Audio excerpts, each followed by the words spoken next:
The sun is shining on a beautiful Toronto skyline as we enter day 2 and the final day for the CNE Masterclass for Tekken 8 here at the CNE Gaming Garage, brought to you by Intel. I'm Captain Neckbeard, joined by Ravishing Ravish for what is going to be an incredible final day for some Tekken 8 action. How are you doing? Cap, let me tell you what. This is everything I have wanted and waiting for. A lot of what my life has led up to has been for moments like these, and I would rather have it never end. As we stand here today to witness something great and then some more. Incredible competitors, fierce characters, and one of the best games ever made, Tekken 8. Absolutely, yes. So we've got all that in line today. Following a great LCQ bracket that we had yesterday, we had 32 players compete in it from a pool of about 70 people, I think we had about. That is true. So, characters from players from all over Toronto and across the country as well are managed to gather here today. We saw some games yesterday, and we also saw some games, and we'll be seeing a lot more games today too. But it took a lot to get here. Absolutely. Right? It took a lot. So what I want to do is I want to take a look back a little bit for both yesterday and the past couple of weeks to kind of understand, right, what it took to get here, what kind of players we had, the competition as well, so on too. Because there's a lot here. Because look, this isn't the only event here, right? Throughout the CNE Gaming Garage, we had League of Legends, a game I play. We had Valorant, a game I also work on. And today, we have Tekken 8, a game I love deeply. Tekken 8. It's a game that I've been enthralled with since it launched. I've been involved with the franchise for a good amount of time. You've actually got quite the years on me for Tekken 8. If you've been playing since 4 or 5. Yes, sir. I've actually been playing since I was a wee child when I used to live back in India. Actually, I used to go back in the arcades and I would play Tekken 3 there, in fact. So, and I remember I used to play Lee. I played Law and Paul growing up. So I was a massive fan, which, of course, you saw over there too. That prize pool right at the bottom is yet to be claimed by any one of these players. We'll play for $12,000 today. An incredible sum, and was quite far to the FGC. So once again, big thank you, shout out to Intel and MSI for making all of this happen, of course. But remember, we were talking about it before. We've got a lot going on. It's a beautiful MSI laptop. Look at this. Look at this dragon. Look at what's going on here too. It's sleek. It's beautiful. It's so light in my hands. Even without the support of your strong hands, I can support it with just a finger. Light as a feather and as powerful as a giant machine. MSI, you want this. Anyways,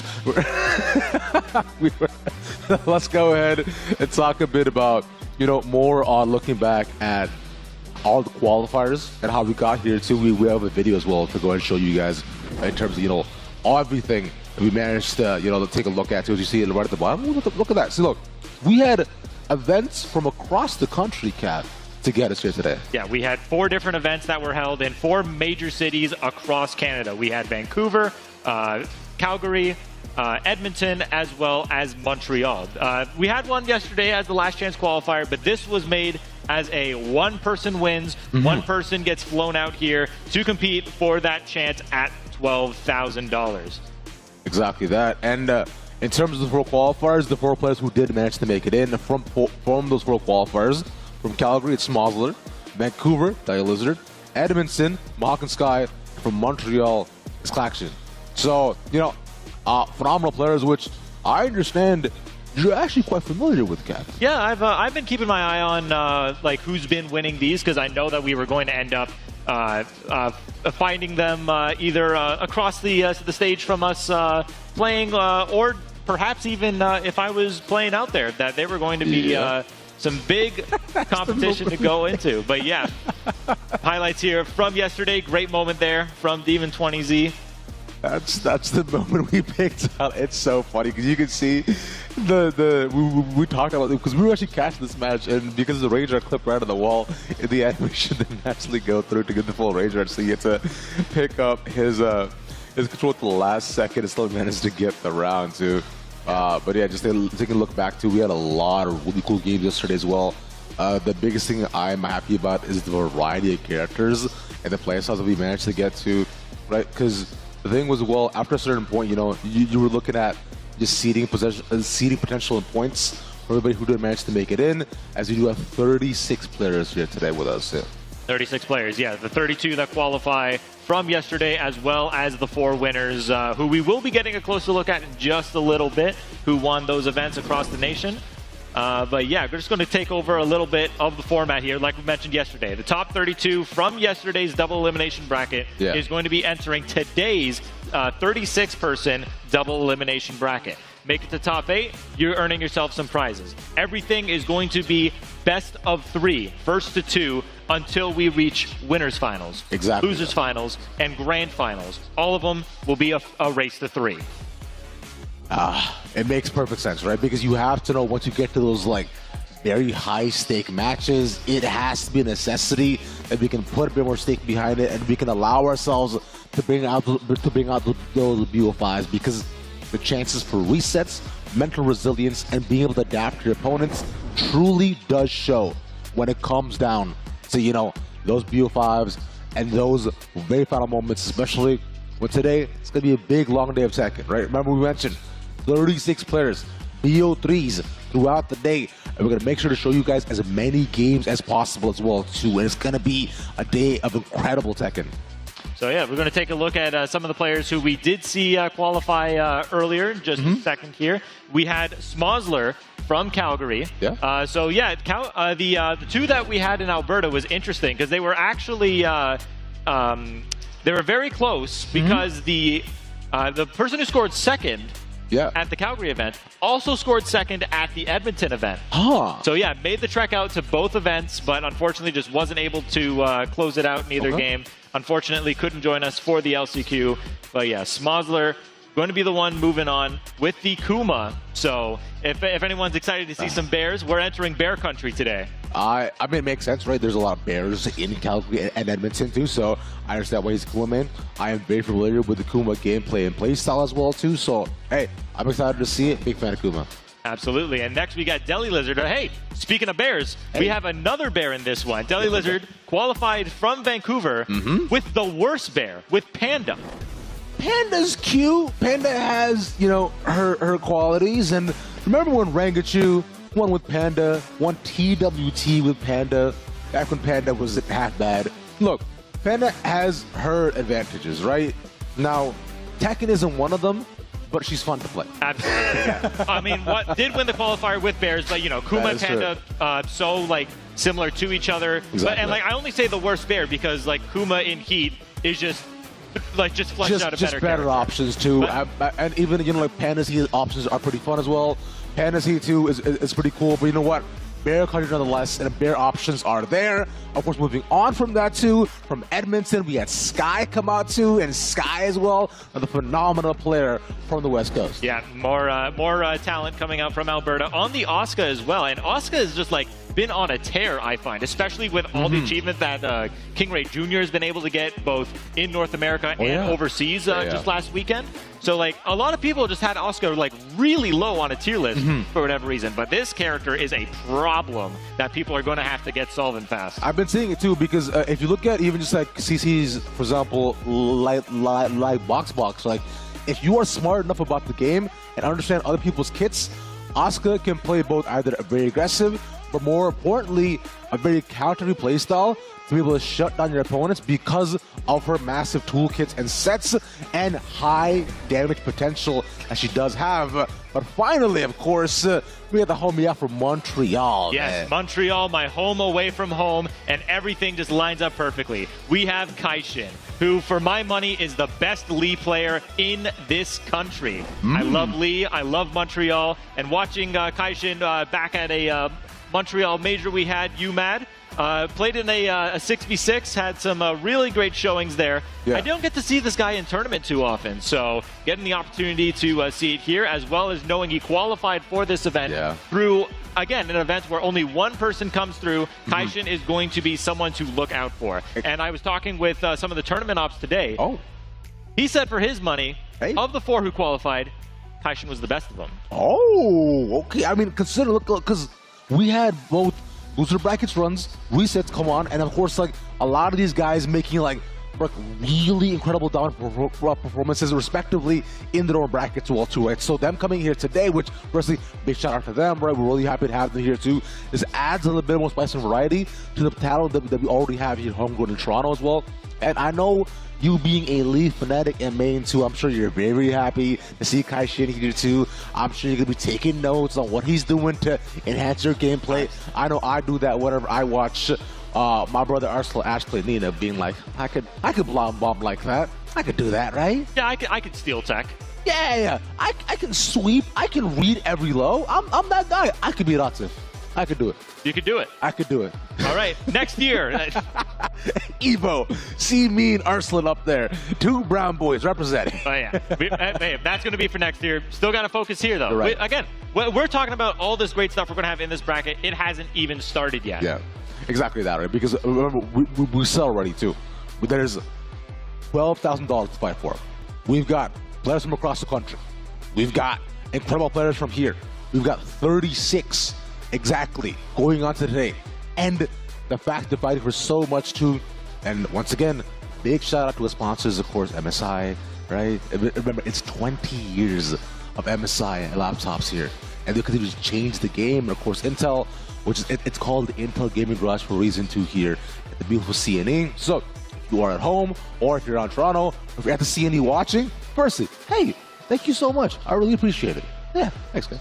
Yeah, we've got one of the winners from the qualifiers. Deli Lizard going to be queuing up against Migs to start us off here, but in just a sec. We're going to take a quick break, and as soon as we're back, TK Breezy and Bloodhawk are going to take over for us here to kick off the Day 2 finals for the CNE Master Clash.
Doing the big. We about to change the game. We out here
Welcome back, gamers, to the CNE Masterclass as we get into some Tekken 8 action. I want to talk about what we're about to get into. First, if you were here yesterday, you saw the LCQ, but now we're into the main bracket, which means people are going to start falling, but people are fighting for that 12K. I'm TK Breezy, joined by my man Bloodhawk. Bloodhawk, how you doing, my boy?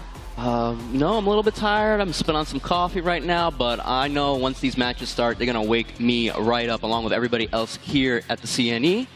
And starting up our first match, we're going to have one of our qualifiers from the 4 qualifying tournaments, Deli Lizard, playing the Panda. And we got that match almost just about ready to go on stage. What do you think, how do you think today's going to shake down? Well, I'm happy to see some bear action, as we were talking about how there was a couple of bears that got qualified. Panda being the, lesser used bear, but after a couple of buffs, definitely does have some pretty good mix off of their heat themselves. So it's going to be pretty cool to see how that one plays out. As far as like what I want to see, I told you yesterday, like I'm trying to see my boy Fear Silence go a little farther than he did yesterday, and I saw him tweeting this morning. He was like, you know what, I got to be Fear Silence one more day, and I was like, I don't know what that means, but it sounds like he's lost. So we'll see how that goes. But yeah, let's go ahead and see what we get between Deli Lizard and Migs.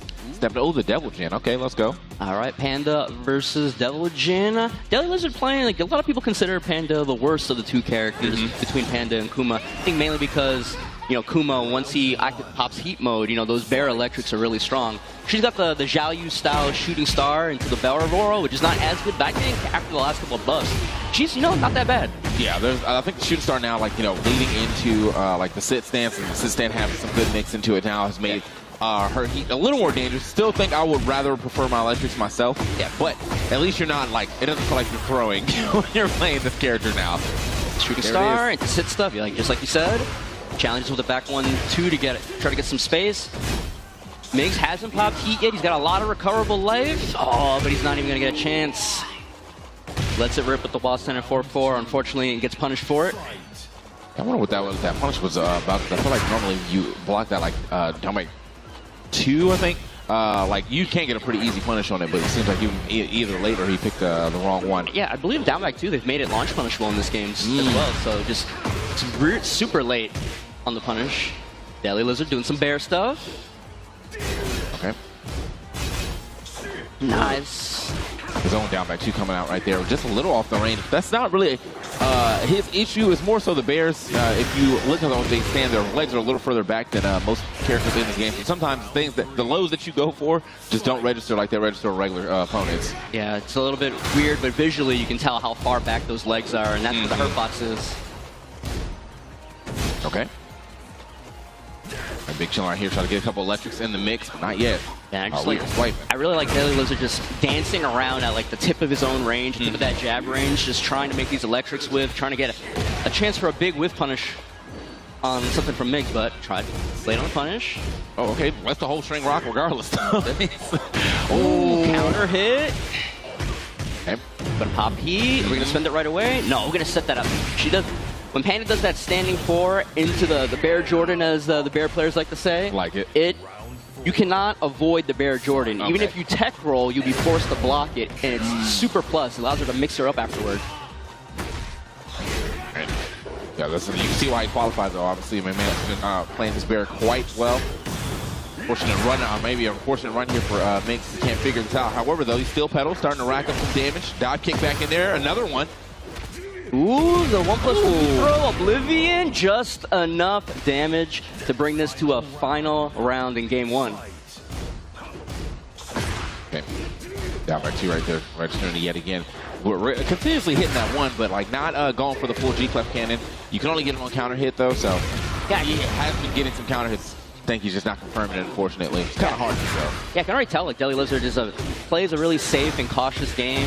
That small Tekken, but finally baits out the backswing blow from Devil Jin. Full launch. Boom. Gonna pop the heat burst. Yes, we are. Into Mix. Ooh, nice with the toe kick to try to get some breathing room. But we're gonna do it again. Oh no! Oh my! You cancel? Yeah. Honestly, great idea from both of them, because normally in that situation, you are expecting a whole a 50-50 mix, but the awareness to be like, wait, this guy's going to pop his Rage Art, and to cancel out of the bear roll, smart stuff. Yeah, good call on just calling it the awareness, especially because Devil Jin was a little bit farther away. Panda wasn't on top of him to really force the mix. Right. So Deli Lizard, instead of just autopiloting, he decided to abort the mission. And beautiful block on the Rage Art, beautiful punish. But Migs had some good moments in that game as well. Just gotta just make small adjustments, and we could hopefully bring it to a final game here. Yeah, it felt like it was going to be, you know, almost a 3-1 situation, but he was able to get that to a final round. So, you know, good stuff to Migs, who is really like on the offense this time around. I'm going to stay as close as possible. Nice, okay. The wall's right there. Ooh, cuts the combo short. Wasn't sure how to end it. And looks like maybe Migs' adjustment is to just try and swarm this Panda instead of letting him get spaced out. Taking spaced out right there, just outside of the range of that get-up kick, and then gets a full launch off it. Look at the damage he's able to rack up. Bear booty. Oh, didn't hit grounded. Okay. The final hit of that bear wall combo has to hit them when they're on the floor. Okay. To cause the stun. Yeah. So the angle was a little bit weird. Ooh, nice block and punish. They don't want to pop heat. Sometimes Devil Jin players will just pop heat right there to try to extend the combo. Ooh, what? We got the command throws coming out. The complicated wire. Bro's doing a really good job of like actually mixing in his throws too. I think he might be like 100% on his throw rate right now, to be completely honest. So, I mean, Devil Jin's just like regular Jin. He's got a 3-way throw mix game. Ooh, Salmon Hunter tried to do the booty, but he's gonna get wall splatted clean. Gonna spend it. All right, that's unfortunate. The booty has failed him twice now. Like us, the bear booty is not he is not running that quite well. That time just a little off, a little late, and also getting the tech off the wall. Not going to help him line that up. But also great punish right there from Migs, and now realize like, oh wait, I got mad time to actually do something about this. Yeah, maybe the hyper-aggressive approach seems to be helping him out right now. Maybe not giving Deli Lizard enough time to really think about like the in-between moments of the game. Ooh. Oh, a little too far away right there, trying to get that punish. Nice block there on the down back too. Oh, didn't punish a power crush, but just does the hell sweep, follow up. And another 1+2 throw. 3 rounds straight. Is the throw game perhaps a weakness in Deli Lizard's defense? It's kind of looking like it right now because, yeah, he's been getting tossed around this stage. There's multiple command throws, and then we're also starting mixing, or multiple, command throws, and then we're starting mixing some other throws as well. As you said, 3-way mix on those throws. Man is obviously not guessing correct. Where are we going to go for this final stage? I really thought, you know, the smaller stage was actually going to work out in Deli Lizard's thing because, you know, you can get to the wall easier. We almost saw that big damage bear wall combo came out, but just the axis was wrong or the timing was wrong. I don't know exactly how it was going on, but, you know, Migs just turned up the pressure, put his, you know, foot on the pedal, and just kind of overwhelmed Deli Lizard there. We'll see how it's going. We're on Ortiz Farm. Multi-level stage here for the final game. Our first game of the day, many more to come. Yeah. And I'm hoping we get to see all these levels too, man. The bounce house is one of my favorite areas in this game. Yeah. Let's see if we get down there, though. Luckily, if you're looking, you know, the way to break that wall is behind them, so they do start perpendicular or parallel to it. There we go. You know, if this is your first time seeing the game, ladies and gentlemen, yes, these are alpacas just hanging out on the stage. And if you get a little bit lucky, you'll see one with a little rainbow necklace going on. Get a little bit of swag. A little jump. Now, there he is right there. Yeah. Oh. Nice block on the hell sweep. He's going to do a lot of damage. I don't think he can quite get to the wall, but we're still going to pop the heat burst just to have it available. He's almost right there. I feel like he was, with the different angle, he definitely made it to that wall, but yeah, he was going more toward that corner, so I'm not even sure if he would have actually been able to hit the wall or if he would have hit the side wall instead.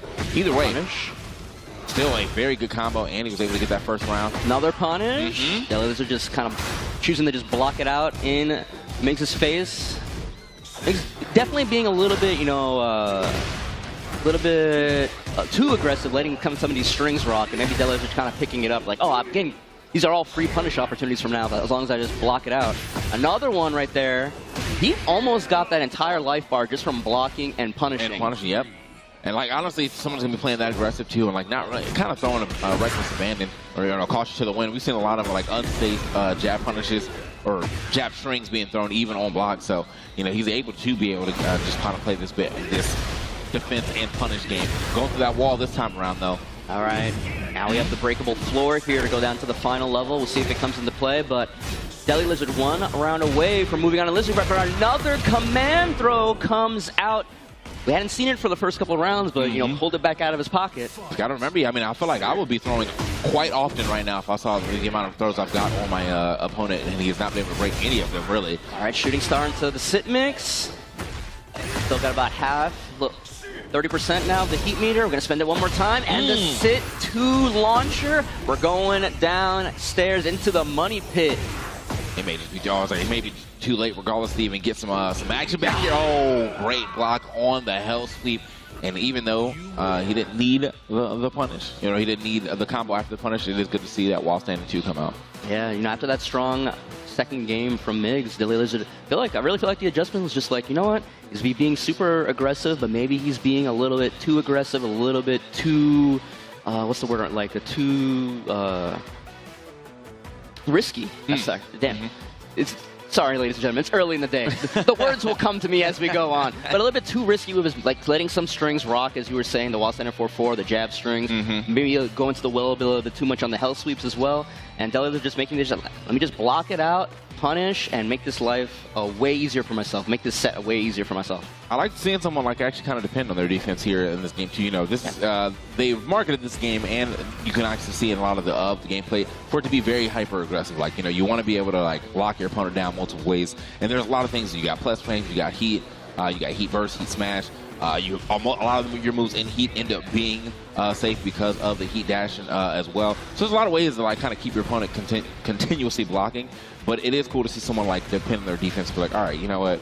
I know, like I will find my ways in. I won't be going hyper aggressive, but I know exactly when it's time for me to strike myself. So, I mean, I feel like it's like sports, you know, like no matter how much they change the game to kind of favor offense and make the game more exciting, it's like, it's like a wise man once said, you know, offense wins games, but defense wins championships.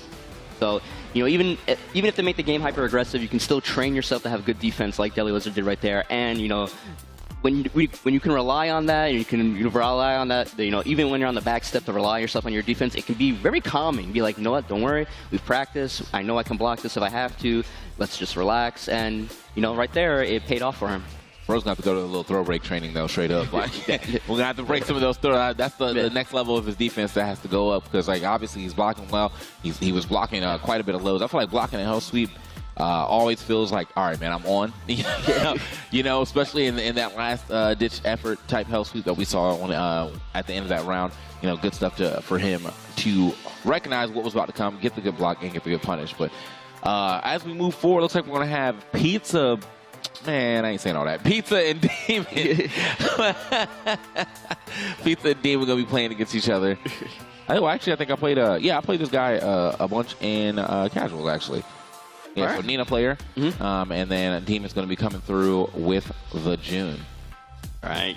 And from what I remember, he was well, I mean, I don't know if this is like a him specific thing or this is like a Nina thing, because I just haven't really been playing as many Ninas. But yeah, he was very very jab heavy, very string heavy on the jabs. But it's like it's a good that's the thing about Nina. She has sticky pressure. She's allowed to do that. Like it's hard to deal with jab forward or down forward 1-2.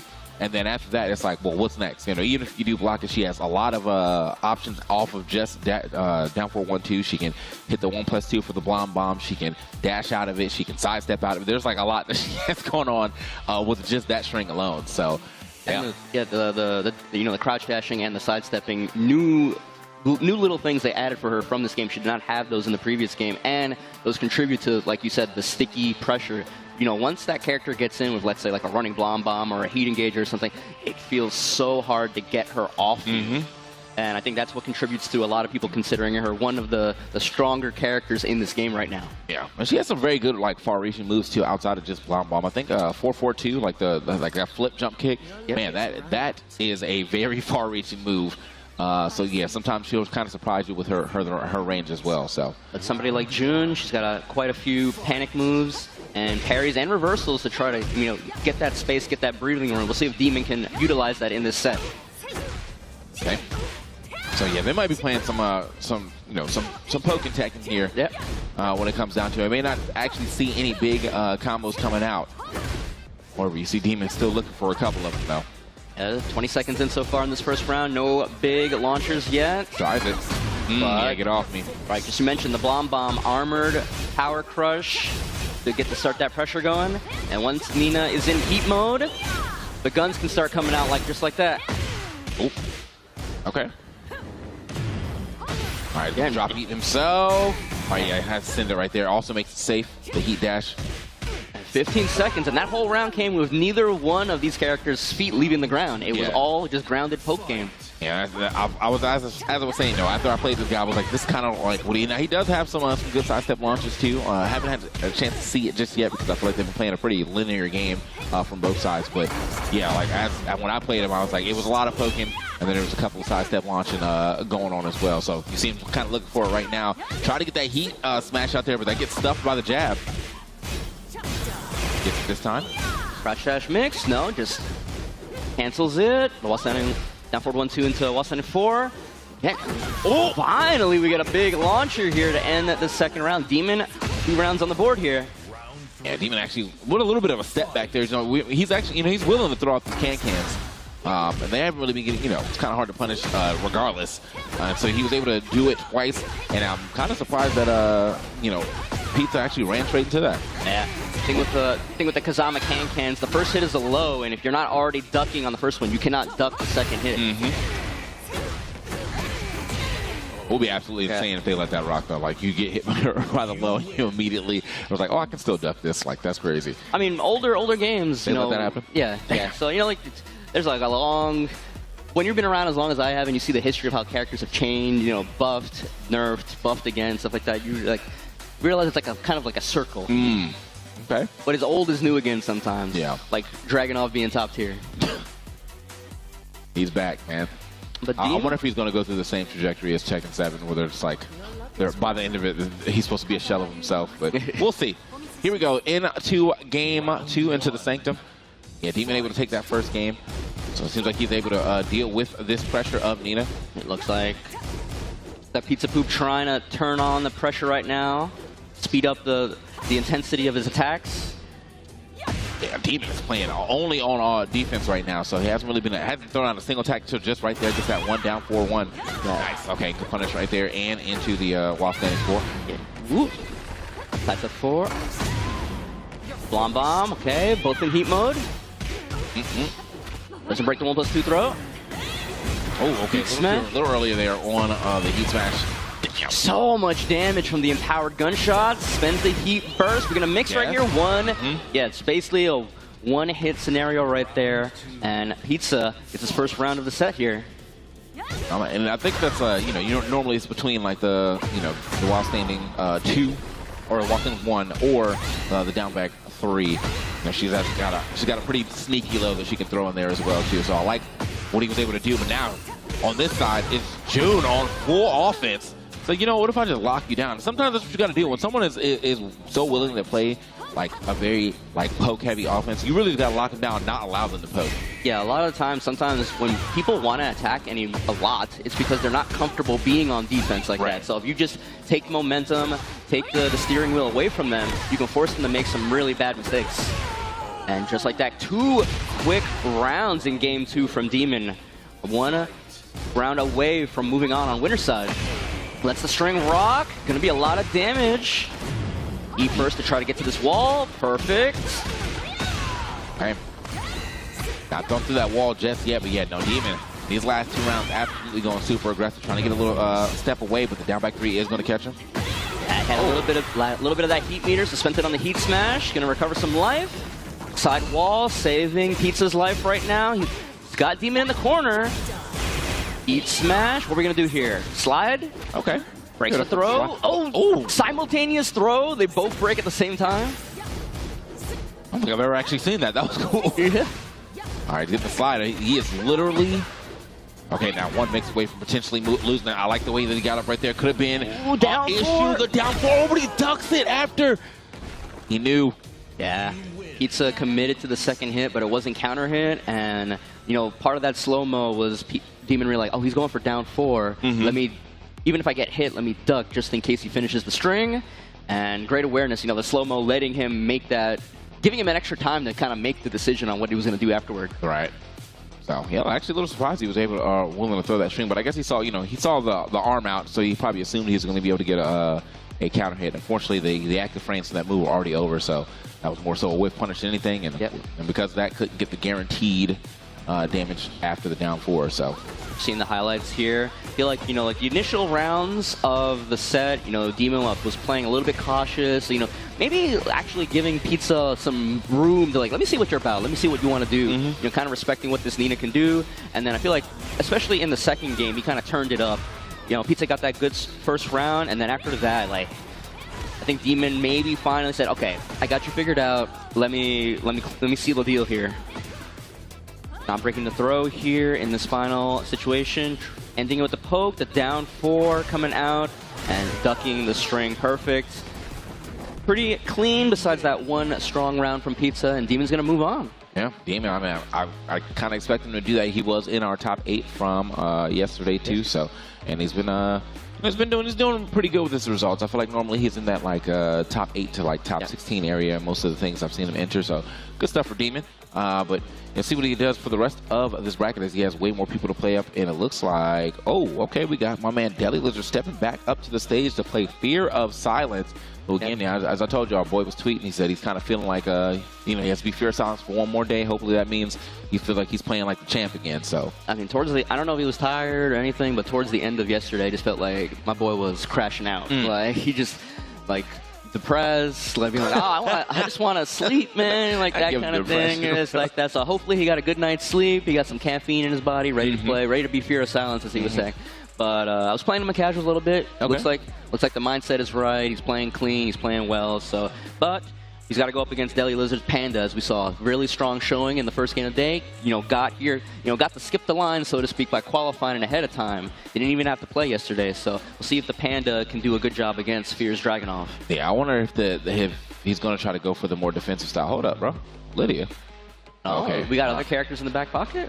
Yeah, he was rocking the Victor a little bit towards the end of yesterday. He did, so, he did bring the Victor, and it actually got him a W. Got him a game. So I wasn't able to get him the full set, but definitely got him a game there. So it looks like it's going to be the Dragunov though, and I wonder if the defensive style of Delibird is going to be able to pay off here. I think Dragunov is kind of hard to play that defensive style against. He has a lot of just like single button mix off of back 4 really, but yeah, you get a lot off of just that string alone, and then he has a bunch of other things too with down 4, and then if I feel like you're going to swing down 4, 1 is right there. Obviously all the plus frames that he gets from back 1+2, running 2, all of that good stuff. So maybe a little hard to play the defensive game. We'll see how this goes though. Yeah, we talked about it earlier though, those bare legs being a little bit further back. Maybe we'll see Deli Lizard get some potential whiffing opportunities on the down 2 or even the full crouch 1. Blocked at the beginning, but no punish. Okay, get off me. Try to get his own grab right there. Flash duck to get under that. See, from the start, Fear trying to use these running 2s to keep the distance close into the 1 command throw. Maybe Fear was watching that match against Migs. Already knows this guy's throw defense is a little suspect. Yeah. So yeah, he might. If he was watching, I feel like that's probably one of the things he definitely will pick up on and probably get a lot going. Oh, okay. There it is. That single button mix. Like, am I going to end the string or am I going to send that second piece? And that's what he did. Yeah. Especially a character like Dragunov, so strong at establishing pressure just with that that single standing jab. It's only +1, but you can work a lot of pressure and a lot of movement around it. And they're not going to break. Oh, breaks it. Breaks the 3-way mix. Okay. But 2 quick rounds from Fear of Silence here against Deli Lizard. Yeah, no, he's going absolutely insane right now. Okay, sends the whole string this time around, but he's going to take a little bit of a punish. It's kind of unfortunate, too, because, the Bears' bigger body, so it is kind of harder for them to, like, sidestep a certain move that you really want to sidestep in this game, that is running 2. Yeah. We do have the power crush to potentially just armor through it. I think we tried to see it right there, but the 1-2-1 beat it out. Oh. Okay, not going to be a break this time, though, and gone. 3 quick rounds straight from Fear of Silence's Dragunov. Like you were mentioning, just like Nina just like Nina in the previous game, this character is really good at getting in and staying in, and it's for a character like Panda, you said not really good at sidestepping. The backdash is good, but when there's maybe a second running 2 right behind the first one, like you just gotta hold a lot, and hopefully, just like against Migs, maybe in the second game, Deli Lizard can try to rely on some of that defense to try and find some opportunities. And see how that goes as we get into our next game here. Going over to the city. It's like, this is one of my favorite stages in here. It just like makes me feel like I'm back home in Times Square. Yeah. Oh, okay, that slide actually got him very far away. That was an interesting use of that move, but yeah, got him far away, and then he was able to get the get up attack as well to create a little space, but unfortunately, Fear still going to try to stay on top. Okay, throw defense still not on yet. Ooh! Ooh, got the float. Yeah, the 2 hits of the full crush screen hitting so fast they floated the bear. And another quick round on the board. Fear Silence? Looks like he's awake today. Okay. Keeping the pressure with these DF1s. The down 2's coming in. Yeah, single button mix right here. So DF1 and down 2. He's able to get almost all of those to hit. Okay. Oh, and just like get up off the ground. Yeah, oh man. Just an onslaught from this Dragonov. Absolutely getting swarmed right now by Fear Silence.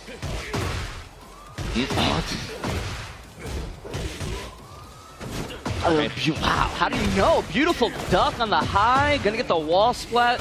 The re-wall splat here with the tornadoes. Popping heat. Gonna go for the Oki. Just keeping the pressure going. We still have heat here. Gonna spend it on the heat smash. +7. Chopping at the legs double. Finally an opening with the sidewall. Screwing it up for Deli Lizard here. Yeah, Deli Lizard, bro, had one more chance to like actually get back in this game, and that was just a full-on walk. I'm all the way over here, actually. Fear of Silence. Absolute domination right there in that set.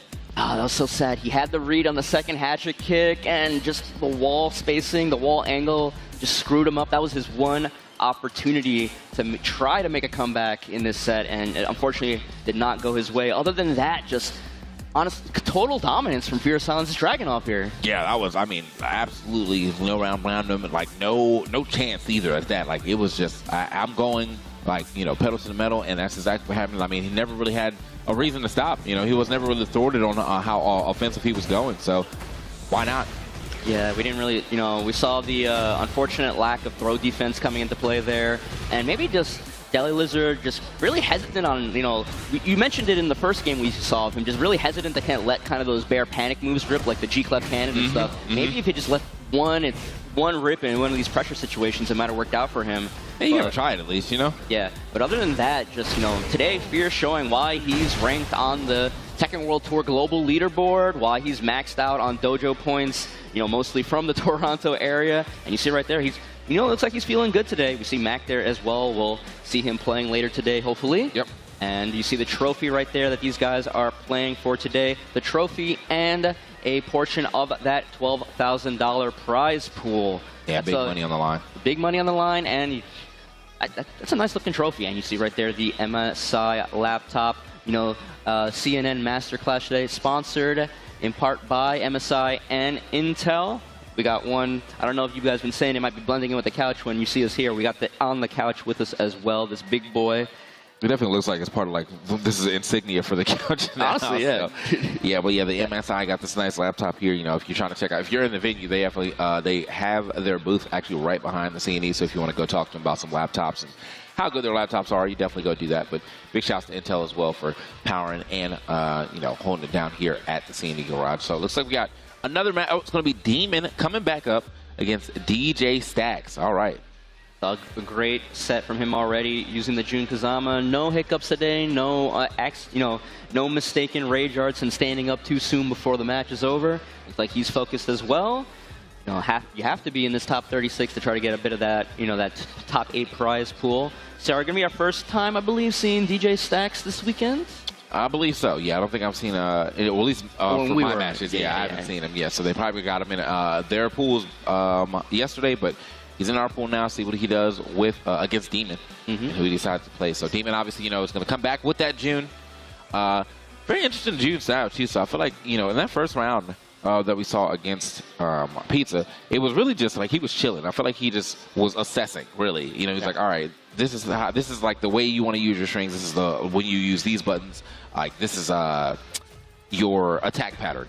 And after that, it seemed like after he got that down, like you saw the next 2 games, he just absolutely, like, he went ham. You know, he was able to play more offensive. He was able to throw it a lot, kind of force Pizza to, like, have to play defensively. And as we were saying, like, sometimes you force somebody who is very offensive to play defensive, they don't really know what to do. So Good stuff to Demon. I heard some very good, not just Tekken, but very good tournament advice a long time ago from, I believe it was Nee, maybe Nin, you know, really famous Korean players, long story. Somebody like Nee, you know, he was playing Tekken when I started. He'll probably be still playing Tekken when I decide to stop. You know, that's how long this man's Tekken career has been in Korea. But he said that very first game, basically, if you don't know what your opponent is doing by the end of the first game, win or lose, you're in trouble. So there's lots of ways of doing it, but the way that I like to do it is like win or lose. I like to make that first game last as long as possible. Like, okay. I want to win, preferably like 3-2, and especially those early rounds. I kind of want to like artificially lengthen them. Like I just kind of want to like spend those first rounds just kind of like, let me jab here. What do you do here? What do you do if I go low into low? Do you duck or do you stay standing? Do you move around when I hit you, or do you stay standing, or do you mash back? All these little things in the first game, just like when you're low life.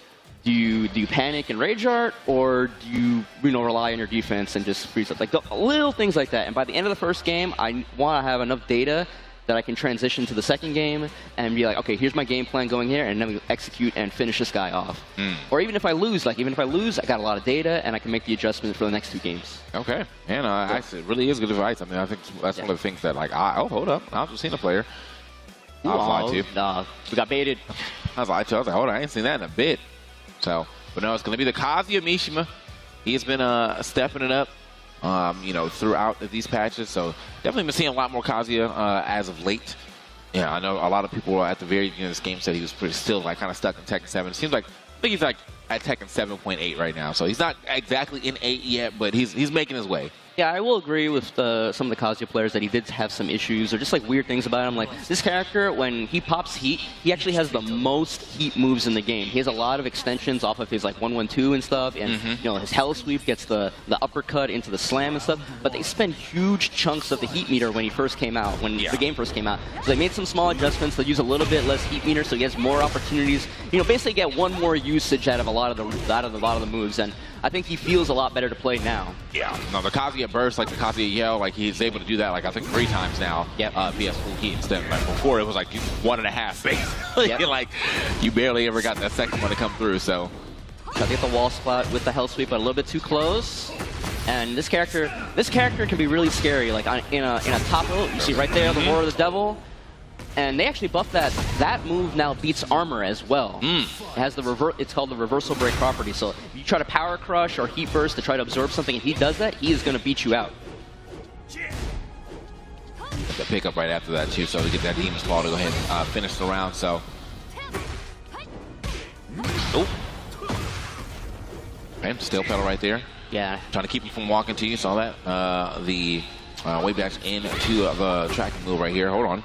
I feel like Kazuya players also have like the biggest variance in how they want to play the game. Sometimes you get like somebody that's really calm and composed, like GJ Stacks right now. That's not, you know, just willing to poke it out, really willing to play the small game with you. And then you see right here, Demon getting the second round. And sometimes you get the Kazuya player that just literally runs up in your grill and wants to hell sweep 12 times in a row. Oh yeah, and I was like, I mean, I felt like he was about to start activating. He was looking for some of those electrics, but just happened to get caught by that back 3 on the way in on that second electric. Late on the punish there. Another back 3 catching him. Jun does have some great panic moves that kind of make you hesitate on your incoming approach. The low heat smash, and has enough time to follow up, even though it was a side wall splat. Demon looking really clean right now. But smart follow up too, right there. Just hit the 4-4s, like, you know, let me hit something quick and get the tornado just in case if I need a little more time. Okay. All right, ladies and gentlemen, the floor is lava, and if you don't know what I mean, these guys are working for it, but. Yeah. Okay, yeah, it's like, let me go ahead and avoid Bridge Tuck. There it is. The big explosion, full combo opportunity off of a throw. Recovers a little bit of health off that, and again with the low heat smash. Demon trying to keep the pressure here. Full charge, plus frames again. Breaks the Stonehead though, switches sides, and the 1-3. Enough damage to take it. Yeah, that's the unfortunate swap of that Stonehead, man, is like, you know, yeah, you're getting your side swapped into the wall. So if you, that's like one of the bigger like risk rewards in that specific scenario. If he had got that throw, you're getting splat on the wall, I get a combo, but because you broke it, now I'm near the wall. Unfortunate. Very fortunate. Girl, this man don't need saving, man. Yeah, just give up on him. Just give up on him, man. At this point in time, I feel like it's a deserved villain arc, bro. Like, you know what I mean? Like, I was on the street the other day was like, Kazuya comes into Tekken 8, he finds out his ex-wife's alive, his son kicks his ass, and his dad's still alive, and when he thought he killed him, like, yeah, it's a necessary crash out. Yeah, and I believe what is going on? they forgot to switch stages. That's what it say, bro. Part of the tournament rule said is that we have to pick a random stage every single time. True. Yeah, we don't let people pick stages because some of them are, you know, like this one apparently, like especially with the the floor blast, can be very strong in certain characters' hands. So we just, you know, in the interest of fairness, we just make it random stage every single time. I know you're an old Smash dude, so that might feel weird, a little bit weird for you. I actually like the. I would like to be able to pick stages only because I feel like random does not work the way it should. Oh, no, I kind of agree. Random feels like weighted. Yeah. There's like some stages I feel like I almost never see. In fact, today, this one actually, this I feel is like one of them. Yeah. Yeah. And the stage with the helicopter in the background, I feel like I've not seen that throughout this entire tournament.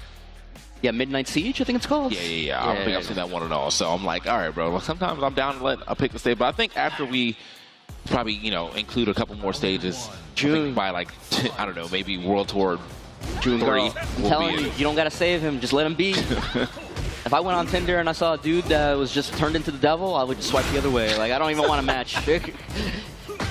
But DJ Stacks had some good moments in the first game, but Demon managed to pull it out. Oh, didn't let it rip with the twin pistons, but he's got the wall positioning. That CD 1+2. Lot of pressure and really clean round one. Bro, kind of locked in on him right there, yeah.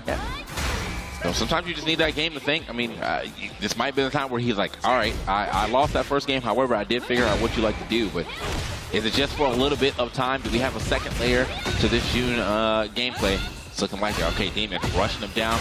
Man, all plus frames. What's up? Ooh, they made that string punishable now. I believe it's -11. Can we get to the wall here? Wall standing 2 into heat. Yes. Boom, boom, boom. Spike him down. Oh, yeah, he's sending it. Speaking of sending right there, trying to send it himself, Demon was. But gonna get the wake up for the devil. Too, yeah. Got one more usage of it. Oh, he's not gonna get a chance though. Okay, good interrupt right there from Demon. There's been a lot of times where he's been charging that same exact scenario, so it seems like he's already caught on. Like, okay, whoa, ooh, just rounding into that. He didn't even put the follow-up afterward to make it safe. He just knew, like, this is gonna work. Nice punish. She's got to spend a little bit of her health to get that big beefy punish, but it's one of the best in the game. DJ Sparks activates. He just stayed ducking. Literally just chilling. I mean, but maybe that's what he was looking for. But the time he needs to duck, he doesn't find the time. Exploding walls can allow him to get more on that combo. Feel like 40% being done right there. Ooh. Okay. Let's rock this time. Just staying ducking. Okay. Didn't want to. Ooh.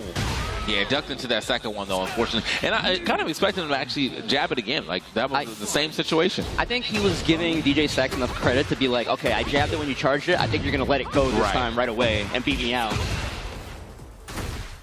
That's kind of like, it's like one of those situations that I love about fighting games where it's like, well, I know that you know that I know, and now you're like, you're going way down, too deep down the rabbit hole of options. Yeah, sometimes you got to let him show you the adjustment first, you know? Like, hey, you might have still lost around there if he got hit, but it is what it is. Okay, the sidewalk and let him get him out of that combo a little faster. Axe kick into heat burst. Have we spent the explosion already? Wow. And pressuring with the axe kick over and over, not giving Demon any room to move, and making some clean adjustments there. DJ Sparks brings it to a final game here. Damn. Bro said, I don't even seek salvation. He said, don't save me. I don't want to be saved. That's crazy. Just leave him be. Leave him be. You know, with how rich Kazuya is, he got that personality that he feels like he's got that stereotypical male living space. You know, mattress on the floor, TV on a cardboard box kind of thing. I mean, you see his shoe collection, bro. John goes absolutely insane. That is that lore. I kind of miss when we used to have fighting. We get video games with the instruction manuals still in them, and they had like the character profiles and fighting it. And like you said, one of Kazuya's likes is that he loves collecting sneakers. Absolutely. So here we go. Let's see if we can get in this last game between our competitors, June and Kazuya, going at it one more time. Okay, I like that walk around and get him at the wall now. Look at him, kind of stuck here. Just see what he tries to do with it, though. I guess he's not that stuck when he's going to fight his way away from that wall. It doesn't matter where I'm at. I'm definitely going to still put the hands on you. Yeah, Demon definitely amping up the button presses right now with the can-cans, bringing out the parry as well, that forward 1+2 parry. Throwing out the Kazama power, again, spending that life bar, but really safe, really strong attacks as the trade-off. Oh, no break. I feel like nobody's broken that this weekend. Yeah, not yet. Counter hit into the launch. Ooh, interesting combo choice. Dodge hit this time. And you know, I like the show of the duck too, because he has been getting grabbed there a lot. So, you know, nice to see him. He's like, all right, bro, I think you're gonna try to do something high, or at least grab me again. Oh no, that's it. Steel pedal. Kicked in the back. Yeah, I like that little wait from DJ Sparks. Maybe he thought Demon was going to pull the trigger on the heat smash. And once he didn't, he just committed. He could have made that down back 1-2 safe, but he got the hit into the follow-up. Nice low parry. I'm loving these little adjustments that these two players are making to each other in the moment. Able to get over there, but doesn't matter. Still got him at the wall. Okay, charges it up. Doesn't charge that second one, though. We are sending it. Oh, no punish. That is launch punishable if it doesn't hit. Oh, and again, deja vu ending 2 rounds back-to-back with the same sequence right there. Now DJ Sparks, set point here. Counter hit, gut punch, full combo. Gets to the wall. Oh, this is looking bad for Demon, TK. Yeah, it definitely is. I mean, Demon now stuck, though. He's been stuck to the wall for quite some time. Oh. The one time he didn't charge it, it finally paid off. Okay, still at this wall, bro. Bro's not been able to play the game yet. We're going to perfect, and we are getting the perfect. DJ Stacks gonna be moving on over Demon, absolutely. So I will not be saved. I feel like he spent the full 3 games, feel like it was all a setup for that one final round.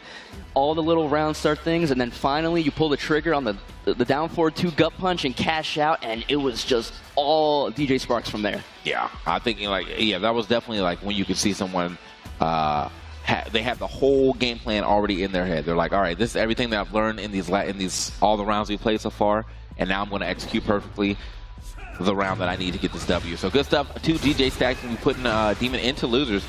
Yeah, we saw keep it moving. We saw really good use. I mentioned before all the unique heat attacks that Kazuya has in heat mode. We saw the Roar of the Devil, the Bubble. We saw the follow-ups off of 1-1-2 and the Demon Paw as well. That's a good set. And then this, almost always charging it every single time, even though a couple of times, you know, Demon would jab him out. Right. I feel like ended up, in hindsight, it was all a setup for this final round right there. We're going to see here the final game. I don't know if we're going to see the final round here, but down back 1-2, the little wait 2 with the jab, and then letting it rip. And then right here, yeah, he lets it rip. No, this is right afterward, but yeah, the right axe after kick, keeping it safe, keeping it simple, axe kick plus frames into the stature kick. Really smart play from DJ Sparks moving on winner's side. Yeah, and so like obviously I know he's got to be feeling good about that. Like as I said, Demon, you know, he is one of those guys that's been seeing these top results, at least these top 16s quite often. So that's still a pretty big W for him. Yeah. Not to say the Demon's out yet. This is just the winner side of things. So he still has a chance to get into that top 16 area, top 8 area from the loser side. But as the person who just got that W over DJ Stacks, I know he got to be feeling good. Hopefully he takes that that momentum and keeps it moving. Yeah. You know, as we keep it moving here in this bracket. Yeah, I believe we have 4 groups again today, 4 groups of 9. So I think it's 1 person gets out in winners and 2 people gets out in losers for our top 12. Okay. So, you know, even, you know, Demon has a chance to still make it out of his pool on the loser side.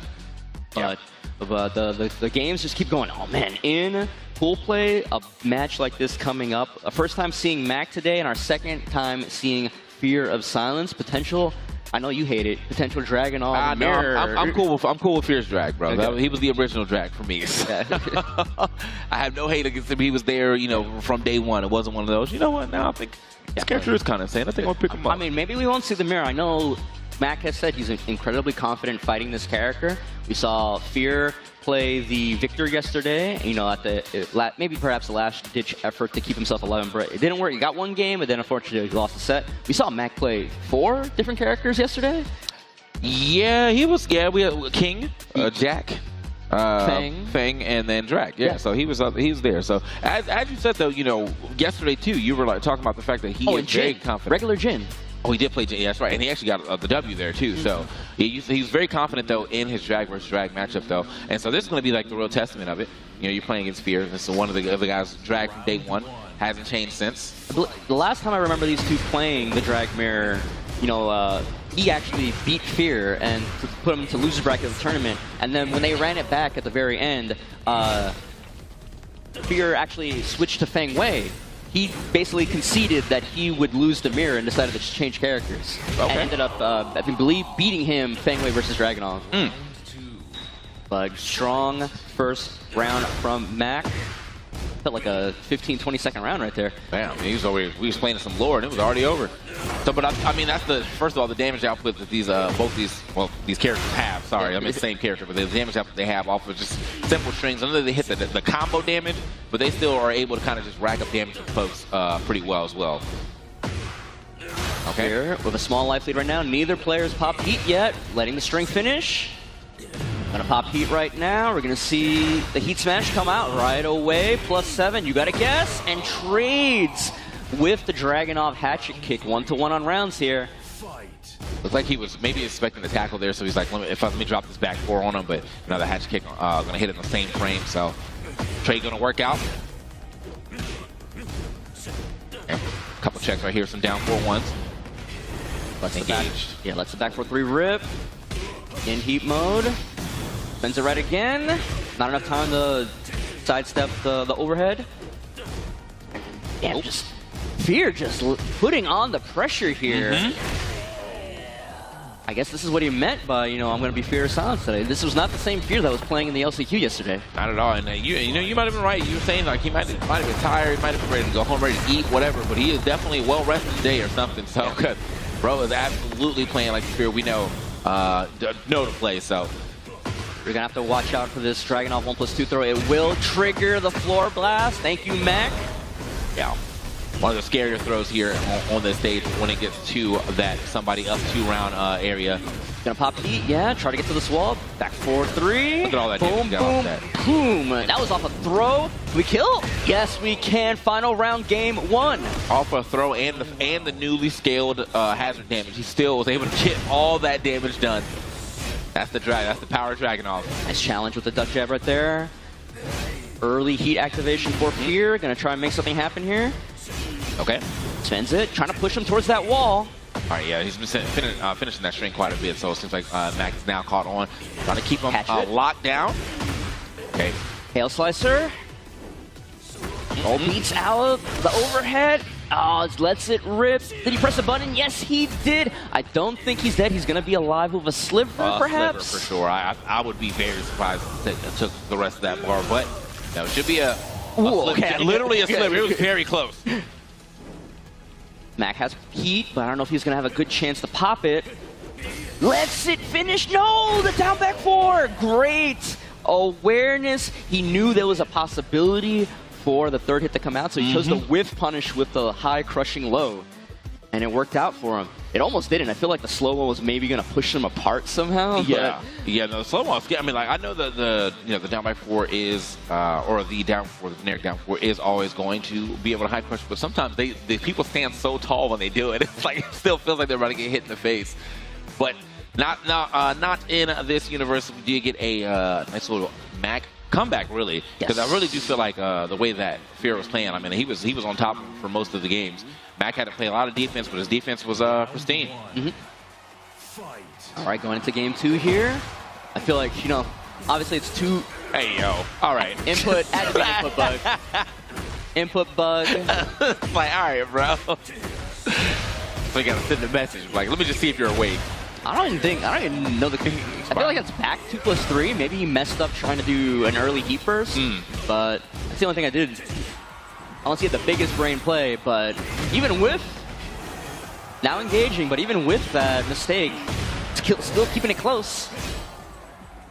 Ooh, not engaged. Okay, hold up. Gotta hold this mix. It's gonna be the tackle. Nice. He's been going. I mentioned it yesterday. He's been going for the 2 a lot because a lot of people think about the 1 or the 1+2. Right. So you think about going for the option that a lot of people are not expecting. And it's been working out for him. You've seen that leg break quite a bit. Uh-oh. Yeah, big counter hit. Or actually big with punish, yeah. It's not going to kill, but it's going to be a lot of pop deep. Yeah. Jab into the spike down. Okay. Oh, a little bit good. I was like, good readjustment there of that combo though, but unfortunately, he got it again. Yep. Fear a little bit too hungry to take his turn back. Mac noticing it. A 2 for 2 on these, slightly minus move into Rage Art. Works out. So now we're pretty much even. A little. I think there's a little more health here on the side of. Well, there's definitely more health now on the side. Oh, nice block. It's a second slide he's blocked. Frame advantage, yeah. DF1 on hit, and then frame trapping with a back 2. That was looking really scary for Fear for a second, but managed to clutch it out 2 rounds in this game 2. Hauser saying, he's blocked so many slides. I was like, what, just send your own slide and see what happens. Yep. See if he's ready for it. Okay, down 2 starting to come out right now. Ignition switch hit. Heat mode activated, trying to push towards this wall. Fear fighting back out to mid-screen. The back dash away there. There it is. It hits his own slide, or it hits, but unfortunately ends up eating a back 4-3 for his troubles. Max still has heat and manages to cash it out with the 1-2-1 counter hit. Missing on the ignition switch. So unfortunate. Okay, he's trying to back dash his way out of there. Slides coming through. I like the little hesitation, like the back 2, not immediate button, the sidestep. Was maybe expecting another Rage Art to possibly come out there, but good stuff. Mac had some good moments there, but we're going to bring it to this final game. All right, here on the secluded training ground, a bunch of walls to break right now if you really want to use them. But Dragunov, one of those characters that definitely has a very good wall combo that he probably wouldn't want to break the wall if we get there. Seeing that he can get a lot of damage from just keeping you in that same spot. And then maybe, forcing a wall break a little after that. So, but here we go. Let's see if we get in the third game. We'll be moving on. Mac has shown that he's willing to block and punish a lot of Dragunov specific things that other people kind of don't want to risk it, especially that slide. Like the cancel, but not letting it bother him. Still willing to go for it. Decent life lead right now for Mac, but he's got this wall to his back. Blocking it out. Hop in the heat. Like a little hesitation. In the corner, yeah, that's the worst spot to be right now. It ends up getting his own, okay, let the whole string rock. Luckily, not the hardest to punish right there. Could have been a DF2. Ooh, up forward 4. But the trade, unfortunately, trades with the back 1+2, so Fear still gets his guaranteed follow-up. Bro, it's brutal right there. Stomped on his head. That's crazy. Nice backdash. Let the ignition switch whiff. We're going to get to the wall here. Are we going to break it right away or save it? Yes, we're going to break it. Okay. Get the unscaled damage on it. Down 2. Not a homing move, but might as well be. Okay. Running 2s, down 2s coming out as well. Running 2, down 2s, all coming out. Get off me. Got the side throw break. Yep. I talked about it yesterday, using throws to try to switch sides, get away from the wall.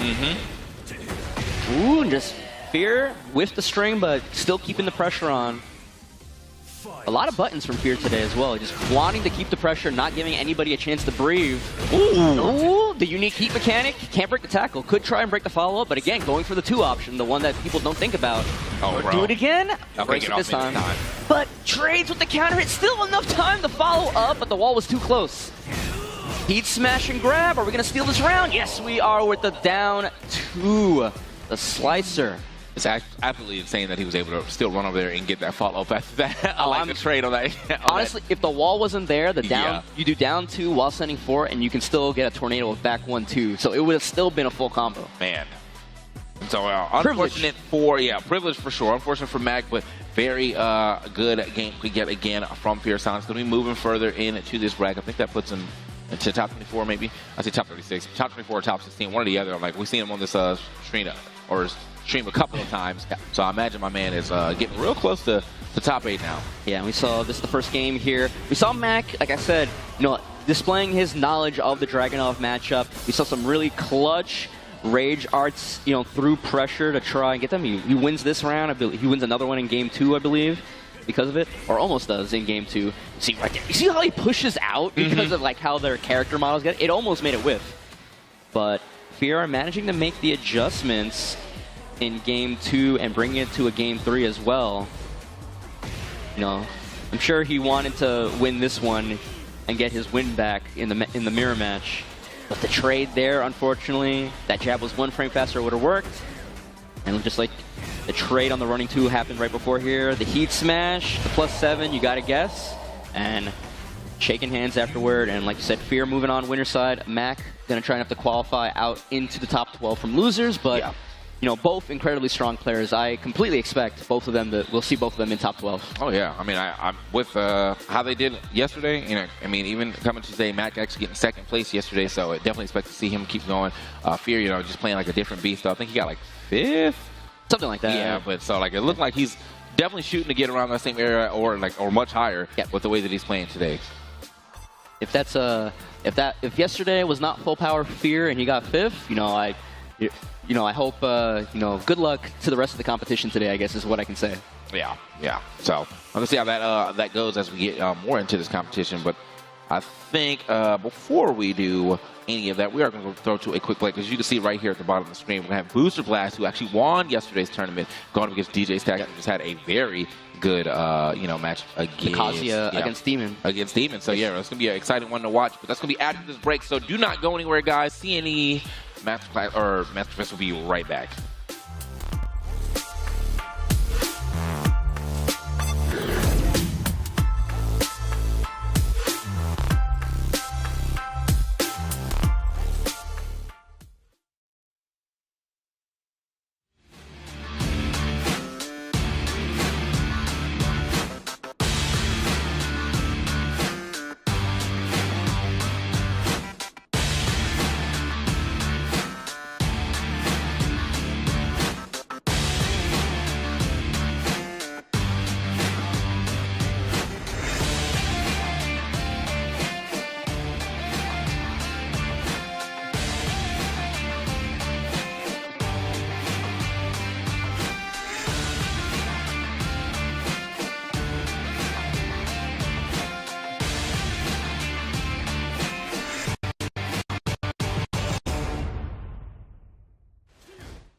For something that was worth it, didn't know that the journey would just bring us back home. Bottle up Patron, here's the hip hop. Didn't have a lot, now there's Gucci on the flip flop. Sailing till the ship stops. On El Dorado we be riding. Forget a saddle made in God's image, yeah I live with him. It is never too late though, Band-Aid rip it. Try something different, time to start lifting. Put it on the line, I'ma risk it all. My feet on fire, on my fists are gold. All that's on my mind is where I wish to go. Are you ready? 1, 2, 3, 4.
Triple XL up in the pen, you can't shake that. All the way gassed up, full tank, man. Moving too quick, keep the cameras in the playback. Dang, tell me how you feel with it. You put a lid on it, I ain't got no chill with it. This right here your problem, you gon' have to deal with it. Lay it on the line, high risk, that's the meal ticket. Yeah, we ain't never fall back. Hold on ground where we at, never fall back. No lies, no facts, we gon' stay right where we at. We ain't never fall back.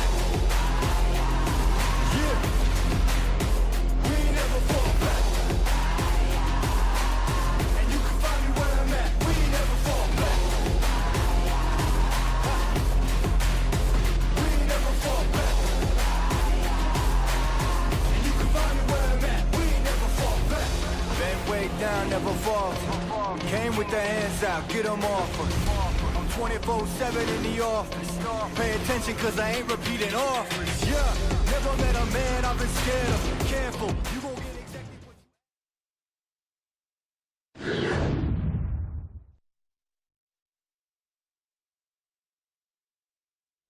Homies, welcome on back to the CNE Masterclass right here at the Intel Gaming Garage. Ravage here by the boy Captain Neckbeard to get on into our next set of matches happening right here for Tekken 8. I, of course, am very excited. You saw at the beginning of the show day, but look, so far game's been good. We said already, character variety is very solid. Unfortunately, though, Cap, we should go and talk about. We've already had some hitters leave us today. Yeah, absolutely. Earlier, we were mentioning the 4 qualifiers who made it into this event through the events that have been happening nationwide here. Yeah. Unfortunately, Smosler, the Kuma from Calgary, is already gone. Yeah, he did have a tough go of it too right at the beginning. Right at the beginning of the group stages, was unable to show much more of his stuff, sadly. But hey, it's okay. You know what? So a big shout out to him for making it all the way here, right? We're very, very happy to have him. Hopefully he can still stick around, hang out, enjoy the CNE, maybe enjoy some of the show as well too. So it's all good. But nonetheless, for now though, we can focus in on our next games that will be happening right in front of us. The next 2 will be to make it to top 8 for today. Yes, and one of these competitors that we've got in here is none other than Booster Blast. Ooh, yeah. Booster Blast, who is definitely within like the top 3 for top Canadian talent we've got for Tekken as a whole. And as a matter of fact, Booster Blast, the winner of the LCQ yesterday, going up against Mac in the Jack Mirror. Yeah. I remember he elected to go into that as well. And on the other end, the Kazuya that we just saw as well, too, just a little bit ago, too, right at the beginning of the day as well. Here, Cap. So I think that's going to be a lot of fun. I mean, we were talking about it with DJ Stacks, right? It was his Kazuya. I find was patient, if anything. It was interesting, and I'm hoping to see at least 3 more hell sweeps. I find that will be the keys to success for my end. All right. We're looking for 3 hell sweeps. All right. Yeah, minimum of 3. I want to see at least 3 more, if anything. For Booster Blast, though, his Xiaoyu that we saw all yesterday, it's clean, it's aggressive, you know, and his mix-ups have been really fun to watch. He's managed to really juke out his opponents throughout all yesterday. Let's see if he does it today as well. Starting off on a great foot here. Ooh. Getting the offense going, as well as staying away from all of DJ Stack's options just through movement. Sir. Oh no break on the throw. It's going to be a launch. Oh yeah, we're backside as well too, which means that he gets the flip off as well. No low on that, but no pick off, doesn't seem to matter.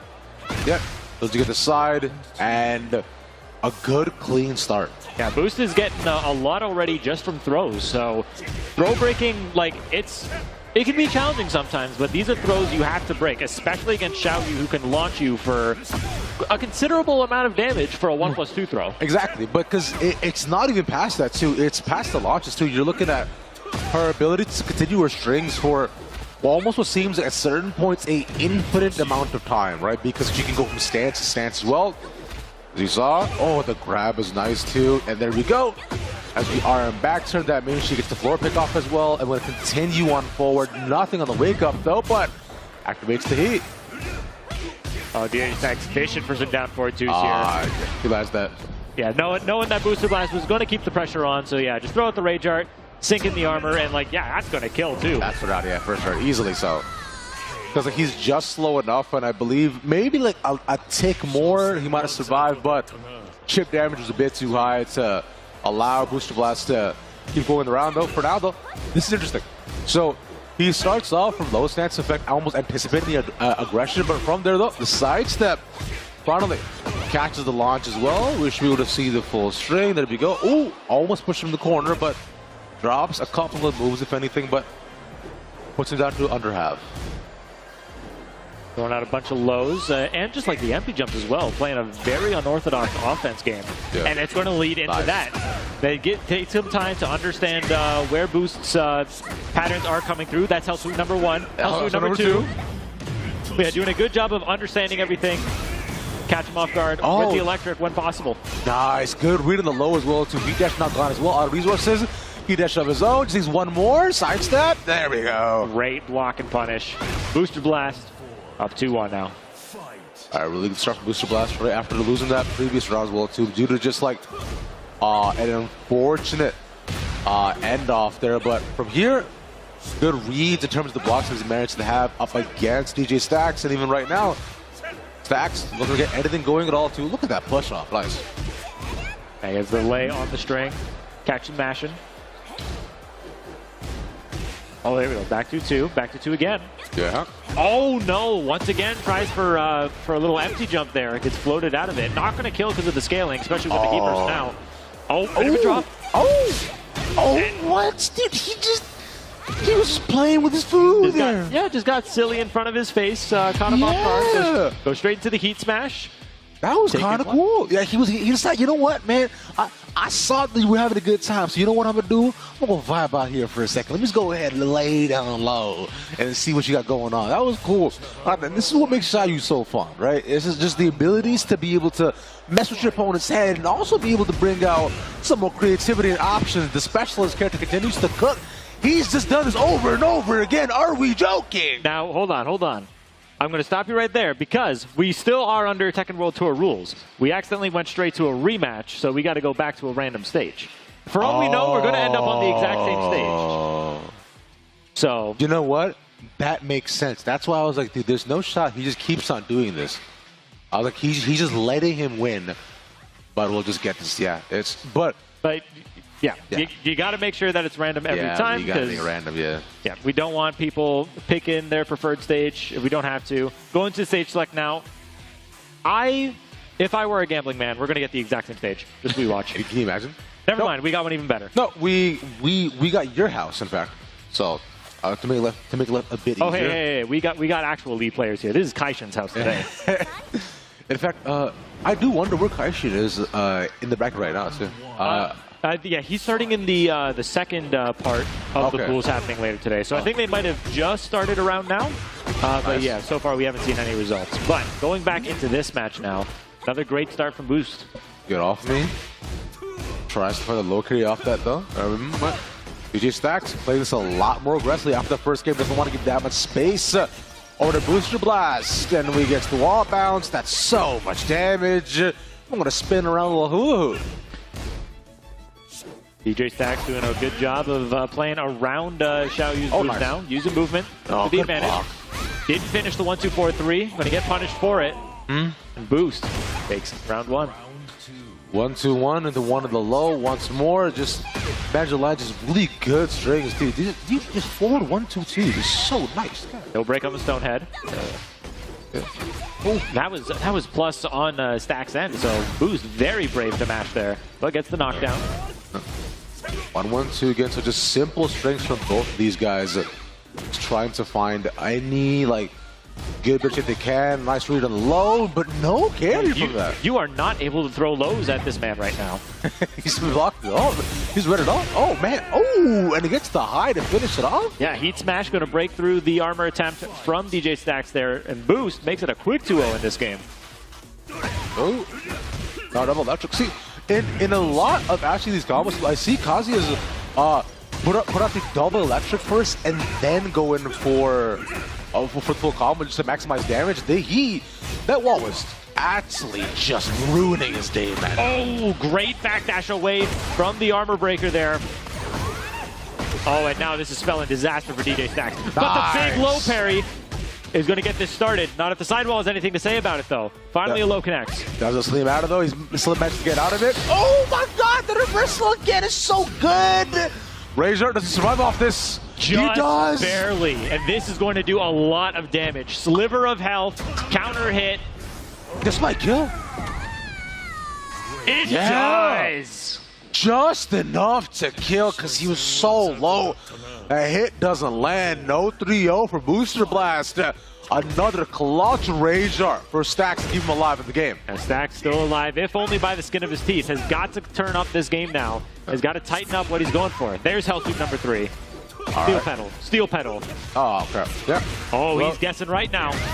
Ooh, oh, Dr. Patricide Fist into the Hell Sweep again. What I say, man. More Hell Sweeps, more wins. Starting 4 Hell Sweeps to wall 2. And from here, he's seeing that the condition for the lows, he's going for more and more mids, and it's electric mids wall 2, so they're hitting way harder. And now Booster Blast is just pushing buttons right in his face, not giving him any opportunities to get anything going. But the whiff punish with the 1+2, gets the wall splat, spends the heat. Full string.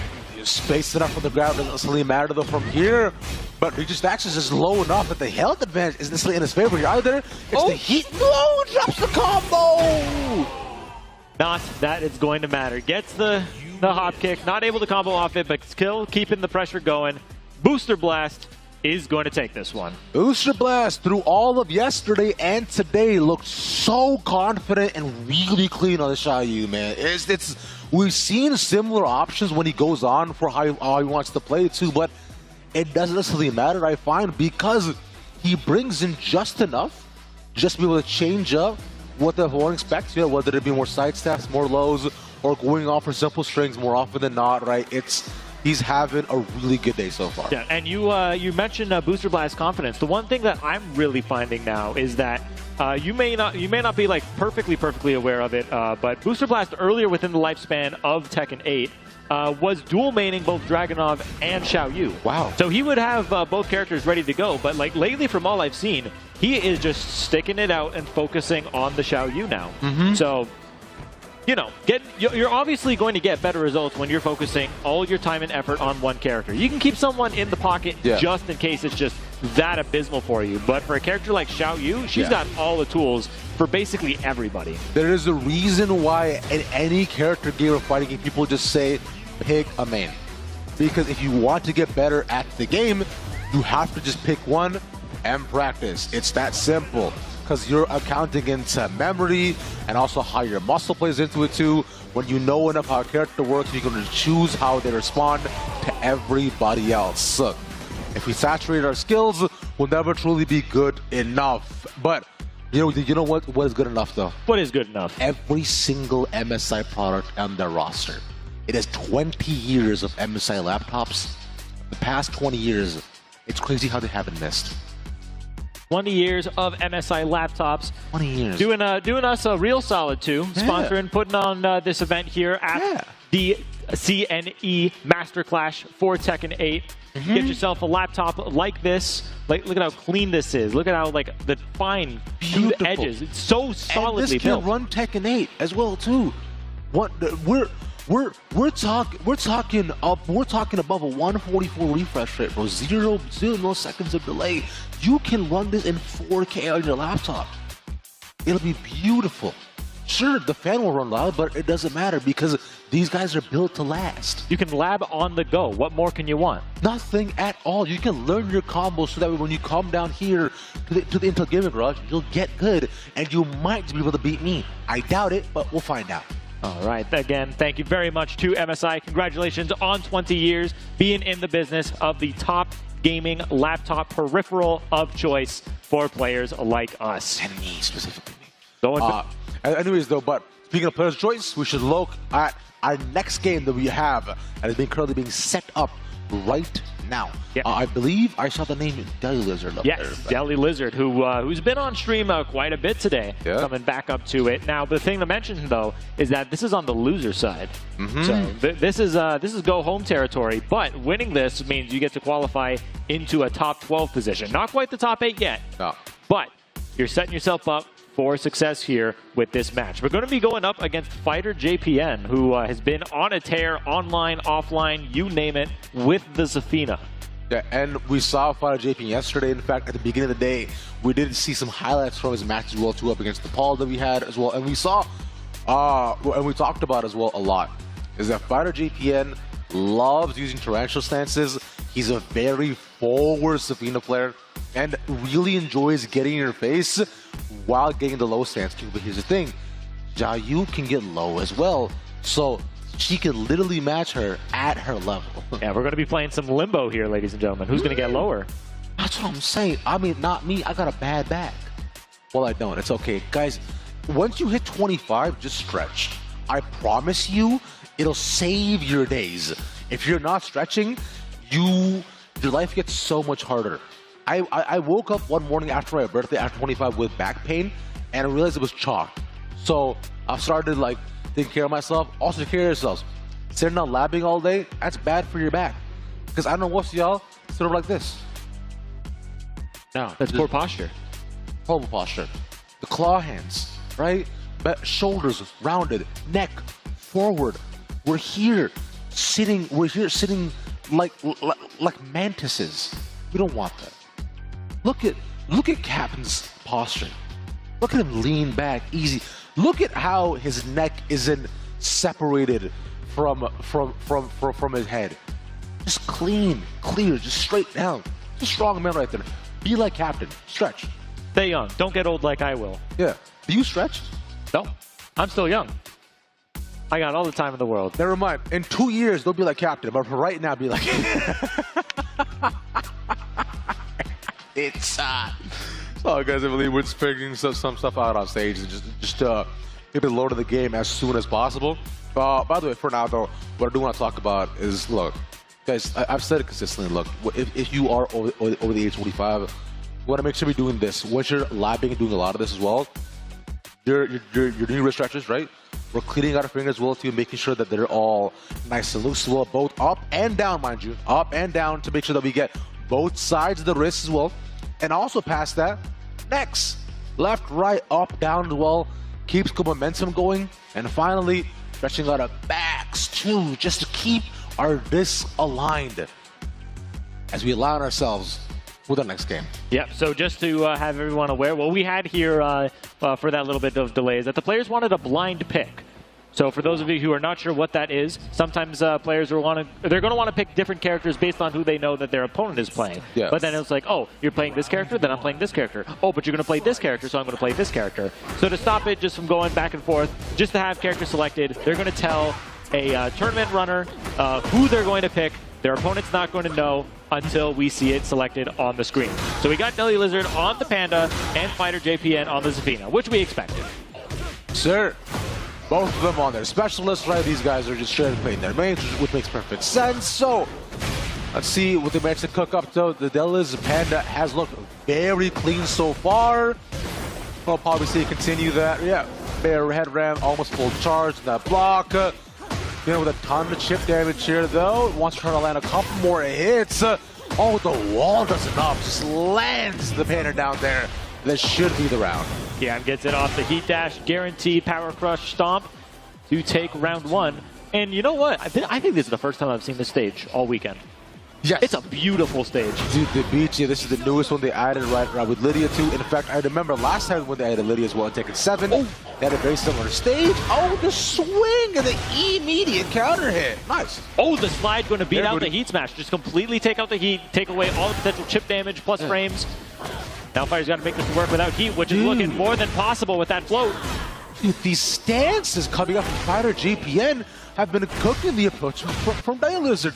Each time he wants to get even a little bit close, stop. Nope, done. Now, even since the Tekken 7 days, like you may notice that Fighter is throwing out a lot of the 10-string combos sometimes. He is notorious for playing in such an unorthodox style, where he's playing at the same level as everyone else, but he's doing it so differently that people don't know how to keep up. Yeah, and considering how unorthodox Zafina as a character already is, right? We talked a lot about special characters, Jiayu and Zafina being one of them specifically, so you have to really understand how the character works and how the stance conversions also specifically works too. to be able to really know where you want to go and what to get done against them. And already we saw, Fighter JPN was using that tornado to actually kind of dodge out of the high and mids that Panda has, right at Tarantula, and be able to get the launch off that too. It's looking beautifully, especially right in the corner, but in Coliseum might not work as well. We'll see what does end up going on from here. Nothing low and launch off that again. Yeah, low and mid we go. Good blocks coming out from Lizard though. Yeah, something so scary about Zafina is that you'll see like all the chip damage that Lizard has already taken. That was from blocking 2 moves. So Zafina like really puts the fear into your heart if you don't know what exactly you're looking out for. And it's something like very interesting, like that I love watching about Fighter 2, especially in this matchup, is that he's using moves that are made like he sees the highs coming out. Instead of ducking up, he'll go into stance to take full advantage of it. He's playing 4D chess. That's exactly what I was talking about too. Using that spin, dodge the mid, and go low, stays nice. He dodges the heat smash too, but obviously unbreakable again. Down again we go. Finally catches it. Lizard reading the move, and the grab. Big grab, recently got buffed, so it takes away whatever recoverable health you did have. Oh, letting it rock, but stood up at the wrong time, perhaps looking to interrupt, got clipped. Anticipating the low again with an approach that Fighter GP has done a lot, but stayed low a bit too long. Here, the can like doesn't land, but the rest of it does though. Ooh, look at that. There you go. Headbutt. Should really get the full combo off of this too. Yeah. Carry the heat smash to continue it forward, and that is a lot of damage. Yeah. Taking advantage of every opportunity given to him this round. Oh my god. Sit on him. You might as well, brother. 2-1 up right on Lizard. Wants to ensure that he'll fall out of this tournament just yet. You got to remember, fighting for tournament lives here as of right now. Now, loser's side, this is one of the players coming all the way from the West Coast in Vancouver, qualified for this already. Didn't have to go through the LCQ, but now is fighting for his life here as Fighter is completely turning it up with the heat and is bringing it to a final round for Game 2. Fighter on the precipice to move on. Yes, sir. Now, on quick note from Lizard as well, too. He has been a resilient player coming out from loose before as well, and won in a bracket reset in his region. Just gonna do it again. The bear headbutt activates the heat smash. We're gonna go ahead and bounce around a little bit more though. But the can whiffs. That might cost him. Yeah, trying to do those options because he keeps floating Fighter out of the Tarantula stance. Oh my god! No, not quite dead. One more? Oh! The spin!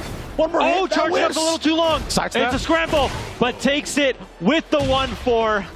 Fighter moving on. GG's over to Lizard. That is another one of our qualifiers from the West Coast who will have to say bye-bye to.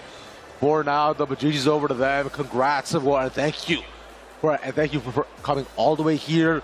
Big shout out for winning the region, but unfortunately, you know, someone has to move on. Yeah, there's got to be someone who wins, someone who loses. Yeah. But yeah, we have such a good pool of players here in this top 36. So, realistically, there is maybe 16 people of this who could be picked as a favorite to win. There's such a strong pool of talent that we have in this. Yeah, look not wrong. Yeah, because considering what you're saying, right? There's been upsets and also just back and forth all day too that it is really hard to tell. But I find because after a certain point when you qualify yesterday, players were like, you know what, I might or might not actually try and put myself forward for seeding. But today, this is it. There are no second chances. There is no seeding. If you're out, you're simply out of the contention. And remember, they're fighting for $12,000. So, no small amount of money here either. But if anything, though, see what does end up happening. A Panda now gone, a Kuma now gone. I think that's all the Bears now lost. Yeah, yesterday everyone was talking about, man, where's the Bears? I thought the Great White North appears supposed to be Bear Country. We had them, but they're gone already. No more Bears. It's okay. You know what?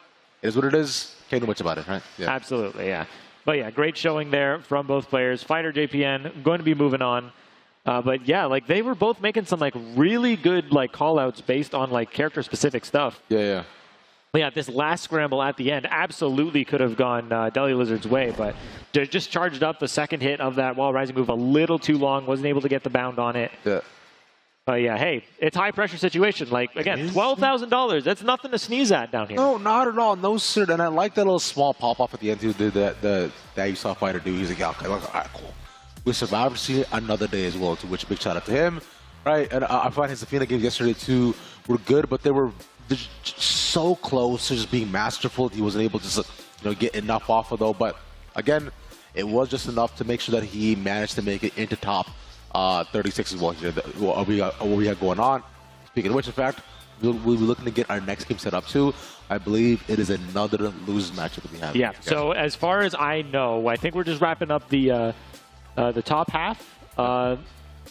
We're just wrapping up the top half of the pool stages. We've got 2 sets of pool stages, so I think we've got another one coming, but I think we heard we got some highlights coming from Demon 20Z. Yeah, let's go look at those real quick. Yeah, because like Demon, remember we've seen him all yesterday. This guy was cooking on the June, man, and his June I find has evolved through where we're going for less of the more backstay carry can style to more of the let me just Hadouken you into the corner and then keep you there half the time. And also he loves doing low heat smash as well. Yeah, the low heat smash, it's always such a great tool to like just catch people off guard. Because like a lot of people, like myself included, I always forget that characters like Jun have multiple heat smashes. Yeah. Did you know Zafina had multiple heat smashes? I did not at all. Well, now I do, but here's the thing, right? Besides Fighter GPN, who plays Zafina, bro? Like, no, I do not know a single other player who plays Zafina. Plus, there's no Zafina at Evo. There's no Zafina at Combo Breaker, right? It becomes tougher, which is why we say these are special characters, but if they do happen to hop on the scene, they do end up making a splash almost always. We were talking about the Yoshi all yesterday's here too, although no Yoshis today, but I am quite confident that we managed to see more and more of them as the game evolves, because this is only season 1 of Tekken. Absolutely. It's the first year. I mean, it's the first year, but like we've gone through like so many like big important balance changes. Like I would dare say that we're in our 2nd year of it already. Speaking of anniversaries, though, speaking of something that involves a 2, what about the number 20? Number 20 important to you at all? It is a little bit important to me because that's where I started believing in myself that year, too. And the reason why is because I remembered that MSI has had their 20th anniversary this year. The MSI laptop is something to marvel at. It's gorgeous, it's lightweight, it's powerful, it does everything you want and more. It's my best friend. It's my only family, and it's everything I need. So big thank you, and a big shout out to MSI on the 20th anniversary for making groundbreaking products year after year, and we hope to see more of them. Big thank you once again for sponsoring this event. Thanks, MSI. Yippee. That's MSI. Putting on a great show for us here. Being able to help us put on this great tournament. Again, a nationwide tournament here. So we really got to go through all corners of the nation, thanks to MSI and our friends over at Intel, to all culminate in this today. Exactly that. As we're looking at culminations, we can speak a bit about the culminations of today's too, what might end up happening here, as we got Demon, once again, like you mentioned, up against Unexcited, who we're bringing out the Jack 8. Now, we've seen a couple of Jacks from yesterday. I am a big Jack enjoyer. I think he's a very fun character to watch too. He's a lot of really fun options, and good Jacks make for just good games. Absolutely. Jack has like always been one of my favorite characters to watch. He's never been weak. He's never been overpowered. Yeah. When you watch a Jack, you know you're having a good time. Well, the beginning of Tekken 8, Jack was a little bit overtuned, I would say. He was quite Nah, strong. but it's fine. He needed it. He needed it. Yeah, he did. Needed just a bit, but right now what we need is to get into this next game, see what goes on here. Demon, Unexcited. Let's see what both of them manage to cook up as we get both intros. Okay, let's go. Oh yeah, big thing to mention too is that yesterday I love making a big deal about all the invaders from the U.S. we have here. Yeah. This is Invader versus Invader, so we're going to be losing an American here. They're going to be only one moving on from here. We'll see which ones that is. There we go. We'll just... All right, finally. Demon gets involved in the round. Heat Smash still available for Jack. But he wants to make sure that he can't use it. Yeah, he runs out, yeah. At 10 for him, Heat Smash. Oh, so dangerous. Get off me. Heat Smash just, oh, the Rage Art lands. It won't kill, but it'll do a significant amount of damage. Yeah, going to do a lot of damage. Just happened to catch Demon mashing into something there. Looked like a forward 2, and it is going to kill. Kills. Oh my god, never mind. Okay. I didn't realize that Jack had it like that. The can is kind of nice, yeah. I mean, yeah, it's a big Gundam like proton laser thing. It's like I don't think a lot of people would be tanking that at full health, but yeah. Oh, put the pressure on. I wouldn't want to either, right? Because you're thinking it reminds you of Cell's, not Cell, Piccolo's special beam cannon. That's what I think about personally in Dragon Ball Z. But okay, finally. Excited, get off me. Grab doesn't land though. Just staying low for now. Demons are anticipating trying anything at all that he can, but gets the heat starter. No guard break on that though, but another grab. But they smash so good. Unexcited is just putting complete pedal to the metal now, trying to not letting Demon get any opportunities to do anything. Double lows to close out the round. He does not want Demon to get any momentum rolling. No, not at all. Because you see what Demon can do once the alts are in his favor, and so far the round seems to be in his. There you go, good duck, good wake up as well. Stopping right in his tracks, but Demon getting some chip damage that no can-cans or back threes, but stops it. Guard break, nicely rolled up and excited, but what can he capitalize off of it too? Oh, the dash, no break on that either. Oh, he could have gotten a little something more out of that. Could, but yeah. Maybe just opting for something quick. Little reset, catch Demon off guard. And the low heat smash. And we said at the beginning of the round as well too, this is one of Demon's bread and butter tools he actually used to win some of these rounds. The low heat smash is a very big thing to do, and it's landed almost every single time. Oh, knocked down. Just opt to stay on the ground. No need to put yourself in a sticky scenario if you don't have to. Oh, yeah. The Gamma Howl 3+4 going to trade with Demon there, so not actually going to get anything off of it. Down forward 2 block, punish. Oh! Throw the grab. There's a can-cans they're looking at. Finally gets the grab off too. Considering how close you are to the wall, this should be the round for Demon. Oh, no! The whiff! The low, but it's it doesn't matter. That's enough still. The weirdness at the wall, putting him slightly off axis with Demon's forward movement. Going to survive for just a little bit, but going to still force the last round. Does Demon. Gamma Howl 1. Yeah. Oh, that's big damage. Yeah, last call was going to actually end up lighting to would have put Jack under half of his health, but not necessarily matter. Another grab from Unexcited. He's trying to go for a lot of these, but in a comeuppance 3 in a row, Demon makes the run back. Yeah, like Demon. Like we've seen this a lot from Demon, like all weekend. Like Like whether like it's Demon like starting with the 2-0 or like completely getting the reverse sweep in rounds, like it's weird. Like even if like the set feels close, the scoreboard still says win-win for one person, win-win for the other. Like I mean, it's consistent at least. Yeah. Which is why we say so often, never just take everything for face value on what you see. No can start this time, but it is still just looking for any sort of punishes. He's just trying to swiping low. Okay. Oh, big running one was 2. Gets the high, no break on that too. And that's what we were looking for last time as well. Was able to continue it off the front, excited, but this time finally landing a lot of damage here. And Heat Smash still available, won't even need it. It doesn't even need it. Gets the throw, just like something clicked there, and just like a completely massive string of offense was just working in Unexcited's favor every single time in that round. Yeah. Gives to him heat. Remember looking for that low Heat Smash from Demon.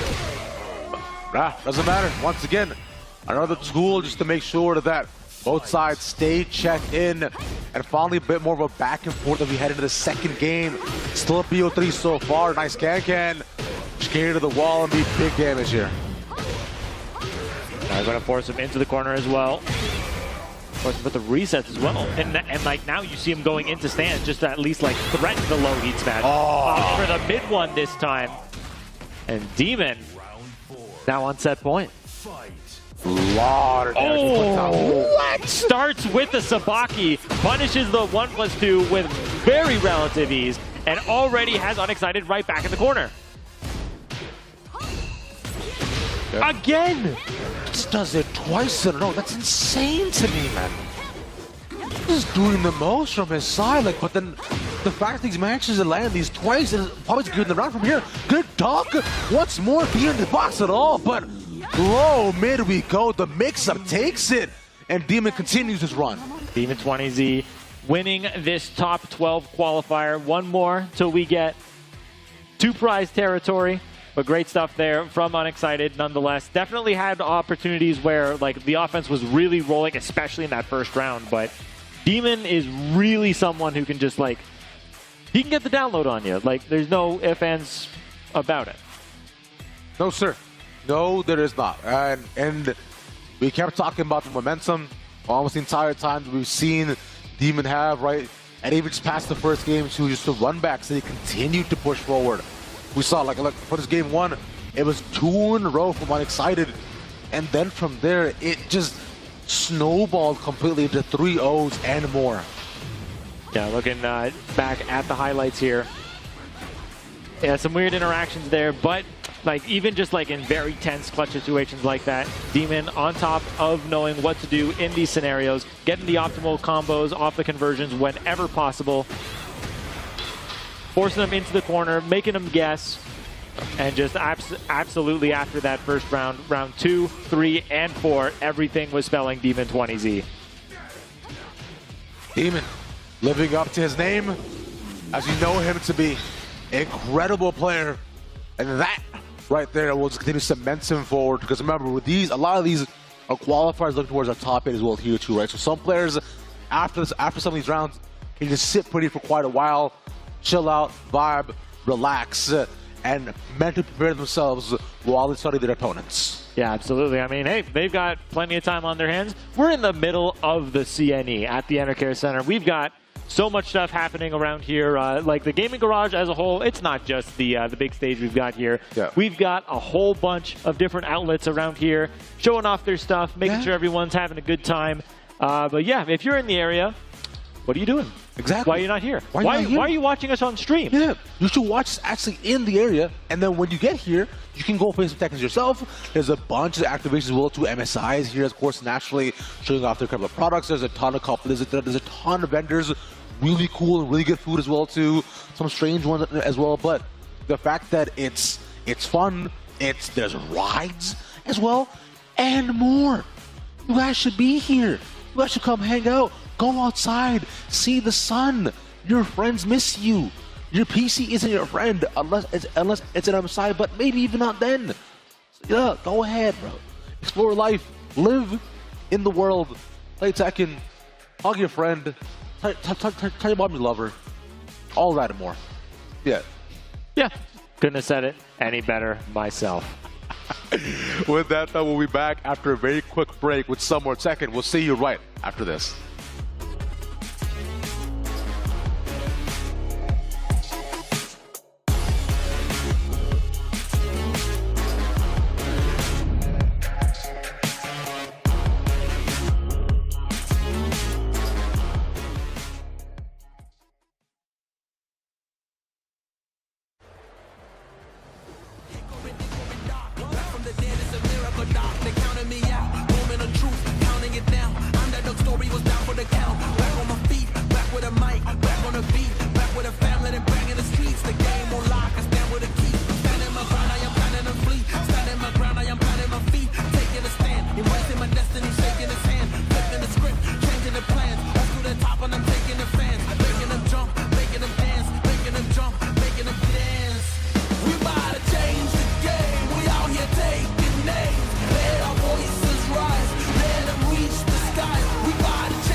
I'm going hard and taking my chances. I keep it moving, I keep advancing, keeping it gangster. Getting the perks and I'm happy to earn them. Mr. Ambitious, kill it, I'm vicious, Mr. Determined. Riding the storm and focus on rainbow connections like Kermit. The water on my shoulders, it was a burden.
Ladies and gentlemen, welcome back to CNE Master Clash here in Toronto.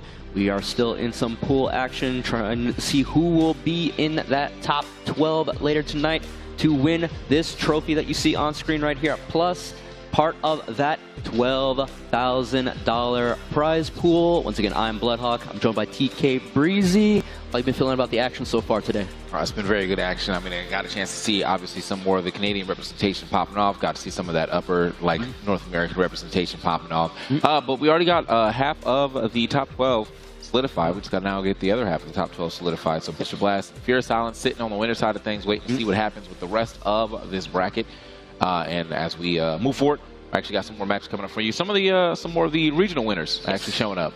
Yeah, yeah. Right now we are going to have Kaishin, who won the Montreal regional, is going to be up, I believe, playing Lee. And listening to Captain Netbeer earlier saying, he said he was propping him up a little bit. He said there's the best Lee in Canada. So we'll see him. This is going to be our first time seeing him this weekend and seeing what he can do with the Lee Chaolan. Yeah, Lee Chaolan going up against a Zero Ken. So see what Zero Ken brings to the table here. But Lee, yeah, a very fun character. I feel like definitely a very fun character to watch. He does some very cool things. Not as much to play sometimes, but I call Lee's a little bit of an extra character, man. You play that character because you want to show off a little bit with those just frames, with those flashy combos. Unfortunately, it's also the kind of character where if the execution ain't on point that day, I feel like his threat and his damage output goes down drastically. So, you know, they gave him a little bit of a crutch in this game. When he's in heat, those just frames become, you know, way simpler to do. They do cost the heat meter. But on the other hand, when he's in heat, if you do actually do him legit, he gets a little bit of heat back. So it's a little bit of a trade-off. There we go. Starting it off right away with the down 444 heat engager. Already in there. Here we go. Just get some of that running attack pressure as well, too. But yeah, here going up against Leo. Yeah, Zero Ken Leo, another strong character. Gonna spend it. The heat dash right away. Zero Ken hasn't yet spent the heat, but wow, good preemptive sidestep on the heat burst. A little off-axis combo. What are we gonna do here? Tried to carry to the wall, but the angle was all weird. Zero Ken. Yeah, you had to do something to stuff because yeah, you were in a real bad spot with Leo having heat still available. A lot of those new options that are light glare or light blades, something like that. Lightning, I can believe you're right. Lightning glare. Yeah. Here we go. Yeah, they gave her a power-up mechanic for some of her moves, similar to Claudio.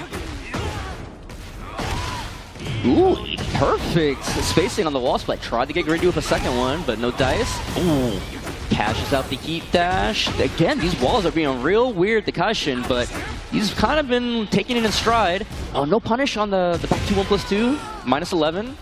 But two impressive rounds back-to-back, showing it why he was the Montreal regional winner. You know, I'm definitely starting to believe the whole, like, hey, this league goes crazy, bro. He's the best league in Canada, and he's definitely trying to, like, prove us right here with the way that he's playing this first match. Okay, the Hell Sweep does work out this time around. All right, does one more charge of Lightning Glare, gets the clean wall splat. What are we going to spend it on? Cat, get the stomp for free, and then not quite dead yet with the extension, but the run up mid, keep it safe. Zero Ken getting around on the board here. Yeah, that's the scariness there of Leo. You saw how much damage Leo was able to get at the wall. Counter hit, get the free follow-up heat engager. Okay, finish the full string right there. Pushing towards the wall here, no duck. Yeah, hasn't really been ducking too many of the things that he's able to duck against Leo so far, but that's a little scary to duck against for that exact reason right there, yeah. The just frame. Power Okay. crush, get off me. Yeah. Oh. I definitely hit a button. Yep. Yeah. Definitely hit a button. You actually saw the, you know, the power crush, like, aura come out. Yeah, the flash come out, and it was like, all right, GG's. Good reaction from Kaishin, and we saw the just frame then, so we know he's got some, he's got the execution, he's got the skill to back up Neckbeard's claim about being the best Lee in Canada. But we'll see if Zero Ken can make some adjustments, potentially bring this to a final game, but definitely showing off with the Lee right now. Go over to Sanctum, so we do have some breakable walls here in the third area after the walls get broke, or just go into the third round.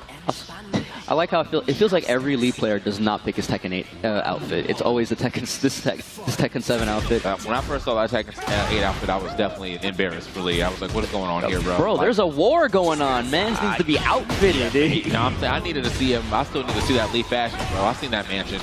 So here we go. Yeah. All right. Starting to see some more of those back threes in there. I like the little sidesteps when he's pressuring. Just to, you know, Leo is a little bit weak to sidestep right. You see a lot of little sidestep rights in between Kaishin's presser in case Zurikin tries to reply back. See right there with the Hitman stance as well. No break on the 1+2 throw. Blazing kick follow-up. Oh, jeez. Let my man play the game right now. Yeah, smelling some blood in the water. Kaishin trying to finish this off real quick and move on to the next round of the winner's side. Okay. Nice character right there, all the way to the wall. Yep, there Perfect. Good 50% right there. Another sidestep right. That was 2 sidesteps. Like, he sidestepped, could have punished earlier. He was like, wait, let me move a little further. yeah, in case I get going. Yeah, in case I get clipped by something. Like, but really clean and really fast game to Kaishin. Putting on a little bit of a clinic right there with the lead. Yeah, I mean, that was absolute domination. Yeah. I mean, there's really nothing else that you can say about that match. Bro actually went crazy. Like, the first game for sure, a little closer, but yeah, moving into that second game, it was like he figured pretty much everything out that he needed to do. Got a perfect in there, was sidestepping to the weak side of Leo, and really like capitalizing on those sidesteps too. Not just like, oh, I'm just doing it to be doing it. It's like, this is exactly what's about to happen, and I'm about to get a hard punish off it every time. Yeah, you know, had the combos, had the just frames, had the pressure, and had the anti-character knowledge all on deck, and all that came together and equaled the W here. So good stuff to him. We're going to definitely be seeing him again today. You see right here, you know, Zurikin had a couple of good spots, especially with the lightning glare, popping heat, but once they got the game too, it felt like Kaishin just made the adjustments and just kind of smothered this Leo. Yeah.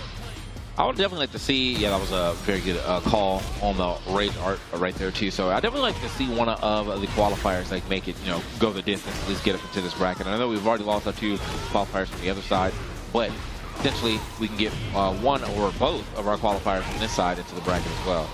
And then, yeah, spiking down into the Pulse Cannon, the 4-4-3, and finishing it off. Real clean right there. We see some of our competitors that we saw earlier today. Fear of Silence, Mac, they're in the front. Well, say hello, guys. We see you on camera. Hey, there we go. Oh, thumbs down? Thumbs down? What's up, everybody? Still early in the day. The stands are still filling up. But we are working towards that top 12 and eventual top 8 later today for the $12,000 and the trophy here at Master Clash. But next up, we're going to have Miasma versus Sky. Sky being one of our qualifiers from Edmonton, regional qualifier. I believe he's got the Asuka on deck. Okay, there we go. So yeah, it's going to be nice to see what he brings to the table too. This is his first day playing, as he was not, you know, didn't have to obviously play yesterday, already qualified. But yeah, of the 36, we have 4 qualifiers, 2 of them still left because we're on the other side of pools. And I definitely would just like to see one of these qualifiers make their way through, you know. Obviously, if you qualified, didn't have to play yesterday in the LCQ, you want to try to make it as far as possible. I mean, that could be a blessing and a curse sometimes. Obviously, you get to skip the line and play today, but then people that played in the LCQ, that was their warm-up day, you know, and then these other guys potentially going in cold, you know, they don't have the time to feel, you know, everybody that qualified out of the LCQ, they kind of got a feel for the people that they played against yesterday. Obviously, you know, people like Mac and Booster playing in that grand finals. You know, if that matchup happens again today, maybe the result will be different based on the information they got. But I do agree. I do want to see Kaishin, especially after Kaishin showed out with the lead right there, and then hopefully Sky will do the same with the Asuka, seeing one of these guys make it into the top 12 later today. Yeah, you know, really prove like, oh yeah, I was definitely supposed to be here. Like that tournament that I won was only just the beginning. So I know the Bears players, that's what we lost? Yeah, Smosler and Deli. Yeah, so, we didn't get a chance to see Smosler, unfortunate, but yeah, Deli, we saw some Deli. Deli was definitely kind of popping off a little bit with the Panda, so great representation for the Bears at the very least for a little bit here in the CNE Masterclass. Yeah, unfortunately, like we weren't commentating that match, but it just seemed like didn't have a really good read on the Zafina. Zafina, very tricky character in this game, and if you don't have the experience, especially with her Tekken 8 specific changes with the claw attacks as well, you know, that character I feel like is going to eat you right up. But we're going to move on. Sky said did qualify with the Asuka. Miasma, we'll see who he brings to the table. Lee, I'm seeing Lee versus Kazuya right now, but we'll see if Sky brings the Asuka. You know, I think correct me if I'm wrong, P2 like defaults on Kazuya, so Oh, I'm chilling. sure. Okay, Yeah, I was like, hold on. All right, Let me find out. Maybe the Jun Kazama here for Miasma. Okay. Little bloodline battle here. Let's go. Auntie versus niece is about to happen right now. I'm very glad that they put like a lot more variance in their gameplay too, because I know from like Tag 2 they were like pretty similar. Yeah. But like now, there's obviously with June coming, well, not ever really being, as they say, but having now the mystical powers definitely put a little difference in the way her and Asuka play. Yeah, they definitely have the, June having the cosmic power with the light powers and that, and maybe just being a little bit more graceful with it. While Asuka's, they've definitely deviated her like this girl punches real hard. Yeah, yeah. She's a brawler for sure. So, see what we get into here. Counter hit right from the start from Sky. Man, wow. Holding the parry. Happens to all of us. You know what I'm saying? You see it, you're like, oh, you're not gonna hold it that long, and you still swing into it. Unfortunate. And this is, absolutely a mauling here at the very beginning. Sky not letting off of the pedal at all. Off rip, like the first hit, and it was like, all right, well, I already got that advantage. Okay, hold up. 4-2.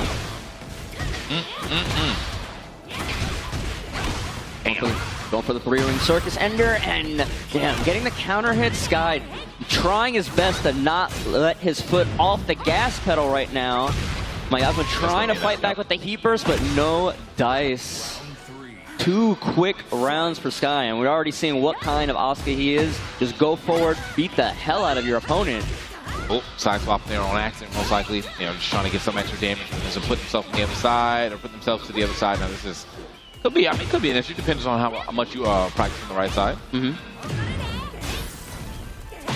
Side step 2, heat dash, and that was a quick 3 rounds straight. Just like Kaishin, Sky kind of putting on a statement right now, proving that, just because he qualified from the regionals, he's still legit, Yeah, I mean, I want a tournament to get here. Probably had some time to go mess around and get some, captures in too, so keep the hands warm. But geez, like that man super warmed up. I can't really say anything else about it, but we're gonna go ahead and check these buttons real quick. Maybe something was off. Still locking in with the June. Miasma shaking their head like, did I really not set my buttons correctly in that first game? Is that really what happened? Well, hopefully that was all that was the issue, so we can see some more good tech here. But yeah, I mean, absolute mauling right there on that first game from Sky. Gonna have to see Miasma really have to, well, hopefully make some adjustments outside of just the buttons. Round 1. Fight. Right. Oh, the launching throw. Gonna catch the wall here. Perfect wall splat. Powers up with the Naniwa Gusto and spends it right away for the launch and get off this balcony. Okay. Here on the other side. Yeah. Gonna get some plus frames going right there with that side step 4. Okay. Pops the heat burst into immediate sidestep 2 heat dash. Such a strong option for an evasive move that you can heat dash, and if it hits, you get a full combo. Such a strong tool for Asuka. The can kicks. All right, little girl. I did this style before you were even in the game. Whoa. Okay, that was almost 50% off that can conversion. So that's good. Immediate reversal. Okay. Let me get Naniwa Gusto as well. Use it immediately though. Flat. Okay, power up. Yeah, there we go. Heat for heat right there. Gonna use it immediately. Oh, the cans one more time. Yo, with the rage, dude, might actually be. I was gonna say maybe with the if we were able to get to the wall again. 3 cans in 1 round. It felt like. 1-to-1 on rounds. Miasma making the adjustments, but another round start counter hit for Sky. We're gonna move towards this wall blast. Are we gonna take it? Yep, they're gonna take that wall blast. Boom, right back to the wall. Oh, too far away. Oh, you know what? I'm gonna say that was a setup. I'm gonna say that was a setup, bro. I love players that, they can make a mistake like that and they just roll with the punches. They don't like panic over it. Uh-oh. Okay, next block. Yep, on the low right there. And the cans are blowing him up. You gotta look out for that. The panic option definitely paid off A lot for Miasma. Oh, the equalizer into the immediate rage art. This should be enough to kill, even with the little extra wall scaling from the wall splat. Big punch. He's just gonna, oh no! Still living with the sliver. Miasma still has the heat, but traded with the heat smash. And Sky 1 round away from moving on in pretty dominant fashion. Another Same start. I've seen this episode before, TK. All right, yeah, smart to stay on the ground right there, but does end up eating the 4-2, so talk about way less damage than what you would have eaten. Counter hit. Nope, it wasn't ready to convert off of it. Power crushes through the heat burst, spends the heat smash right away for pressure. Good break on the 2 throw, but the float is just enough. Oh, drops the combo. Okay, yeah, just get off me real quick. Has to send the heat smash, but running out of time. Okay, nice. I like that one. It's being so aggressive the whole time, but right at the end, you know, doing that little string, and then at that point backing off and being like, okay, at this point, they're, especially in the previous rounds after eating so many can kicks, waiting it out, I really like it. Yeah, a little staggered pressure there too, so maybe trying to like force out a can kick and maybe beat it with the counter hit float type situation. Also never went for that that low out of that specific string. You know, it was always like the mid instead. I think 2 more times, probably would have seen that low coming through. Yeah. I mean, really impressive 2-0 from Sky with the Asuka. What I think was the most impressive, that even though he was playing that super aggressive in-your-grill style, fishing for those counter hits, it didn't feel like he was on autopilot. I feel like he was really paying attention to how Miasma was dealing with his pressure and stuff, and making the adjustments on the fly, while still staying true to that really aggressive playstyle. Yeah, I think the only thing that was like really catching him up was, yeah, sometimes he was getting a little too aggressive, so therefore getting can, but as you said, by the last round, he was kind of staggering his offense to be like, all right, well, let me make sure I don't continuously get can out here for big damage. Spencer Rage Art here, not quite enough to kill, but still able to close out the rounds. And I think we've got back-to-back matches now from our other 2 regional qualifiers, and I think if for me, if I was in the tournament, I'm definitely being put on notice. Like, these 2, do not take them lightly. Oh no, not with the way that they've been going crazy. I mean, that was 2 very good displays of gaming right there, of Tekken from both of them. Like, I mean, very dominant sets. You know, I think he lost 1 round. Yeah. And then the Lee, he lost no rounds, and he was actually going crazy in that second game too. There's that trophy. There's that MSI that we we are sponsored by, but also probably we'll just give it to the winner. Who knows? You know. Like, hey, walk away with an MSI. That's the real prize right there. Yep. There it is. I mean, if they get one and they don't want it, you know, pass it to me. Yeah, that's what I'm saying, this is a beauty, honestly. Even though it's on the hefty side, that just means it's quality. Yeah. From MSI right here, just so you know. Looking like a 17-inch or 2, so great keyboard, great screen on it. So shout out to MSI and Intel for sponsoring CNN Master Clash. I believe right before we cut the camera, I believe all the way back there you can see Kaishin getting back on the stage with the Lee, and I believe they're about to play Drakeidus we saw yesterday with Arena and the Devil Jin. Yeah, I'm not sure which one we'll see here just yet, but we will find out relatively soon. Either way, all I know is that we will see Mishima on that screen when it's time to play. So yeah, it's going to be a good match, Drakeidus. I think had a pretty decent showing yesterday, but is probably trying to make a way better showing this time around, going into the actual bracket. So we'll see how this one plays out. However, though, as we said, Kaishin, I mean, if you go back 2 matches, you'll know how he played. Yeah, and we'll see if he can put it on display as well. Drake is playing the Devil Jin yesterday and some Reina. The Devil Jin versus Lee could be a little annoying. I think Lee, against the traditional Mishimas, I think Lee can be pretty good because can swarm, has a lot of good counter hit tools for people trying to come in recklessly. The one thing that people got to realize when you play Mishimas as well, the Hell Sweep, even though it's a low and it comes out of the crouch dash, it doesn't actually go under highs. So, the Lee Magic 4, the 444 string, even the 222, like if you're being reckless with your approach with the wave dash, you can get counter hit for free. Like even Steve, a good back 1 on a Mishima can ruin their day. We'll see with the Reina.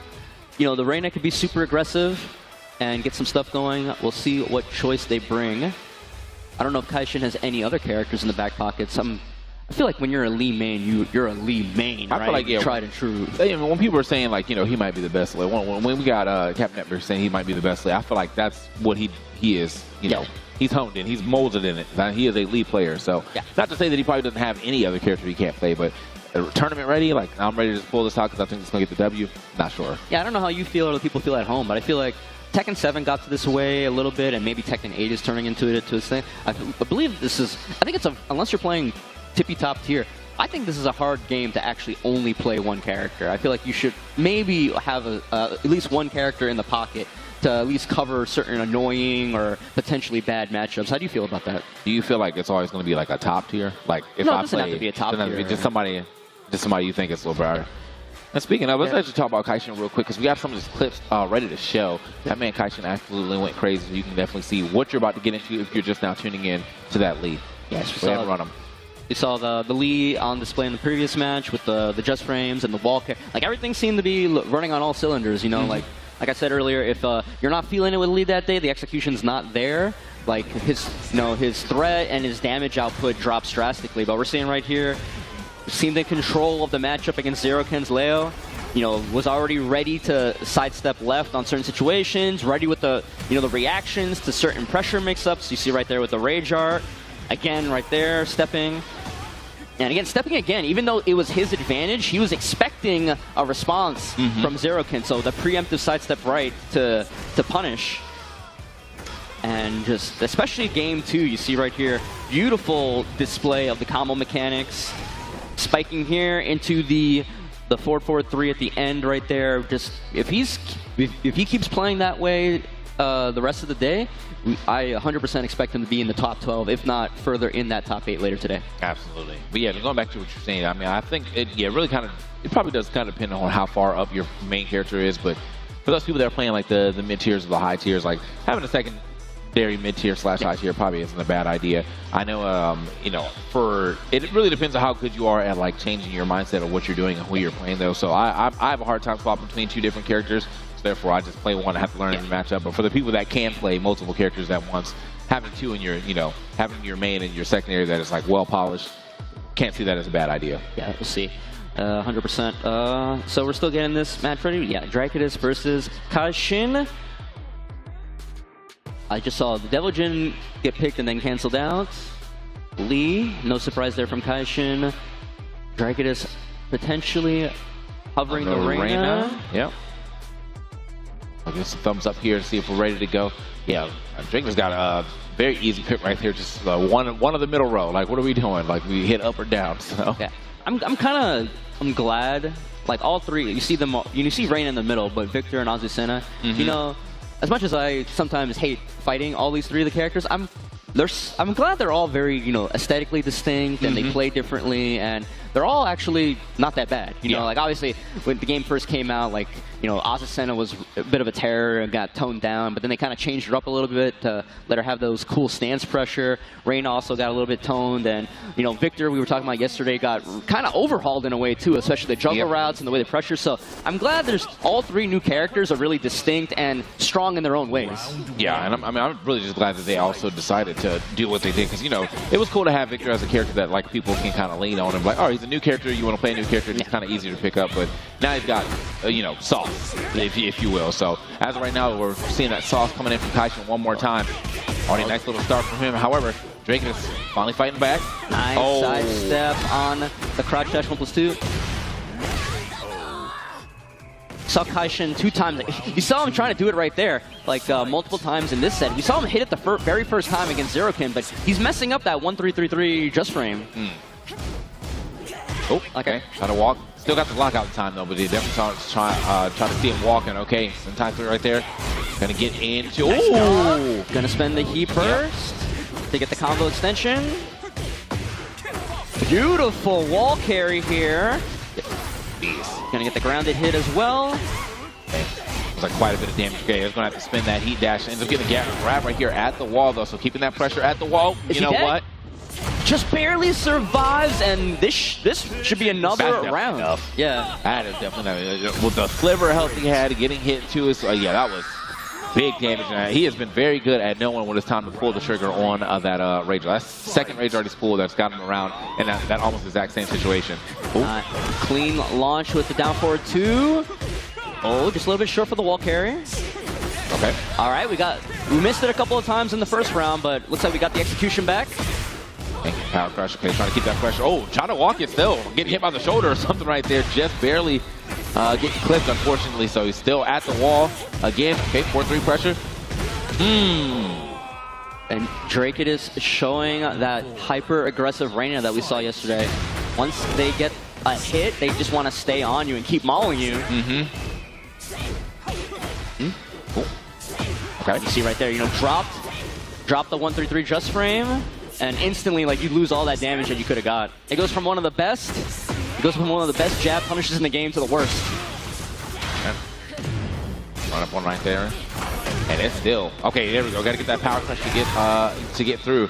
A little scary situation, but only scary for Drake. This getting hit into the heat dash, into the confirmed, real easy damage with the sliver of health that they had left. So either way, though, Drake put up a good fight there. I think there was a couple of interesting drops there, and on top of that, some interesting hits. I mean, you saw that that shoulder hitbox with the almost full walk around, and they still got the hit off of I think like.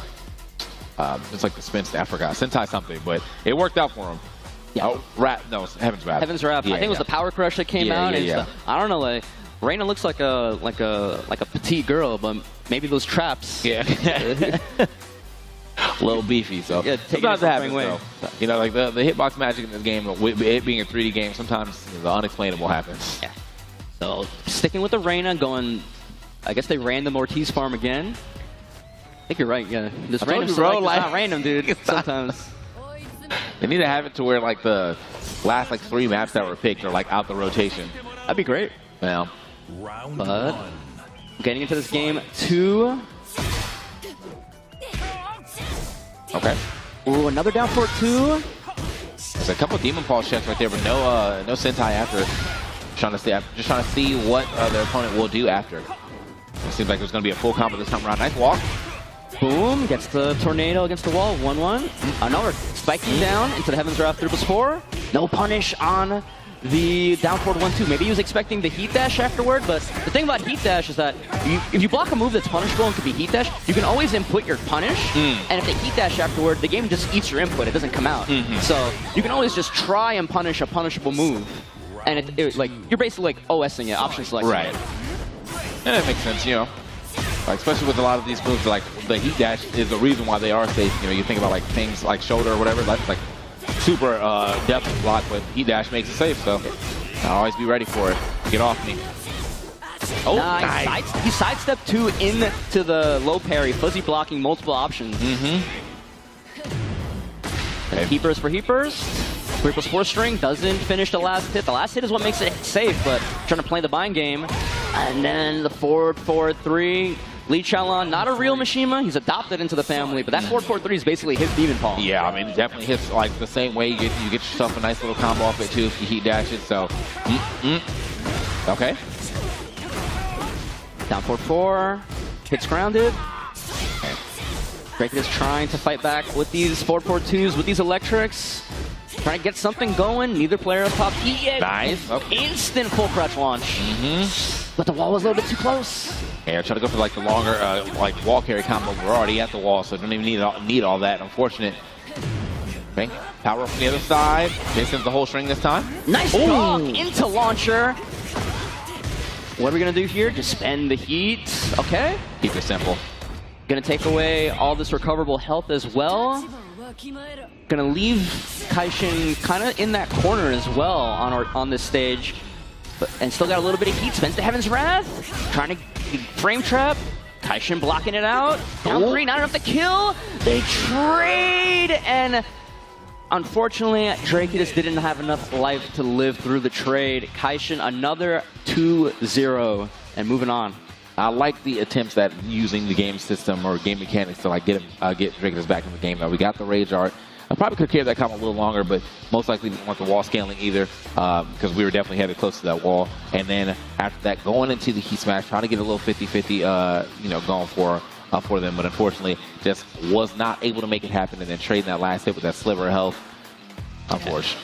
Yeah, I really liked what I saw from Kaishin, though. Like I said, this Lee Chalon, the character, has a high execution ceiling, and when you mess up, you know, some Lee players, they start like panicking a little bit or stressing out when they don't hit those just frames. You saw Kaishin miss quite a few of them in the set, but it seemed like it didn't let him bother him. He just played through it, be like, okay, you know, I'm messing him up, but I'm going to keep trying for him. If I don't get it, you just move on, do something else. I think that's a showing of very good mental discipline. Just because you're messing up doesn't mean you're losing. Right. Right. But you still had the beautiful sidestep launches. We saw a bunch of sidestep down forward twos. You see the sidestep hop get right there. The wall carry was still immaculate and on point. And great use of the system mechanics. Drake is trying to fight back here. Had a beautiful duck and launch under. Tried to spend the Rage Art to put themselves in a favorable position. But fortunately, as we just saw, this is going to end up in a trade in Kaishin's favor. And he's going to move on. I don't know if that puts him out of the pool yet or if he has to win one more. But amazing play from him so far with this Lee Chalon. There we go. Fist bumps out. Yeah, it's going to keep it moving here. But yeah, trade jabs right there going to be in favor of Kaishin. Yeah, who has said is moving on. Might have one more match to get into the winner side of things. But either way, my man is definitely saucing right now. He said, I won that tournament and I am you know, qualified in, and I'm going to make sure I take this qualifier to the bank. Yep.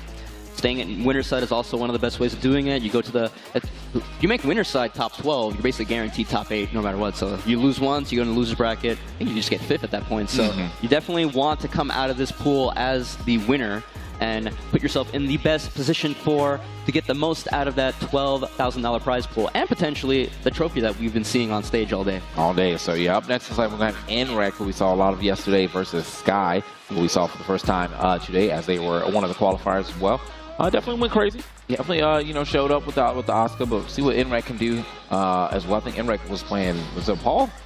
NREC, we first saw him, the first match, I believe, yesterday, we saw him playing Dragunov. Right. And after that, he was playing a lot of Steve, I believe. Steve, no, I think he played against Paul, that's right. Or he might have played Ryu Hoshin. I'm not completely sure, but I know, you're right now. It was definitely the Dragunov and the Steve. See what he decided to pick this time around, though. Like we're gonna go for the Steve, okay. Yeah, I was actually chatting him up after we finished up yesterday. We were, you know, all the players were hanging around and chatting up a little bit. I was asking him about the Dragunov and the Steve. Like, the Steve looked real good, so I was like wondering what happened with the Dragunov. He's like, the Dragunov is actually a new project for him. Okay. And he also, he had been a Steve player in the previous game in Tekken 7 and a bit of this, but he wasn't feeling Steve at first. I think we talked about it a little bit, you know, the Lionheart stuff, being forced into Lionheart, and then they changed it recently that now you can pick and choose if you want to go into stance. And ever since then, he's been picking the Steve back up again. Right, so, I mean, that's definitely a major change right there, too. Like, you kind of need that type of change. This matchup, though, can be very annoying for Steve Ox because you have to be really careful with the pressure. We'll see if it comes up. But she has that punch Sabaki that can lead to a full combo. I also feel like Steve doesn't really have like a lot of, well, elbows in his style. So, you know, you always got to worry about the parry as well, too. You're not really elbowing or kneeing because you're not really using your legs that often. So you got the could be a real issue. You got the peekaboo uppercut that I don't think can be parried because it's a jumping move. And I think the peekaboo down forward 2 is an elbow. But I'm not 100% on that. We'll see if those come into play. We already saw the peekaboo uppercut. Okay. Nope, there it is. Gotta watch your stuff. Gotta use elbows and knees to get through that if you want to get a hit. Yeah. Also, you know, like, you know, if she holds the parry, you know, like Steve doesn't have like a snake edge or something to really punish her real bad. Those lows aren't super scary. Okay, get on me. But got the first round. Sky spending we already saw it in the first game, spending that sidestep 2 heat dash. Got that one charge and but speaking of snake edges, goes for the big sweep, cashes out. Not dead yet, but NREC stays down and eats the low ender off of that string. And on top of that, with the rage, she was going to be a little extra damage, so probably wasn't expecting as much damage. There's the punch, Sabaki, that you were talking about. Yeah, that one works only on punch moves, but you know what? Steve's a boxer. Yep. Like 99% of his moveset is punches. You know, oh God, that was all Sky right there. Right after from the punch Sabaki until the very end. I felt like a whole 20 seconds of Sky, but gets counter hit by the last hit of the string. I appreciate the respect right there. I saw from NREC. I mean, that was that round opener was getting a lot of work done in the last game that we saw Sky playing, but Not going to work against Steve this time around. Okay. Fortunately, okay, just laying down for big killing. Okay, breaks the 10 count. The 4-1 into free follow-up. Oh, definitely getting hit on that one. Boom. TK, we've been seeing a lot of rage arts today. You know? Yeah, I mean, I like the way that, like, we're seeing them, too. None of the rage arts so far have been, like, look like a desperation rage art. It's just like, okay, hold on, bro. You definitely like the pressure a lot here, so I know you're about to hit another button. And I feel like they're almost 100% on those. Good grab. Gets him with the, that's a 2 command throw. And did so much damage because he was in rage. Well, actually, no, he was no longer in rage because he spent the rage art, but still, I think that 40 damage right there? Oh, okay, back one, there we go. As the bro Tasty Steves like to say, back one, go to sleep standing up. That's what it feels like. Uh-oh. Oh, just barely. Yeah, I thought that was definitely going to hit in time. Yeah, I think that they changed the charge moves recently that they break armor, right? So they just beat it out, luckily. Okay. Going to get a lot of this back now because of that, though. We're in rage. We're still able to use it, but I'm a little worried about using it right here at this time. I should just use it now, though. Boom. Okay, watch the movie.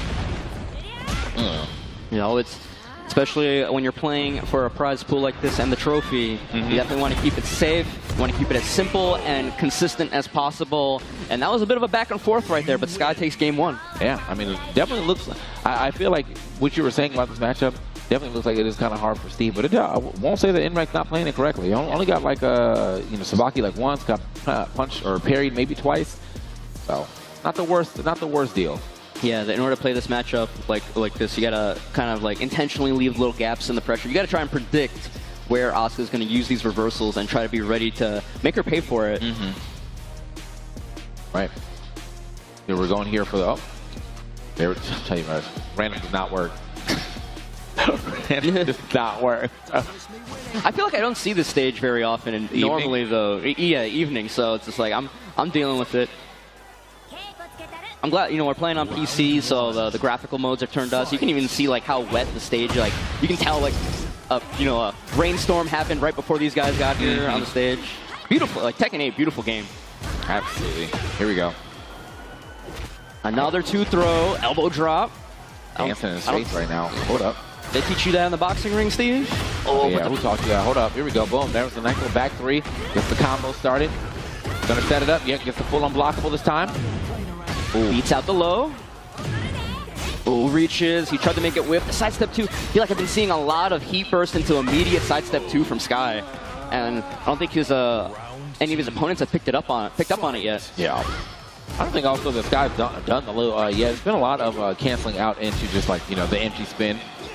Which is nothing wrong with that. I mean, it's still forced. I think it's like one of those things that gives you the information. Like, did he even look low when I went for this empty spin? Nice duck on the power crush. Little punish with the 1-1-2. Gonna beat out the Sonic Fang. Again, immediate sidestep 2 heat dash to get space. That's becoming a bit of a pattern. And NREC takes round 2 in game 2. Using that Sonic Fang perfectly right there. That was a nice little whiff punish. Very good for that as well. Okay, try to get that walk around though. Ooh. Lightly tracking on that sweeping low. Ooh, the manual Lion Heart into the 2 launcher. All right, keeping it simple right here with these punishes. Look at that, it's just a lot of back steps and it's working out. Oh, the regular 2 throw. That wasn't even the command one. That could have been broken with 1 or 2. Sky potentially have a nice break on the throw. Sky potentially exposing a throw breaking issue. Sidestep 2 again, heat dash. It seems to be the move he likes to heat dash the most. Plus ending 2-2. Oh, we saw the punish, but this time. Man, the desperation can-cans with the sliver of health going to do it this time. I was wondering when we were going to see that low out of that string finally. We did actually get it this time around, but it was blocked. Not the hardest punish on it, unfortunately, though. And caught with the low. Up for 2. Ooh, into the duck 2 launcher. Can we get to the wall here? Gonna spin G. Ba-ba. Gets the clean wall splat. Machine gun blows. Masaji. There we go.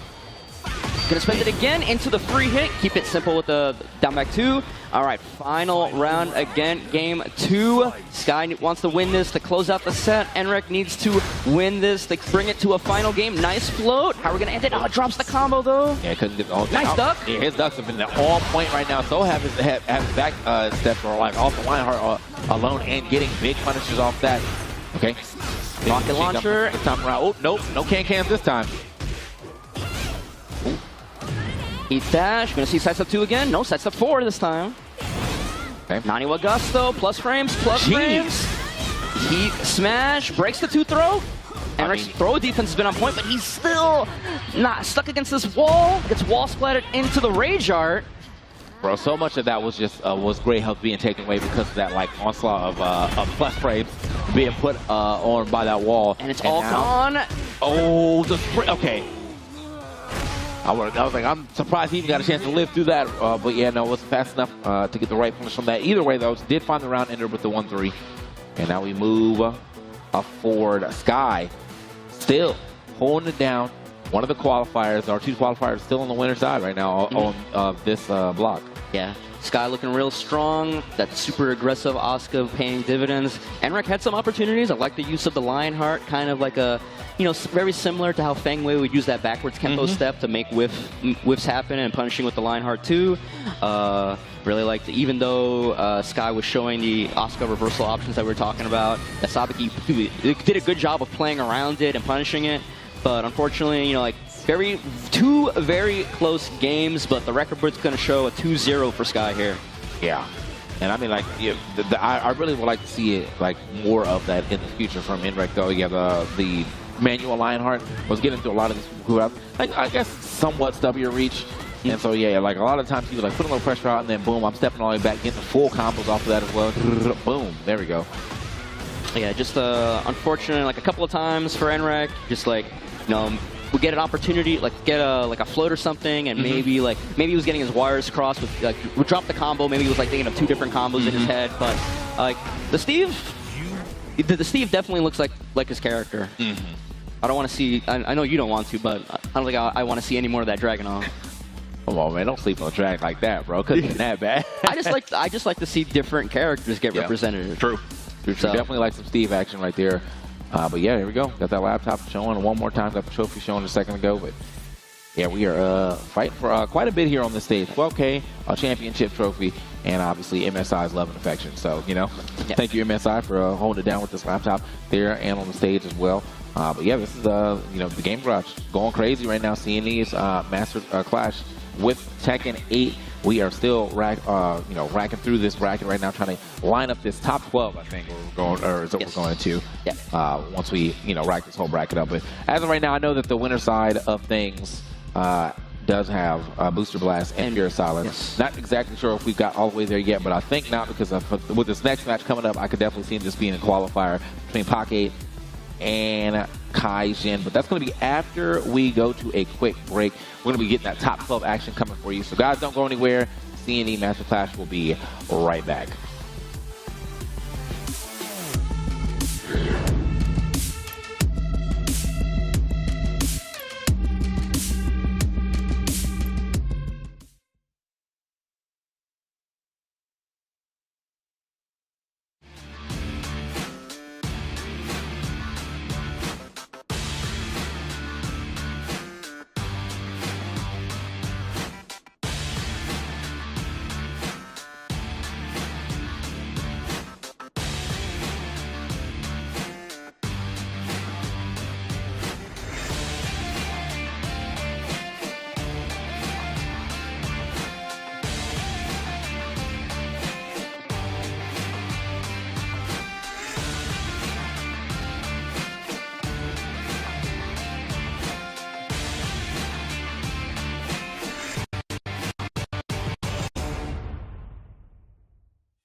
You in the prison, so the legend better watch your mouth. They try to bring us down,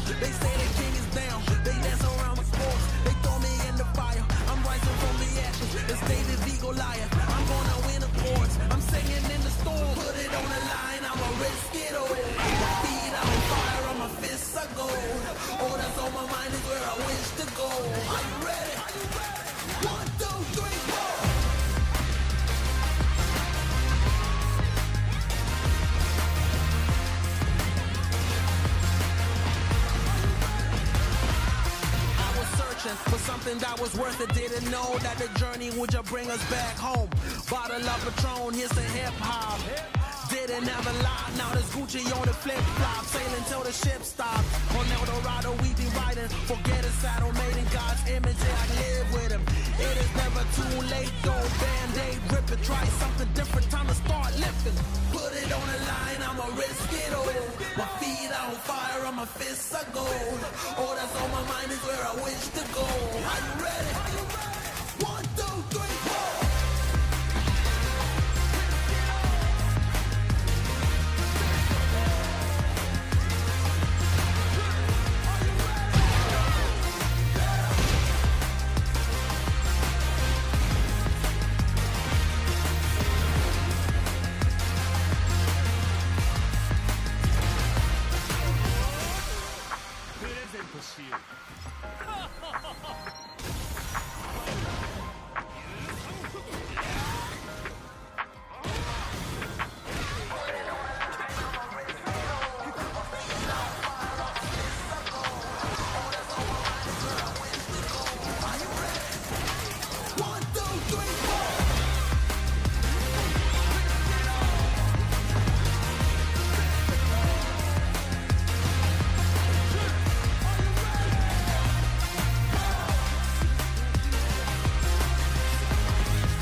Homies, welcome on back once again to the Seated Gaming Garage, the Intel match class for Tekken 8. Raps Gravish, Captain Neckbeard, to take us through the next couple sets of games, as we have one that I've been excited about for a very, very long time. Cap, what do we got going on? All right, so what we got going on here, there's a bit of history coming to this one. I've talked about this event that I was at earlier in the year, UMAD, held in Montreal. We had a 6v6 Waseda-style elimination tournament between Toronto versus Montreal. Pak 8 was on Toronto's team, and Kaishin was on Team Montreal. Montreal swept everybody until Pak 8. Until Pak 8. Pak made the comeback. Beat player 1, 2, 3, 4, 5. Wasn't able to close out just at the end, as Montreal's Spooter did take the win. But one of the victims that fell to Pak 8 was, in fact, Kaishin. So this is a run back that I've been looking forward to. And especially considering the characters they're playing, right? We have the Lee going up against the Warong. And here's the thing. The Lee we've seen from Kaishin all day, this guy has been cooking. This guy has had incredible games so far, very dominant. And Pak 8, on the other end, we see some troubles for him too. Remember, Warong and Lee both have specific game plans. Lee is to make your life miserable. Warong is to make sure you don't get to play. Let's see who gets to do what. Get the sidestep down forward too. Start off good round of offense. Take to the corner. Down forward two, connecting again. Oh, no break on it. Oh. Now we can put Kaishin in the corner. Keep you in the corner. Stop moving. Oh! Big duck on the power crush. That one's a high. So that was also wall break as well here too, but it doesn't really matter. Just playing that so well too. Reading exactly how you knew Lee wanted to get out of the corners as well. Good sidestep, be able to the corner carry that all the way. Did a lot of damage here. No break, but still good enough starts. The slide. Oh. At the wrong side of the stage to get that wall break. But the thing with both of these characters is that with the right launch, they can get to the balcony break anytime they so desire. Oh, it's full strength with the heat. Yeah, this gonna take to the wall. So much, man. Like, you're just going rocking the 3-4-3-4s, and like when you're caught in limbo like that against Warong, right? There's not so much you can do because you are naturally the most vulnerable in the air. But same start the previous round though. Being down 2, this is essential for Glaxion to try to win. No stage break just yet too. He's caught in the corner, not going to be able to do that. A lot of pressure being put out.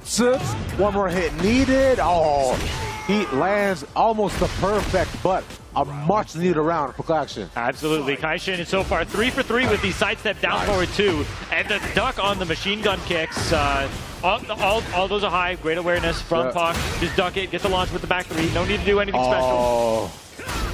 Changes up to a mid 2. He was walking low there, unfortunately, but now from there, again, the same whiff the power crush 2. He dodges back a perfect give, and now Pocket is cooking. Yeah, Pocket we saw yesterday, like literally all day up to their eventual elimination, just like keeping the pressure cooking, like not giving you a chance to breathe as soon as he gets momentum rolling. But yeah, like again, like what happened back in Montreal, it was a victorious Puck. So Kaishin on the back ropes now, has to do whatever he can to make sure we don't get a repeat. Was Kaishin wearing a shirt with Lee on it, by the way, like old Lee? I think he was. When we go back to caps, I'll show you. I think he's wearing old Lee on a shirt, which is kind of cool. See, that move right there from Lee, just at down 4, that's some of the most effective posting tools that he actually has, considering the range that's actually on there, and considering it hits low too. It does so well against what Warong wants to get done. That's how you space it. But the last Pocket on the comeback here. We're going to go into just pokes and jabs. Small TEKKEN. Picking the 2 of them. Throwing out the mids there, not going for the high string. Oh, going to catch him airborne. Try to go for the Hitman up 4. Going to eat some big damage for his troubles. Down we go. Packers are gone to the people of Peru watching 2 Korean men go at one another. Oh, gets the counter hit 1+2. Going to be able to take this downstairs. Oh, the sidewall going to mess up the forward 4-1 for the bound. All right, Lee's Japanese comeback. But it doesn't see better. As right now, we're wrong. He's a kick one of the 2 kickers, I should say. Yeah. Oh, Hitman stands 2, going to get the big launch. Taking it to the wall. Spend the heat. Don't give it a chance to fumble because of that sidewall. But now we're going downstairs. Big stage hazards everywhere on every wall. It's going to be fun down here. Money pit as well. Like you're saying, it's gonna land beautifully to both these guys, but more so finding towards Lee. He wants to be able to continue to give him the pressure. Come on, man. Same way he does it again. 3-4s again. We're locked. There's stage hazards. Money in your face. Lee got more than enough of those, so you know he doesn't need more. But might need to toss some more of that around. Still in a heap. Spends the dash wall. Keeps him in the corner. Kaishin can do nothing right now. Oh! Was able to get some movement there, got the opportunity with the wild standing 2, didn't finish the string into anything though.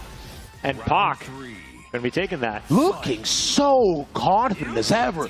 The way we're looking at it right now, Pac has a complete lead on Kaishin. It might be because the previous game as well too, but he seems so comfortable with exactly what Kaishin wants to get done. Kaishin really struggling to find opportunities to open up Hawk here, but just using the movement, trying to get these opportunities where Warong's going linear. Oh, hey, whips the back too, unfortunately, but gives him the opportunity, and now with this Kaishin, he's just like, all right, nah, move back, jab, move, jab, just keeping him locked in. Get off me. Something like that. Using the heat, keep the frame advantage within him. Down. Quite low, they're using the dash, pushing in the corner, but he's to land something of significance. No way, man. Got the block on the low, but caught Mashin afterwards as Pocket finishes the string and in dominating fashion moves on into top 12. 2-0. What we saw there too, and sending over Kaishin to losers too, but although still a decent far away along the bracket, they doesn't have to work too hard to try to make it into top 12, but being a loser never feels too good. But Pocket, from yesterday to today, this is one of those guys who we were watching the entire time. There were only so few people who were actually able to get a good read on his game plan and stuff him. And one of those was Zhao Yu, in fact, right, with how he was playing. But right now, it's just he seems as confident as ever on his pick. Yeah, and a lot of matchup-specific stuff, too. Like, we saw Kaishin go for the Power Crush twice, and both times that it happened, we're going to see it right here again. Yeah, Pocket is going for a very quick option. Just go for a quick move, confirm that, oh, yeah, going for the Power Crush here, but I can just duck it. I'm in no danger here. Get a full punish, take complete advantage of the opportunity presented. And he read that twice, too. That's the most impressive part. Same situation, same Power Crush, same duck as well. So it's like he knew, cool. He only has one option. I find, is that a large characteristic of Lee that, like, when you're stuck at the corner, you have maybe two things that you can do? Now the thing with Lee is that he has like a lot of like strong tools. Like his counter hit game is his biggest thing. Yeah. But having a good counter hit game does not always necessarily mean that you'll have the best panic tools to get out of situations. You think of just going for machine gun kicks, magic fours. Yeah. Every single time he went for that, Pac was already ducking and ate a big punish in the back three without failure every single time. That's the toughest part, right? Where you're thinking when you know the character has just so few options, that's just like knowing the game, right? That's being a student of the game and understanding that, within this too, you can do two things, brother, and I'm not gonna let you do either one of them. And the second one, that's null and void. And I said it before this, I'm gonna need to see at least one acid rain in the game. I got none. I mean, nah, come on. Kaishin's been playing all day. He's been I know. It's fine, but it's look. I just say this because acid rain is just one of the coolest moves in the game, bro. When it's executed so well, it's so beautiful, and it's very technical too. That's the thing. It's so technical, in fact, that going into this game, they added in heat to make it easier because most people couldn't do it in Tekken 7 and 6 and 5 and 4. Bro, it's so sick though. Yeah. By the way, Lee is gone. We're on to the next matchup. Yeah, going with Ryuhosen that we see on the left-hand side, rocking with the Paul Phoenix. We're not going to be seeing anything different. Why would we? But yeah, going up against Sky's Asuka. Sky's been on a tear all day today. But yeah, has a pretty tough running here going up against Ryuhosen, who made it very far in our LCQ yesterday, making a top 8 position. I believe the final placement was a 5th place. But we'll see if that run does continue so far. Ryuhosen been looking good across the board on both of these characters, right? Asuka with more so that counter hit playstyle too, but both of them, one thing in common, very heavy hitters, lots of options to choose from, and they do make you guess Paul more than Asuka naturally, but he already looked for it. Starting off some nice little hits. Ooh, what was that? That was cool. Got the install, but Ryuhosen doing a good job just trying to stay out of range of it. Gets caught by the Power Crush, though. Nice. Oh, good look at that guard pick as well. He continues to push pressure on him. And the side step right in the forward. Oh, perfect to start it off. Sky. Yusei's been looking good. I see that as well. Yeah, Asuka's got such incredible snowball momentum when she's got the install ready, and with heat, she has it until she uses it like outside of heat. So every single option is a threat that Sky is using to perfect execution. And there's the hit with the install. Good side step. The Kekken not going to land. Using the heat dash from there as well. Manages to use it by the end of it. But he's still available for Paul. Heat dash to get back back. Oh my god, that back three was gorgeous. Takes him back to the wall. Let's stay over there. Install ready once again. What you gonna do here, Sky? What's going on? Low! It's just so good. It's so good, Cat. Gets the counter hit and is now taking a quick 2-0 up against Ryuhosen. But we've seen this before up against Ryuhosen, who had some very fearsome opponents both yesterday and today, making some big comebacks when it matters. gets the floor blast off the running 2. This is going to be the start Ryuhosen needs to turn this game around. I mean, a start like that is probably the most ideal thing you could probably have, but remember, look at all that chip damage, right? Looking at recoverable life. That's how Sky came back before, and he might just do it again. Heat ready once more. The unblockable! Lets it rock. Ryuhosen caught standing up. Not ready for the unblockable, because we've seen Sky keep going for the setup, but just canceling into nothing, letting it rock a little early, so it's not the unblockable. Yeah. But we finally get the unblockables here. They catch Ryuhosen off guard. It's going to allow Sky to take that first game. And Sky playing this extremely heavy-handed form of Asuka, where he's playing it like a Warong would, right? Just it's actually not letting your opponent breathe for even a single millisecond to costing their face, using himself over and over, heat whenever he can, and keeping you by the wall too. So if we don't get an open stage this time, I do worry for Ryuhosen if he cannot adapt. Now Ryuhosen taking a good while. Get a sip of water. Take some time to think about it. We're gonna go into descent. That means we're gonna get some of these floor breaks probably too. So that might also land even more towards the dominance that either one of these guys can have. But Ryuhosen, brother, let's see what you got for us. You have to think every time Paul breaks that wall a little bit, right? Where's he getting that any breaks from? You're thinking holes into it, man. Like, don't worry about it.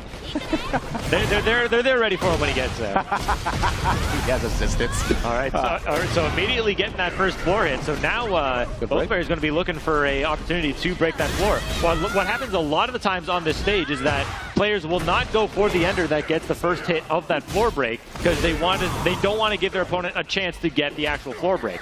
So it might show up in the final round, but now that we have it already ready to go, we're going to see this floor break possibly with this combo here from Ryuhosen. There we go, downstairs. Let's go, and he's one out. So, she's able to finish that off right from there, in fact, lands the first. And Ryuhosen, we saw glimpses of this exact thing in the previous game, in fact. But from here, though, what we'll manage to see probably more of is that him playing very combo heavy so far, if he can manage to get these launches, but that was a nice start. Yeah, the big power crush. It just keeps adding up for Sky. Breaking the floor again. Now we're at the bottommost part of the stage. No more games to work with, except for an unblockable. Once again, Ryuhosen just not ready for it. Dude, he keeps getting the full charge on these two, and I feel like I gotta sit up for Ryuhosen, brother. You gotta get up a lot faster. You can't get a lead.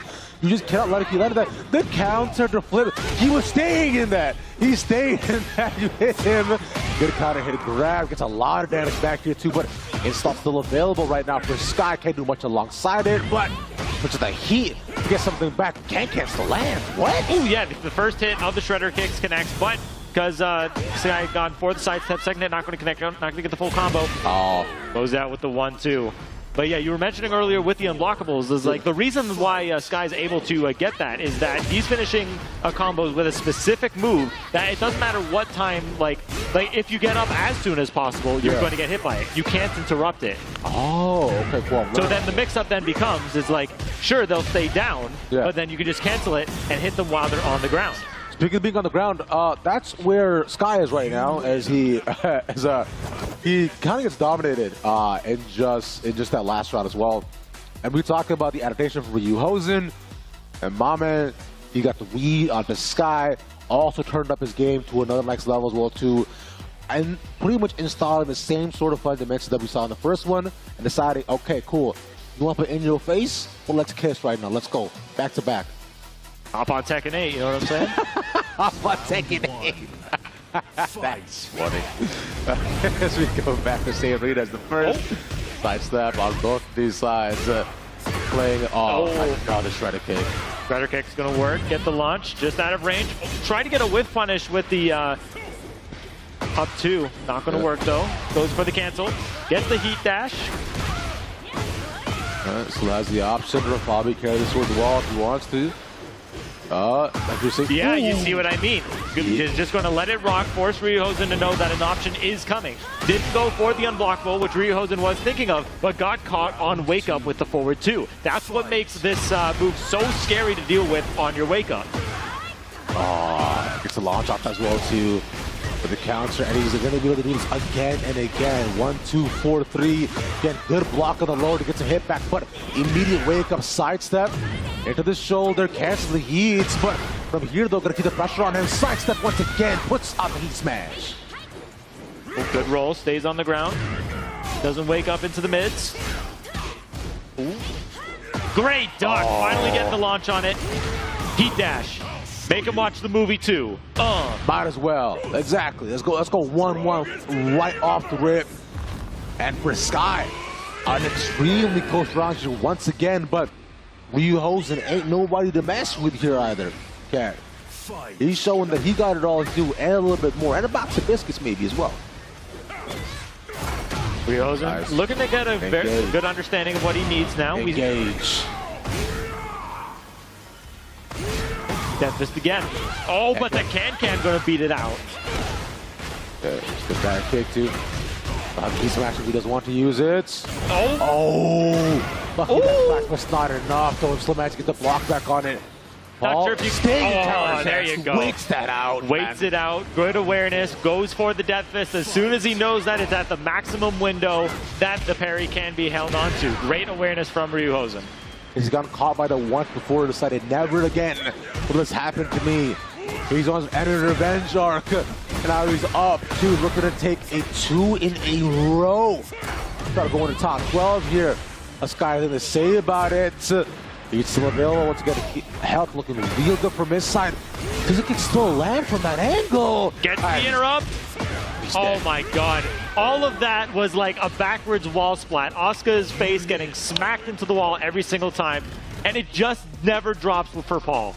And Ryu Hosen, after a tough first game up against the Asuka, changes it up, decides to press W the entire time and ensure that he matches Asuka on the same beat and incorporate a couple of other tools as well too. Now, they get caught by the counter, right? Although it's tough with the unbreakables, but using a lot more the scissor kicks, considering we saw the Sky like sidestep, but realizes, hey, this is still a clip, so I'm good. Love that. Yeah, great awareness, and like again, like we can't talk about this enough. The adaptation from Ryu Hosen, like the big thing, like that I want to bring up is from yesterday in the LCQ. Ryu Hosen, in similar fashion to what we saw here, took out Fear of Silence. Who, like, for many people who are familiar with Tekken, are probably touting Fear to be the one to take this tournament. So Ryu Hosen, no slouch in the game of adaptation. Going to look through some of the highlights here to see where these adaptations came from. But starting into the Stratosphere, it was looking real good for Sky. Yeah, this was extremely dominant from Sky. But you managed to find out most of the options this Sky wants to use, right? And then from here to Ryu Hosen, we were talking about before, man, to turn it up a notch. Just look at the life leads that he has in both of these rounds here, Cap. Like, he's just in complete domination mode. Like something switched inside Ryu Hosen to understand what exactly Sky's looking out for. Like even stuff as simple as the ducks on the highs that Sky was going for. Because Asuka is like, ducking against Asuka is a death sentence. So knowing when to do it and taking advantage of every optimal opportunity like we saw there in that really weird interaction with the wall, doesn't matter. Ryu Hosen's a lab monster. He's going to know. Look at that. Like the just strong hand. It's like how you do it. Like just a very strong, just like, shake my hand, sir, please. Shake the hand. I insist. And because you could probably, how much do you think your grip strength is? About 50 pounds, 60 pounds? That's a good question. 80 pounds? Looking into the crowd here. Got pillars of the community. Hi guys, how you doing? You having a good day? Doing good? Yo, raise your hand if you're still in bracket. Damn. Let's go. Hey, that's most of them. Let's go. All right, what's up here? Yeah.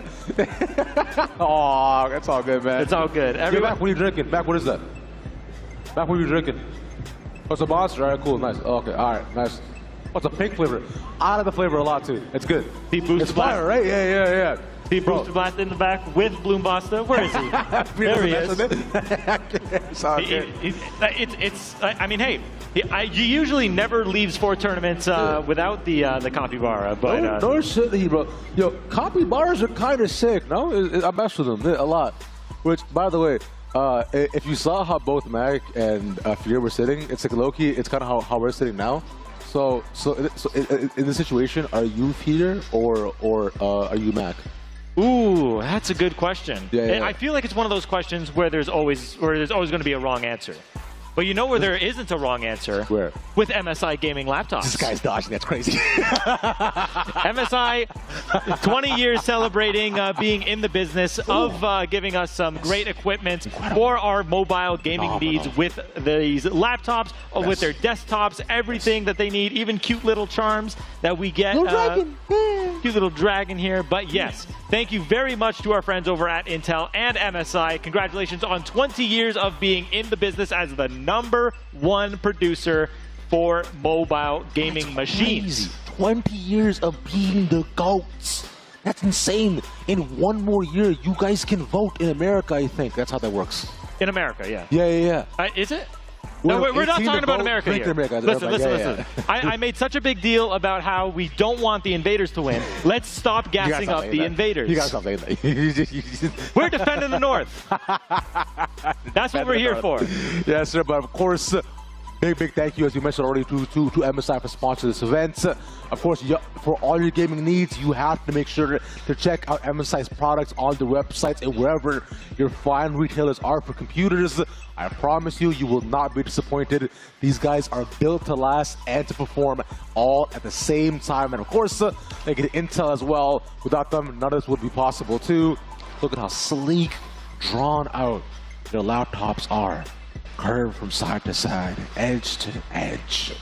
The way it lands and falls on both your laps as it sits upon your throne. Yeah, taking a beautiful look at it. And you know what else we should take a look at? What's that? We should take a look at what our top 12 is looking like so far. Because we have got that almost completely filled out, just finishing up on some poolside stuff in the loser side. But yeah, Booster Blast, Pak 8, Fear of Silence, Ryuhosen. If I'm not mistaken, I think this is a repeat of what we had yesterday. A lot of it, yeah. Actually, no. Winner semis right now is a match-for-match repeat of what we had. I am like dead certain. You actually, I think, are correct, because I remember Booster won that and then Ryuhosen won that. So we'll see if that does continue, actually. But what I am really interested in are the losers, in fact, and as to what we might end up seeing on their end, especially considering how we have Stacks and also a Mac as well too, and how they manage to fare continue on forward. And Claxton, your GOAT as well too, how he manages to continue through the losers. So one correction we did get from production. Thank you, production. Yeah. It was a different Dragunov that Ryuhosen faced in winner semis. It was Mac. It was Mac. Okay. Yes, because it was Mac and Booster Blast in the winners finals, in the grand finals. Yeah. Like things are looking like we said yesterday. Still, like a lot of the stuff that we were expecting did line up today, because like yesterday was just to decide seeding, and we more or less have everything there. But Fear, you were saying that Fear's playing a little bit differently today. How so? I mean, I talked to Fear a little bit at the beginning of the day, and we asked him about, man, what was going on with him walking literally around the opponent and getting the back hit. He was like, yo, that's the kind of energy I'm trying to be on. All right, that's the kind of movement he's trying to make sure to amplify. So he is putting out straight disrespect. It does not matter who's in front of him. He's ready to cook. Absolutely. And hey, with $12,000 on the line, like, why would you play respectful? You got to play to win at this rate, especially too. You're in top 8 now. You have guaranteed yourself some sort of prize. So why not make it as big as possible? That's what I'm saying, man. Exactly. Because the further you go, because it's simple. The more games you win, the higher chances you have of winning all the money. And if you win all the money, you'll probably be happy, because you not only showed that you were incredible at Tekken, you also get to take a little prize home with you as well. Yippee! Absolutely, yeah. Looks like we're almost getting started with our next game here, but man, I'm thinking I'm seeing a lot of movement here. Yeah. Enrek, the victor maybe? Oh, okay. Enrek versus Palestine Free. Yeah, we saw yesterday as well for one game too. It was closer than I thought. I believe it was up against Fear as well. So that was I find DC one-sided too, but Free I find going into today Really show a lot more. In fact, you played some sets with PF3 in the beginning as well too, right? I did, yeah. He was like very warmed up like already. And you know, I didn't get to play all weekend. They wouldn't let me in the LCQ. Besides, I wanted everyone else to have a chance to win. Of course. So yeah, he cooked me. But if he like regardless of like how I was feeling going into it, he's got a very strong Leroy. He's been sticking with the character since the game launched.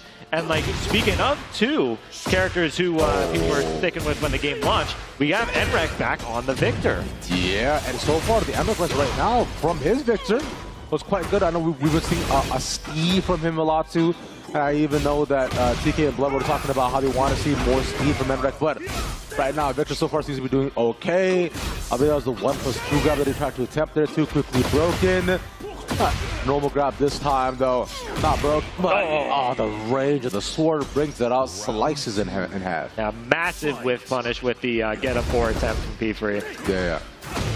As well, engage. Great duck.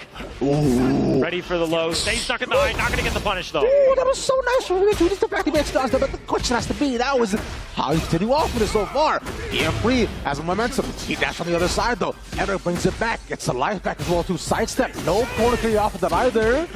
And nothing but the punches to the chest knock the wind out of him. Heat dash is nice, no break on the wall, but the pressure is there. That's the heat dash. Not going to get a combo off of it though. I'm not too sure if that's one of the heat dashes Victor has access to that lets you get a full combo off of. Maybe thinking he was going to be closer to the wall where it would have worked. But yeah, not working in the favor. Just off the heat dash, regardless, still taking the round, putting P3 on the ropes. Trying to find the early launches from Enrek though, but unfortunately gets shut down. Oh, the 1-inch punch is beautiful. Stops him in his tracks, and now PF3 gets to do whatever he wants to. At this point, has so much pressure and an incredible life lead over Enrek, where it's just going to be look beautiful, nice little wall, nice break, get off me, the low once again, one hit game, and there's the hits. P3 finally on the board here, not backing down. No should he either. Enrek trying to keep the pressure so far. Nice little power crush. Keep the momentum in his favor. Sidewalks again, and just like how we did previously, but it's been small chips so far. Good defense coming up from PF3, but needs to find ways to get this back. Oh, now's not going to be the time though. Sidewalk's going to be a bit awkward for these combos, but it's enough to go from wall to wall. We got the 2 different walls in that same combo. Oh, again! Walks all the way around to the back hit. Damn.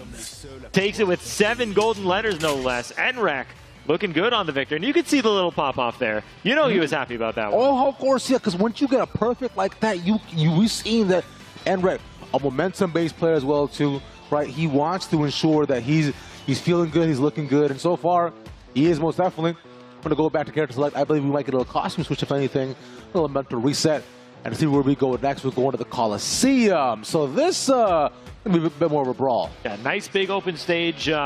Leroy doesn't have, like, extraordinary wall carry, I find, but somebody who does is Victor. So we're going to have a nice open space that I think is really going to work in both characters' favors, like just in terms of like movement. But if Enrek's going to get a launch here, I can actually see us hitting the wall from here.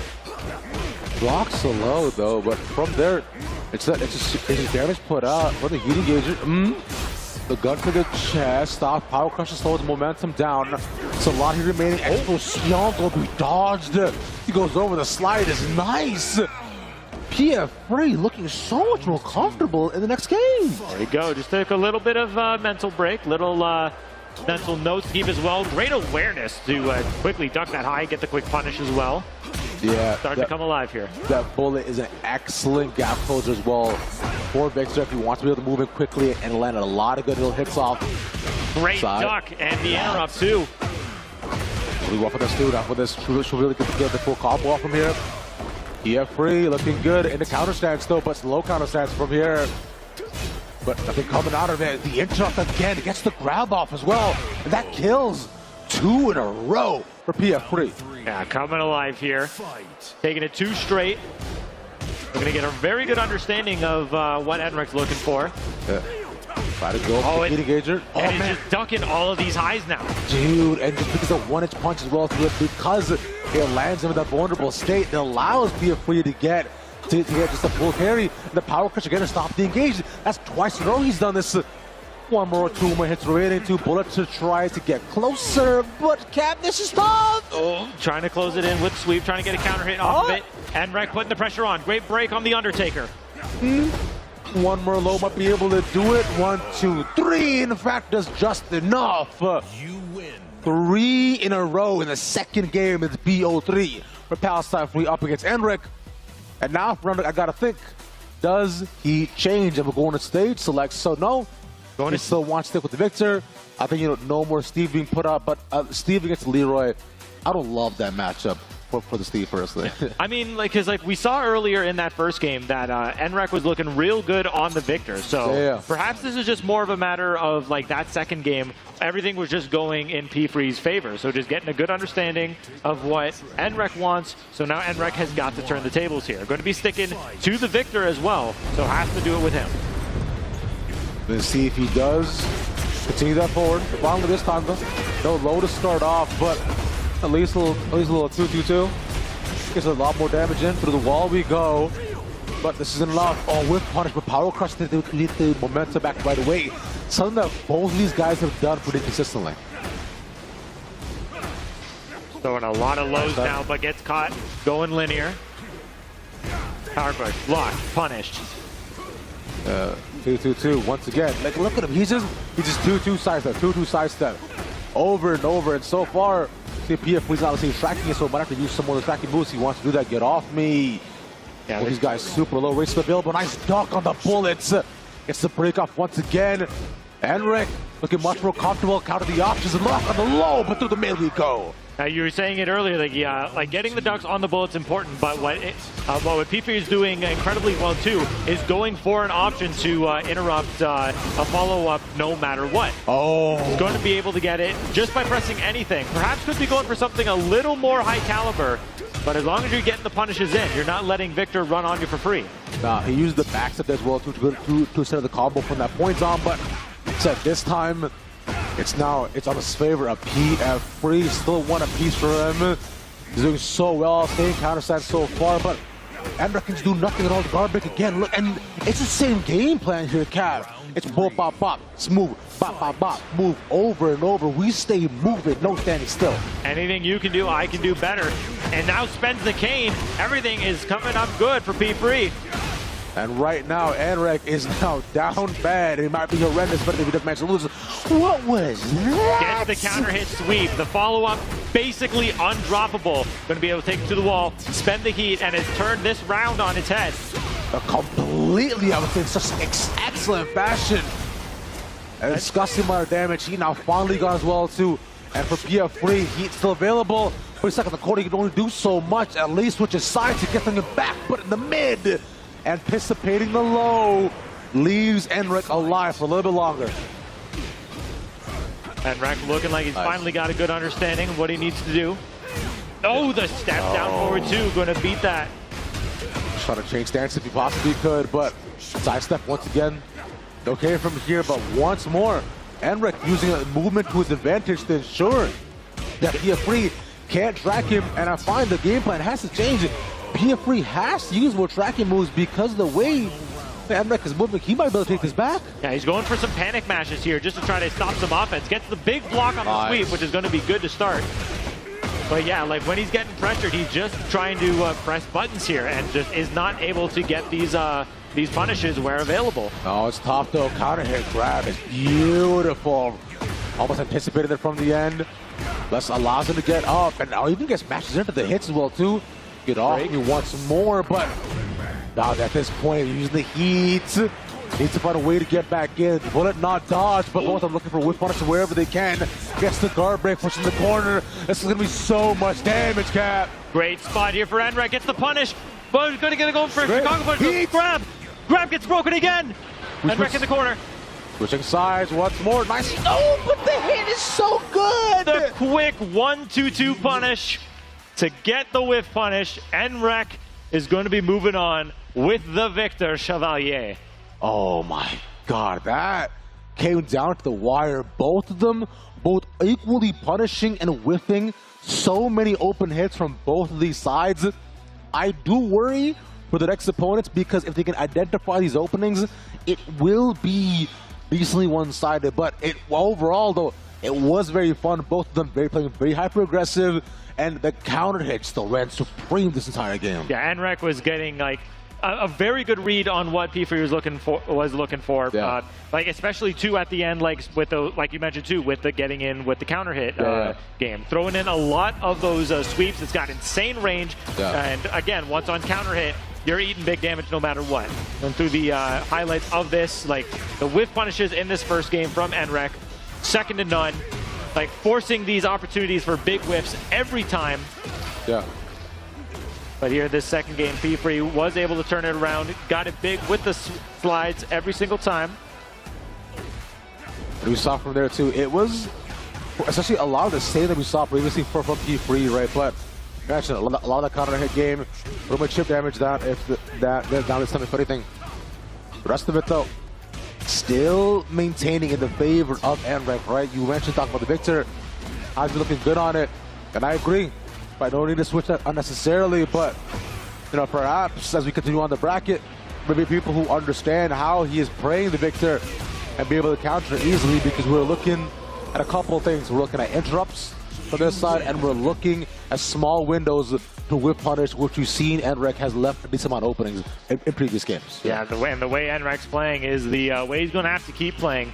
He wants to hold that beautiful trophy we saw back there. Gorgeous trophy. That trophy, by the way, I don't know if you know, that is the size of my entire torso. It is massive. So, gonna take that baby home is gonna be beautiful. If you're taking the bus home, I pray for you. That kind of sucks. But hopefully you're able to still be able to carry that and it look good while doing so. Get a lot of questions probably asked you as well. Meanwhile, we look to set up the next game here. In fact, more top tier matches going to be coming all directions, right? It is going to be so fun here, Cap. Yeah, looking ahead, we got Yuma Draconis going to be coming back, going up against Apex Enjoyer. Apex Enjoyer, I know, was playing some stream games yesterday. I don't think we got to watch, but Draconis we've seen basically all day yesterday. Yeah. And if they play anything like they usually do, we're going to be seeing them all day. Exactly, my friend. It's because you know, Draconis has both the Reyna and also the Reyna alongside the DJ as well, right? And DJ, right, we saw at the beginning of the day too, alongside Reyna. So Draconis has been able to put out both these characters.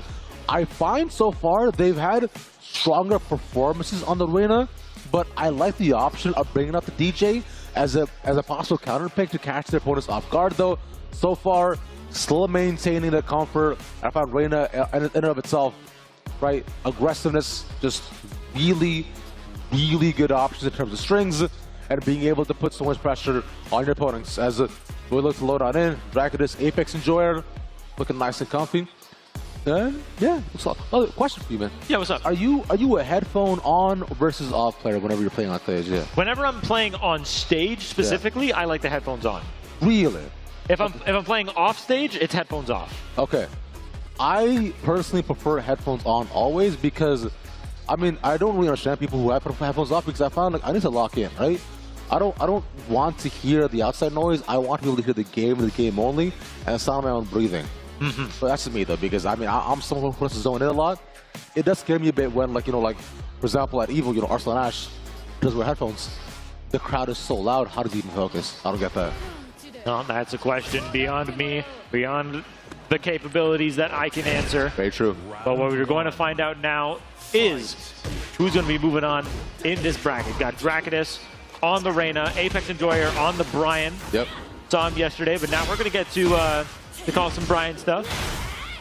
I am a fan, but Brian being in this stage is possibly the worst option for him too. Oh, gets the ground carry from there. No more. Yeah. Oh, these big buttons are adding up like crazy. Man. Dude, he just these acts are just so nice, man. He just keeps on letting us over and over. And I find the tools that he has, those aspects are what make Brian such a good character. It's one of his most powerful tools on being able to catch the opponents and do moves like that. The back sense into the combo activates the heat to continue it forward. And so much damage, putting all that pressure on Draconis, takes 2 apiece in very quick fashion. Yeah, in like lightning quick fashion. Oh, Draconis looking to respond though. But yeah, so far Apex Enjoyer have been doing a great job of using Brian's like very strong counter hit game. A lot of his tools, like even if they don't get counter hit properties, they catch mashing a lot. So Apex Enjoyer has been taking great advantage of the impatience of Yuma Draconis thus far. Exactly. And now, especially if you are winning, right, you are looking to complete your strings as fast as possible and as many as possible as well. Because look at this already. We're looking already at 8, 9 hit, 10 hit string so far, but the mid dude eventually have to stop though, pushes the heat smash to keep counter low and mid we go. Gets hit up, but doesn't necessarily matter. Oh, I definitely attempted a taunt jet upper there, but mistimed the cancel on the knee, as well as got an airborne 2. But you know, this ain't Tekken 7. We don't have jump-ins anymore. Bro, I've been watching a lot of Tony play too, so the amount of times I just hear jet upper, it lives in my head rent free, man. That's just everything that Brian does. Oh, gets the interrupt on it. Oh, doesn't matter. Nice. I'm pushing buttons no matter what. Yeah. Might as well mid to the low, so just enough. A little bit of a mix-up to allow him to close out the round. Apex Enjoyer, a strong start, but if we are to recount in terms of how games have gone, it almost always has been strong starts leading to quick switch-ups and also understanding from opponents, and then a third game which becomes very, very close. Yeah, now Draconis once again hovering over the Devil Jin versus the Reyna. Yeah. We'll look to bring that out, I believe, yet not locked in just yet, but again, this is a common strat we've seen on Draconis, right? They realize, okay, we're not gonna be working too much. I'll bring a DJ, see how we fare, and we'll go from there. And I find this stage is great for DJ to start off. Yeah, great for DJ, and like you were saying earlier, how Yakushima, bad stage for Brian, don't get access to wall pressure. I'm sure Apex Enjoyer is not complaining about the small stage as well. About this, bro. Yeah, he's just, if he manages to let even just a little bit closer to one combo, he wants to push them closer. Oh, that was so sick! Gets the counter hit. Like, once again, like, just abusing the fact that Draconis is very trigger happy, just trying to get some offense going. Taking advantage of every opportunity to get these big counter hit launches. Yeah. Nice block on the low, though, from Draconis, but it's simply not enough considering where they were in the corner. But from there, a quick first round reminiscent of what we saw in the previous one. The jet upper. Oh my God. Gets the launch. Apex Enjoyer on fire here. Taking it to the wall. Like you're saying, just gets his double knees. No more bullet punches though, but gets the guard break. Full charge and up against the wall. Where we're looking at all that pressure, axe kick to break the knees. And that's just one away. Take it, Draconis. What can you do? Yeah, throwing in a big, I'm not sure if you've noticed, but Apex Enjoyer has hardly been throwing any lows. So throwing that hatchet kick to close out that round specifically, not only do you take that round there, but now you're putting the fear of losing this whole set to not being attentive to lows. This is about to be so bad. Gets it, but whiffs on the carry. Good break. Draconis now has a chance to take this. Backswing blow, gets the heat engage, recovers some health. So important, but the duck on the string. Apex Enjoyer takes it in a convincing 2-0. The duck right at the last second was so clutch. Coming off from Apex, realizing that if they want to actually activate the heat from Draconis, they're going to have to make sure where it's positioned, and just a couple of seconds remaining in between them and possible life and death. Again, one of the fastest games we've had here today as well here, Cap. 3-0, well 3-1-ish, right? But still, just dominance coming out for the Brian. And this is the first Brian that we actually had in this tournament so far. Yeah. I'm fairly certain that Apex Enjoyer is like the only like Brian player that we've had, because I was mentioning it to earlier. Enrec does know how to play Brian, but we haven't seen it in tournament. But yeah, going back to what we had here, just kept swinging. Draconis was eating all the offense every single time. Like even after getting hit, not backing down. But yeah, just pushing buttons, big counter hit launchers, taking advantage every opportunity, optimizing wherever he can. Yep. But then yeah, like you can see like right here, even after getting like these big punishes, like the interrupt, the fearlessness. I think the biggest thing that made this second game different from the first was that Apex Enjoyer has such a strong understanding of the Devil Jin matchup. Like so many things that your average player isn't looking out for, he was ready for. Which highs to duck, which strings to interrupt and get a full launch on. Apex Enjoyer was just a match made in heaven for him. Exactly. And we've had a couple of these matches today, right, where you understand exactly what your opponent wants to do. I'm gonna go and throw back to the first one that we had when we started our sets, right? Just that lead matchup up against Ryohosen as well too. So it was again similar to what we saw. You knew exactly what your opponent wanted to do. Also looking at Take as well on that Warong, understanding to a T what you should get done. But here's the thing, man. There's a lot more to be had. There's so many more games to play here, Cap. We're almost close to top 8. Almost in that top 8 category. If I'm remembering correctly, I think all of our qualifiers for top 12 are done. I believe so. Yeah. So with this, like, we still have a couple more sets, right? But means that now we're closer to getting towards our BO5s, right? Our final couple of competitors, and we saw the bracket already, so we know that we're looking at just some of the best that are left over within this game, and oh boy, am I excited. But with that being said, though, we have so many more games coming on up. You don't want to go anywhere. Stay locked in your seats. We'll be back right after this.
For something that was worth it, didn't know that the journey would just bring us back home.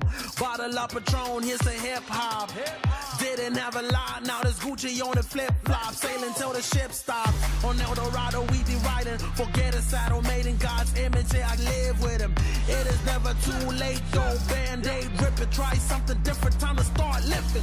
Put it on the line, I'ma risk it all. My feet are on fire, on my fists are gold. All that's on my mind is where I wish to go. Are you ready? 1, 2, 3, 4.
nobody answered. I'm going hard and taking my chances. I keep it moving, I keep advancing, keeping it gangster.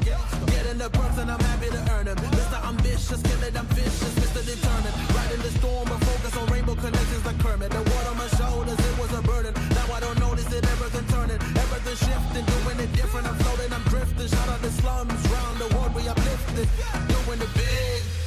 We about to change the game. We out here taking names. Let our voices rise. Let them reach the sky. We about to change the game. We out here taking names. Let our voices rise. Let them reach the sky. We about to change the game.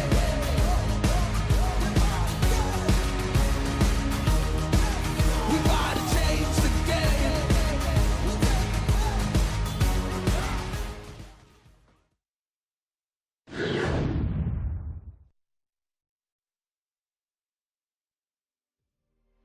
What is up, gamers? We are back at CNE Master Clash, where we are about to get into the top 12. That means people are about to start flying up this bracket, but that means bigger money is on the line now as we line this thing up to see who becomes the champion of the Master Clash here for Tekken 8. I'm TK Breezy, joined my man Bloodhawk again. How you doing, my boy?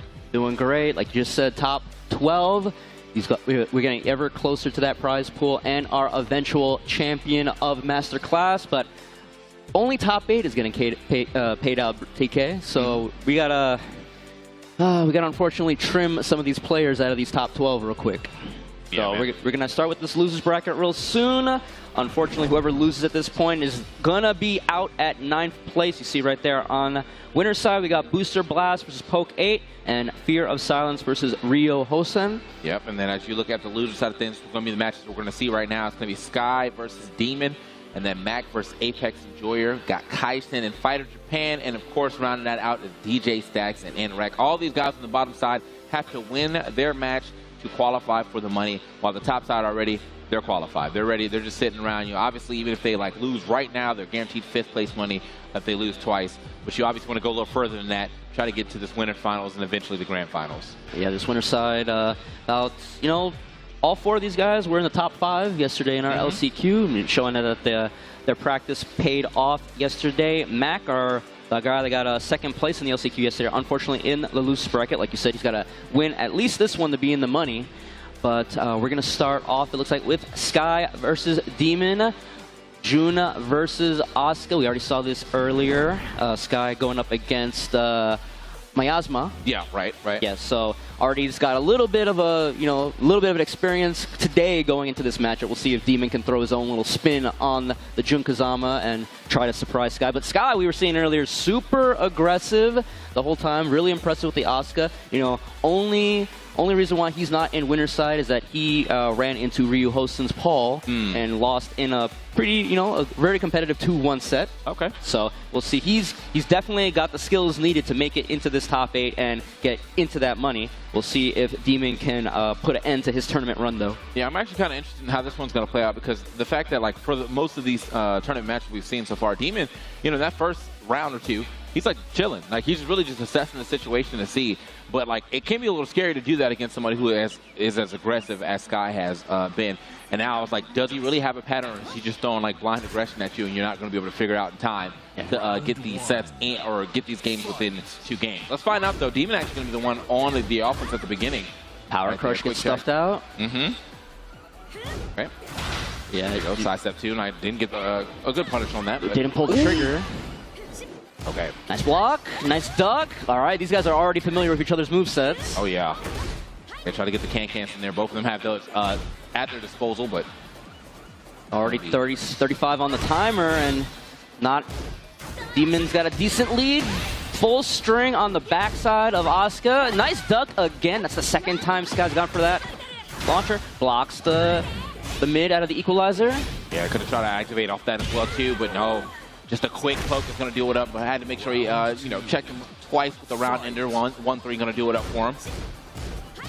So Demon willing to take this fight to him this time around. Great punish right there. Does take a little health, but there's a big chunk of your opponent's health for doing that. Yeah, Demon still kind of doing what he was doing in his previous matches, just taking it slow, trying to get a read on Sky. Sky kind of also just kind of taking, but he's got the 91 Gusto. We'll see if he spends it right away like he has been recently.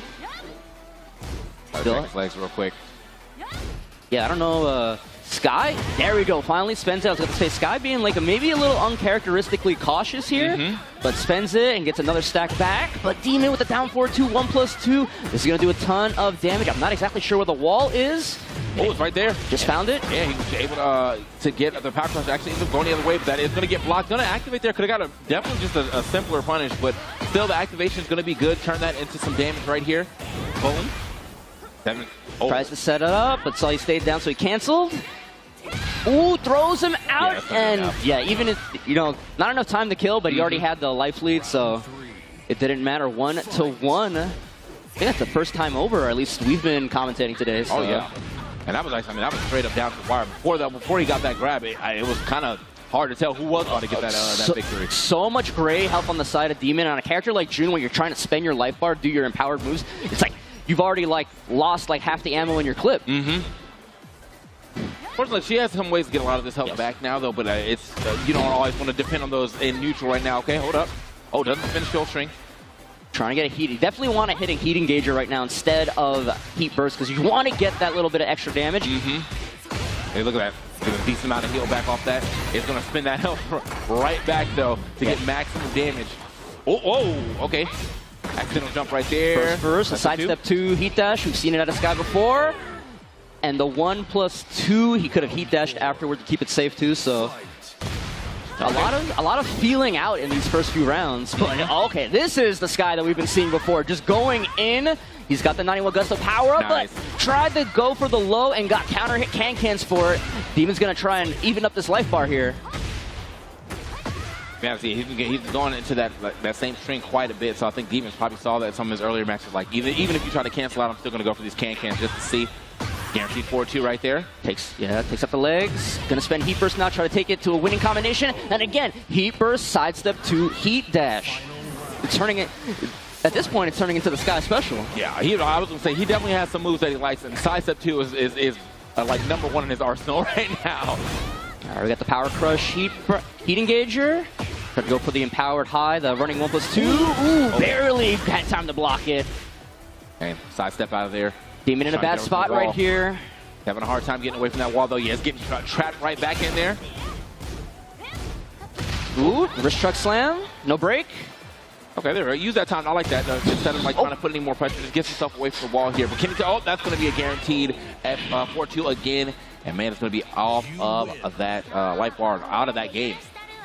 Yeah, really interesting start right there. You know, obviously Demon kind of doing the tried and true, kind of waiting it out like we'd seen in his previous matches, but it looked like Sky was perfectly fine to play that slow pace.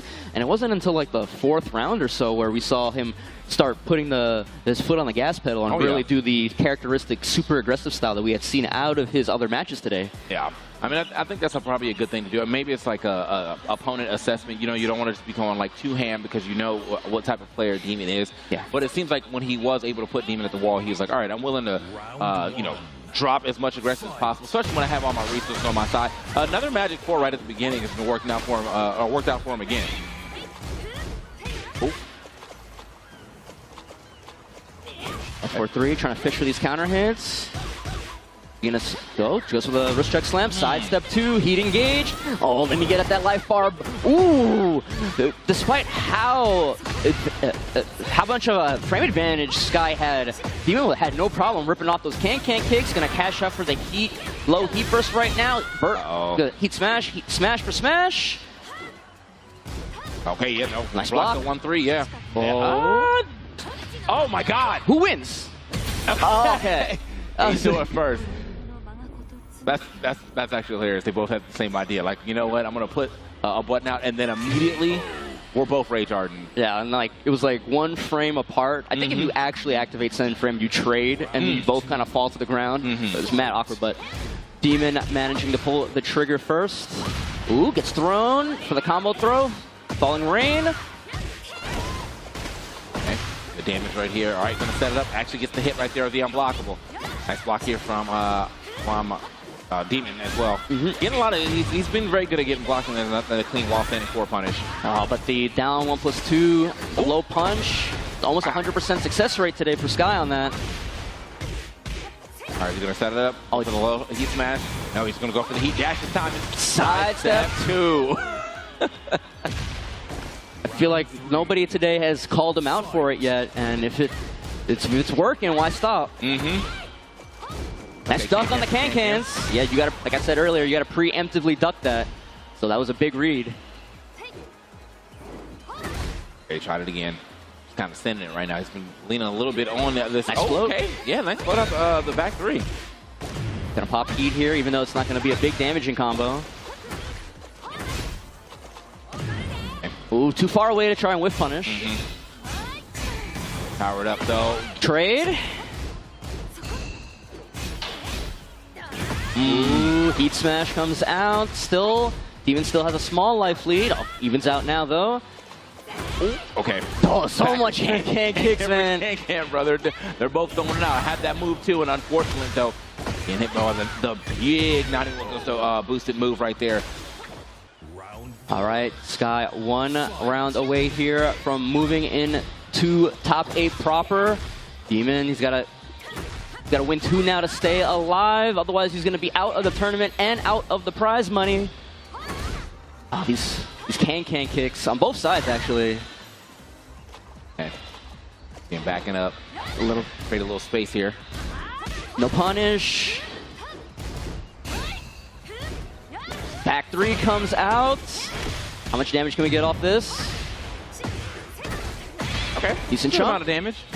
Oh, sends it, but he's still on the ground. Able to tech roll away from the second hit. And oh, I think it is definitely over. Full combo. Boom, boom, boom. And the rage art maybe? Yep, there it is. And how did that combo start? TK, another sidestep 2 into heat dash. Bro loves the sidestep 2s, but does love the fact that he's also moving forward. One of our qualifiers is going to make it into the top 8. He's placed in the money. Good stuff to Sky. Good stuff to him. Definitely good, good willingness, I guess, in the first game to play the slow game with Demon. You know, trying to keep it even, but then I feel like once he got all the data that he needed, it was the typical Sky that we've seen earlier. Put his foot to the gas pedal and was super aggressive. Great use of the sidestep too, obviously. We've been talking it up a lot, but also the usage of the 91 Gusto moves, the running 1+2, the 4-4, 1+2, the big launcher you see right here. Demon was looking good early on, but something at some point it just clicked for Sky, and he ended up just being like his typical self. Yeah, that's one of those things I really like to see about somebody who is hyper aggressive though, is that like he was able to be aggressive, and then when he finally was getting hit, like he always found his way back on the offense very quickly. If it wasn't always with the sidestep 2, like that was his way of getting back on offense. And if it if it hit, great. If it didn't, I can heat dash out of it. But more often than not, it hit. Yep. And see right here the finishing sequence that's going to put him in the top 8 losers side. Really strong Asuka play. It's always great to see this character represented. You know, June as well, obviously. We were talking yesterday how not a lot of June players in North America, at least at the tippy top level, in my opinion. So, great character diversity. I think all throughout this top 12 2A. I don't know if there's a... I mean, I guess the only repeat character is Dragunov between Mac and Fear, but besides that, I think it's all unique characters all the way, the rest of the way down through. That's good. Yeah. Yeah, I'm pretty sure there's probably a couple more pocket drags somewhere around there, but for the most part, everyone's kind of staying with their tried and trues. Mac is the only person so far that I've seen play, multiple characters. That wasn't the last chance qualifier, so probably didn't care too much. I don't know if he's gonna opt to use as many characters today, but I will say though, the gym was looking good. Yeah. If there's any second character who's gonna use that, or third, I guess, because he still has the Fang too. Yeah. I would say it would be the Jin. Yeah, we're not going to talk about that King yesterday. It never happened.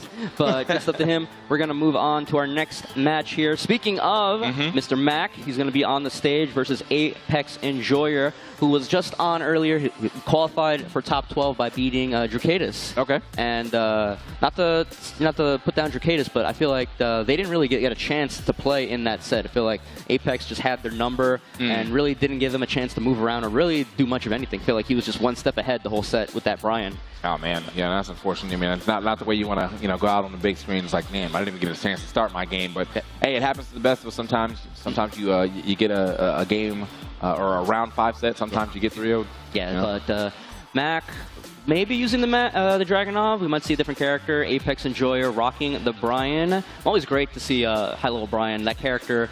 Always cool combos when you got the taunt stuff on deck too, like really, high execution ceiling. But we'll see how this match plays out. Dragunov versus Brian. It looks like they're about to lock in. So, double check your buttons, triple check your buttons, make sure nothing is wrong. Okay. And the Brian matchup, you know, Brian, like, a lot of good counter hit tools, especially could possibly come into play with a character that wants to be super aggressive and on you, like the Dragunov. You got the counter hit 1-2-4 heat engager. You got the counter hit while standing 3 knee. You got the 3+4. So if Mac gets a little bit too aggressive, a little bit too reckless, his life bar might take a punishment for it. But we're gonna go into the first game here on Yakushima. Once again, this is to get into top 8 proper. These guys haven't gotten a piece of that prize pool yet. They got to win this one to start thinking about the money. But round 1, getting into game 1 here. All right. Already dancing right at the beginning. But yeah, now Mac, as I said, you know, he had a pretty hard-fought battle. Doesn't get the combo pickup, though. Unfortunate, though. But yeah, no, he had a pretty hard-fought battle against Fear of Silence earlier, but still managed to make his way all the way back to top 12. Get himself a W here, but that's not going to be easy, as Apex Joy already finding himself an opening. Just wasn't able to turn that to full damage. Down forward 2 in the open, finds Pay Dirt. I don't think we can kill yet. We're going to pop Heat Burst, though, just in case.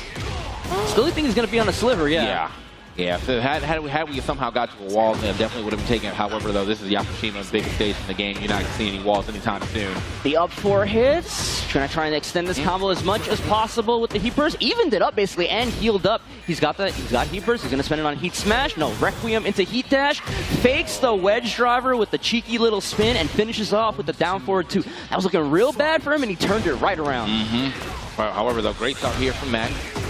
Be able to get a nice little carry. Can't get the full carry, though. Seems like he was just a little too far away from that, so he couldn't get the final hit on that finisher. I like the little posturing from Apex Enjoyer. Not pressing buttons, trying to find a spot, but doesn't break the throw, and the ignition. Gonna engage Heat for Dragunov right now. Hatchet kick run out, but tried to get a little cheeky with the taunt, and Max saw it and instantly let the Heat Smash rip. Yeah. I feel like even if you tried the Rage Art or something, you wouldn't have had the help to survive. Well, true, yeah. No, that was single hit on that Heat Smash to go ahead and do it. So here we go. All right. Spikes down. Damage, yep. Yeah. Nice little step. Down 2. Okay. Raven on him. They are jockeying position right now. Hold on. The cannonball straight.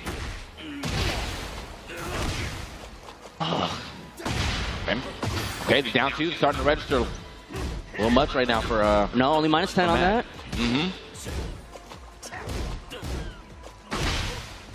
Oh, he burst through the homing move, and the first jab whiffed, but he let it keep going, and he got caught with the second hit. All right, 2 rounds to 1 here. Mac looking strong. And there we go. On this Dragunov, gets the second hit, counter hit. Apex Enjoyer a little bit too antsy to take his turn back, and he's paying for it. Okay, spike down yet again. Okay, now, yeah, trying to set up the situation. Still managed to hit him. He walked the right way, but still managed to hit him anyway with that running 2. Gets punished for the down 2 and immediately does another one. Nice punish on the slide. There's going to be a lot of damage. How are we going to end it? Ooh, fancy. Pops him up so he can run up for Oki. Okay, checking him. Heat timer's almost out for Brian right now. He's going to spend it on Smash. No, keeps getting jabbed out of these big counter hit moves, and now his heat's over. He's got 1 stock of Snake Eyes. Nice punish. I forgot that was -14. He's going to die for that. That one. No, he was too far away, and he ends up losing the round and the game for it. The idea was correct.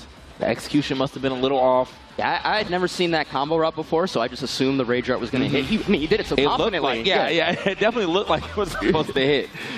But, oh man, that was such a great opportunity there, launching the Power Crush and like almost turning it into a win. It was like this, almost a repeat of the very first round where you like pulled it out. Victory from the jaws of defeat, but Mac winning game 1. I feel like if there's one thing I can say about Apex, I feel like maybe he's being a little bit too hesitant while Mac is kind of, you know, being really aggressive up front. Like, you know, he's trying to get those big counter hits with the 3+4, but it's a little bit too slow. Maybe we got to see a 1-2-1 or a 1-2-4 into heat engage. He engaged right there, though. Okay, I don't think he knew how close that wall was, unfortunately, though. Yeah, we finally get a chance to use Snake Eyes. The taunt back four. Jeez. He tried to, I think he was supposed to heat dash on that and he didn't come out. He's got one more charge of Snake Eyes. Let's see what he spends it on. He's chilling right now. Okay, sends the full string there. Duck jab and the standing 3 enough to take it. Apex Enjoyer gets round 1, game 2. Okay. Down to I'm back in there. 1-4. Backs up off that though and says, I don't care, man. I'm coming through. Sway 1 coming through from Apex Enjoyer.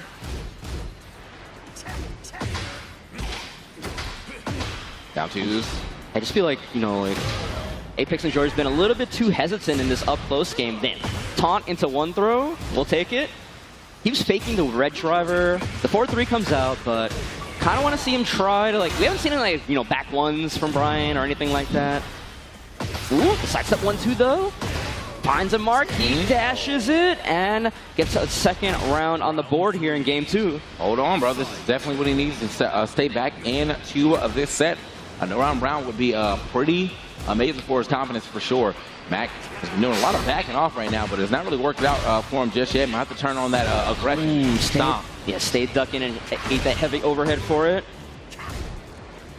Apex Enjoyer trying to leave these deliberate gaps in his offense to try and counter hit Mac. For the most part, it hasn't been working out, but I do like the the discipline and the patience. Wow, that hit off axis is so weird. Nice counter hit. Knee finally cashes out with a big counter hit. Gonna eat first here to make sure it doesn't mess up. And 3 rounds straight. A little bit touch and go there for those 3 rounds, but pretty clean, and we're gonna move to a final game here.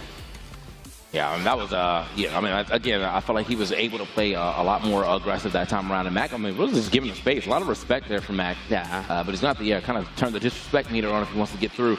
Here we go. On to the descent of subconsciousness. We got 2 floor breaks. This first one's a hard floor break, though. You are able to do it if you have a heat smash that smashes down, or by the 3rd round, it just becomes a 1 floor break anyway. Yeah, I think Brian's breaks it. Breaks it, yeah. Yeah. So we'll see if he tries to spend it early or just does it the old-fashioned way. Okay. Yeah, I think maybe Mac was listening to you because we definitely see a little bit more aggression from the start. Right. A little bit of what happened in game 1, not trying to give him room to breathe to set up that counter hit game.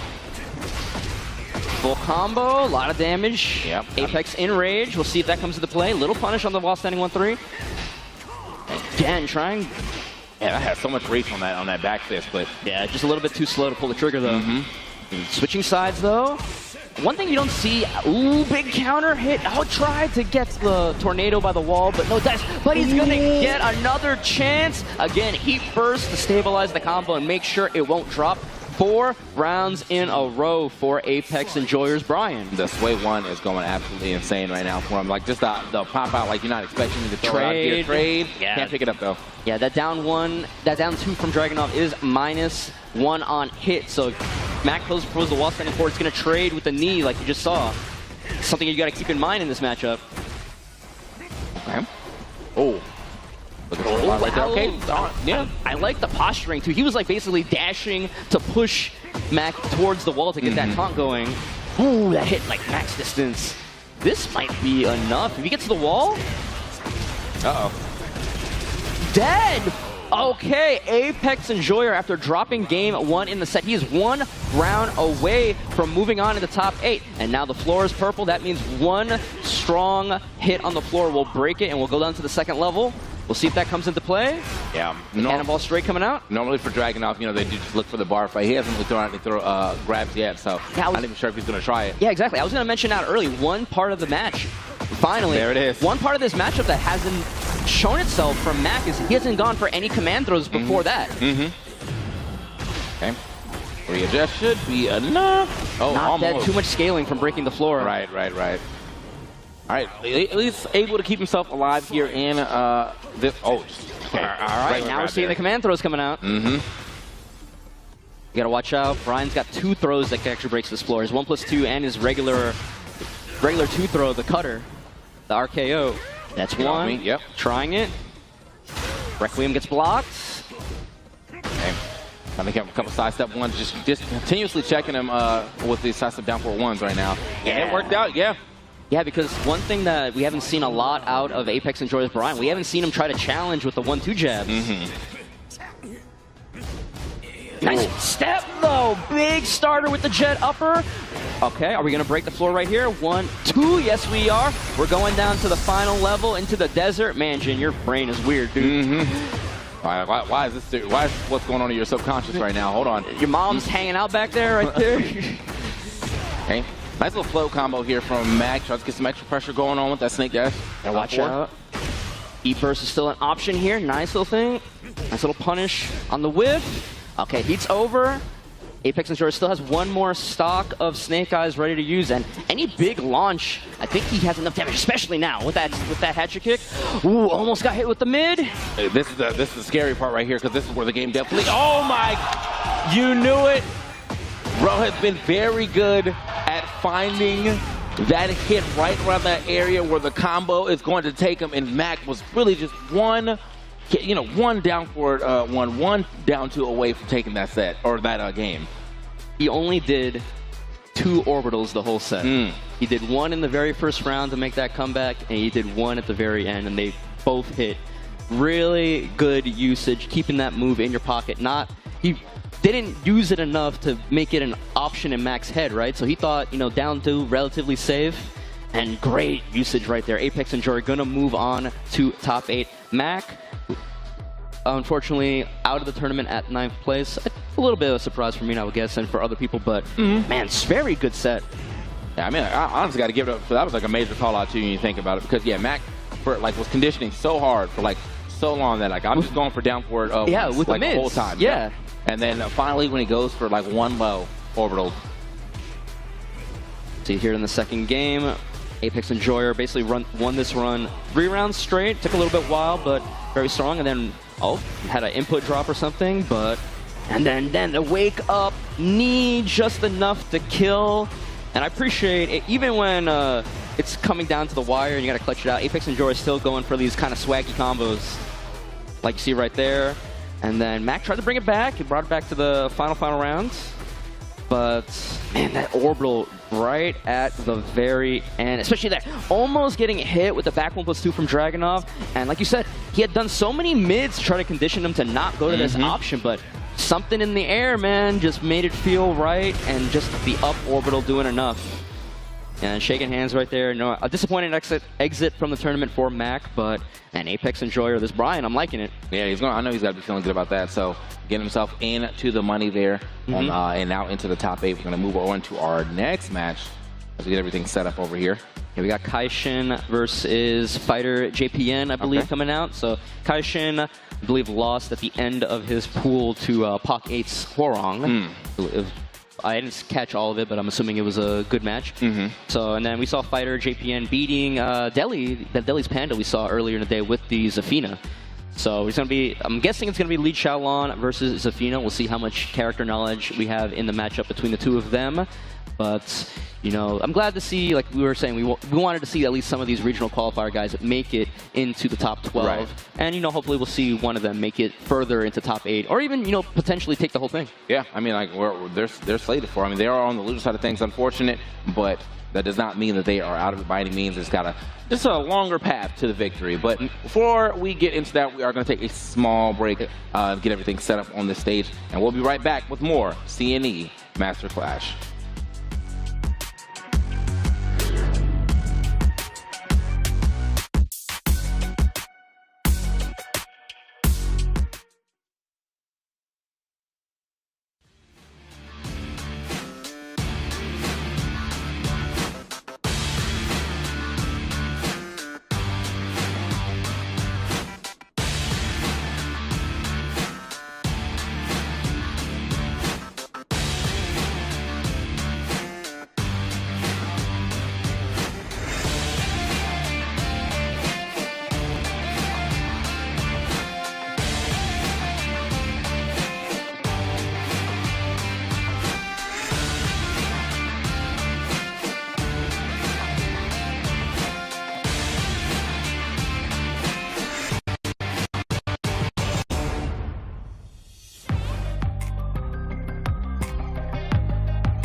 Ladies and gentlemen, we are back here at CNE Master Clash featuring Tekken 8. We are still whittling down our top 12 into a proper top 8 here to see who will be winning the lion's share of this $12,000 prize pool. We just saw Apex Enjoyer move on into top 8 with the Brian. And now we're going to have one of our regional qualifiers try and make it into this top 8. Kai Shin with the Lee versus Fighter JPN with the Zafina. How do you feel about this matchup coming up, TK? I'm always afraid of Zafina, bro. I don't know why. It's just I know that like at some point in time she was supposed to be a bad character, but it's just she's a tricky character. She's visually tricky character for sure. But even with all the stances she has and all the trickery she has, you're still going up against Lee though. So I feel like obviously Kai Shin knows what he needs to do here. But we'll have to see who knows more about their opponents. As we, get everything set up here on the grand stage. Yeah, I feel like a lot of characters were kind of like in Zafina's thing, where like on release maybe feeling it a bit weird, a little bit underpowered, but it's been 6-7 months of this part, and I think the game's changed so much from where it started out. And Zafina, I think, is a very competitive character at this point. Got some good changes, but Lee no slouch either. Kaishin showed it, and that's why he is here in the top 12. See them, they're getting ready right now to start the first game. I'm really interested. It's not every day you get to see a matchup like Lee versus Zafina, so I'm interested to see, how they're going to play it out. And we saw in a few of Kaishin's other matchups, he definitely has the anti-character knowledge in terms of his defense. We saw it against the Leo earlier, knowing the sidestep right, and other matchups knowing against Dracadis, knowing how to deal with the Reina as well. So we'll see how much Zafina he knows. Zafina, a very underplayed character, but Kaishin, maybe he's done his homework. Yeah, just looking at this stage, looking at this character list, I feel like the only two characters I have not seen too much recently, like in recent memory, is Lars and Leroy, really. Yeah, those are two that I feel like I don't see a lot of, even though... I don't think anybody would call those characters bad either. Yeah, no, Leroy is definitely, he got a couple buffs. I know he started off a little rough, but, we've had quite a few patches where I think he's been receiving good buffs. And then Lars, I feel like he's always kind of been skating in like the... He's good, but I'm not sure why people aren't playing him that much. Yeah, that's a perfect way of saying it. Like, this character seems fine. Like, why aren't more people hopping on the Lars train? Yeah. We're going to get into this game one here. Seaside Resort, the newest stage that came out with the Lydia DLC. Round one, fight. Ooh, matched start, down back 2 counter hits. And Fighter GPN trying to get some things going, but another smart little step from Kaishin. His sidestep game has been on point all day. We'll see. Okay, she's just hanging out down there. Yep. Yeah, she's very low to the ground, and even if you can float her, she's in a hit state. So it's very character specific, matchup specific, what options you want to use to deal with her when she's in that tarantula stance. Man, got hit with the repeater combo right there, bro. Just stuck down there. Yeah, I know personally for me, when I play Law into this matchup and she goes into Tarantula and she's like not plus, I like to use the nunchuck because it'll just instantly tornado her. I don't know. It makes you also hit very low on the ground. Yeah, you need something that hits low to the ground and preferably gets you a combo or even just like a tornado, like I said with Law. But 2 quick rounds from Fighter JPN Zafina, not giving Kaishin a chance to kind of figure it out on the fly. Yeah, no, he actually has not been placed any type of Law. I feel like he hasn't really hit any buttons except for counter hit, holding back, finding himself a counter hit here. Maybe that's the move that needs to throw out whenever he sees a stance. Yeah, back 4 is pretty good. I would also think maybe, like, I'm not a Lee main or anything like that. Lee's up back 3, I think, kind of does something similar. Maybe that could be an option, but running 1+2 into Tarantula, eating away at Lee's life bar here. No, he's picked up heat, but okay, hits float. Somehow able to get up with that get up kick. Oh, okay, good grab. Not gonna kill though, one last chance. The down 4-4. A little gimmicky, but we take what we can get when we're about to lose game 1. Down 3. Hitman 1+2, the pulse cannon hits on the ground, decent chunk of damage already, 40%. Yeah, out of that Hitman stance, want to be able to do that up. Okay, running in, trying to. Oh, okay, nice little bait. Didn't fall for the counter. Yeah, parry. And the regular throw does not get broken. Pulse cannon, just chilling out there. Does that hit? Yes, it does. But she got bounded face down, and I guess Kaishin hesitated. He didn't know what to do. But bringing it back, 2 rounds of his own real fast. Don't let her stay down there, bro. You got a challenge.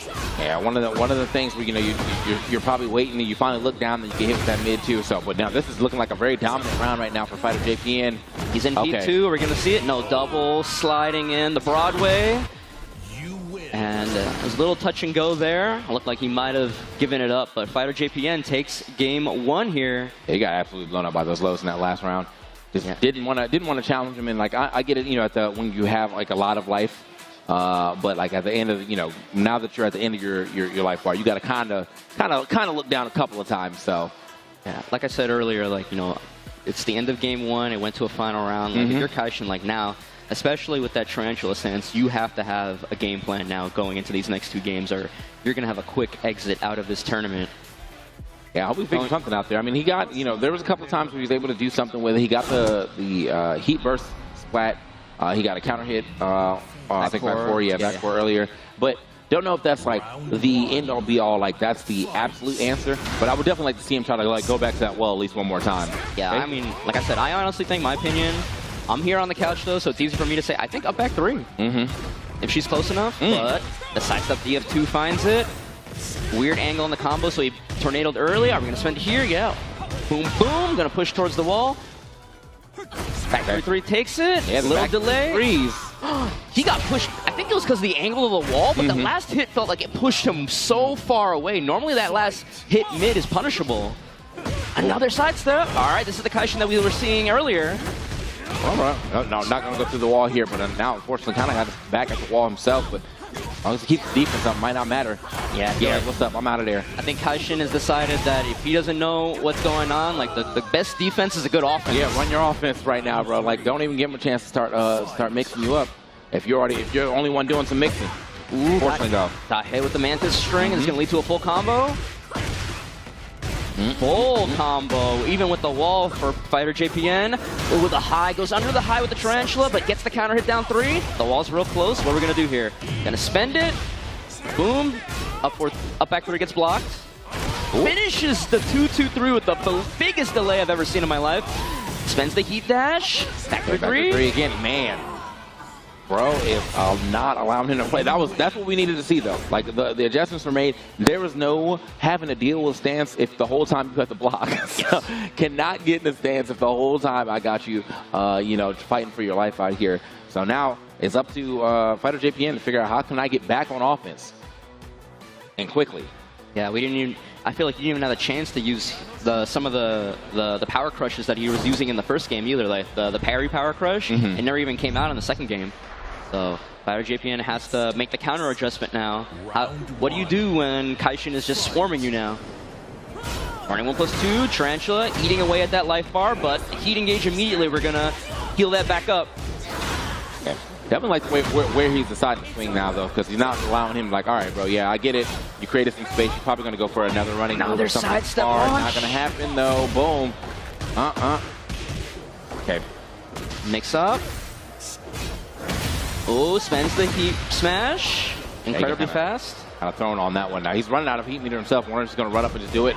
Oh, no, not going to get a chance. Oh! Nah. Punish with the throw. And that's not the first time we've seen him run the 10 hit.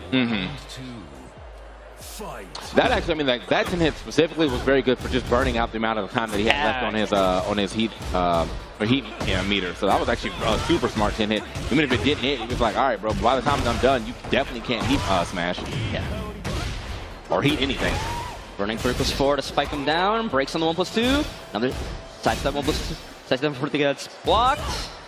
But he tries it again, this time with the hop kick. Can't kill off this one yet, but how are we going to end?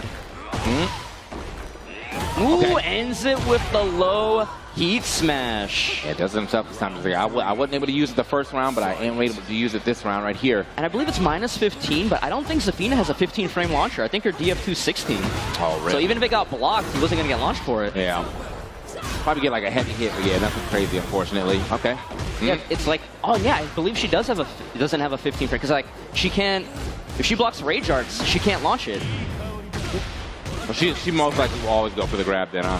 Yeah, but against the heat smash, I think back 3-4 would hit, but it's not a launcher, so. Okay, hold up. Kaishin looking real smart. Ooh, this combo, I don't even know what the route's gonna be.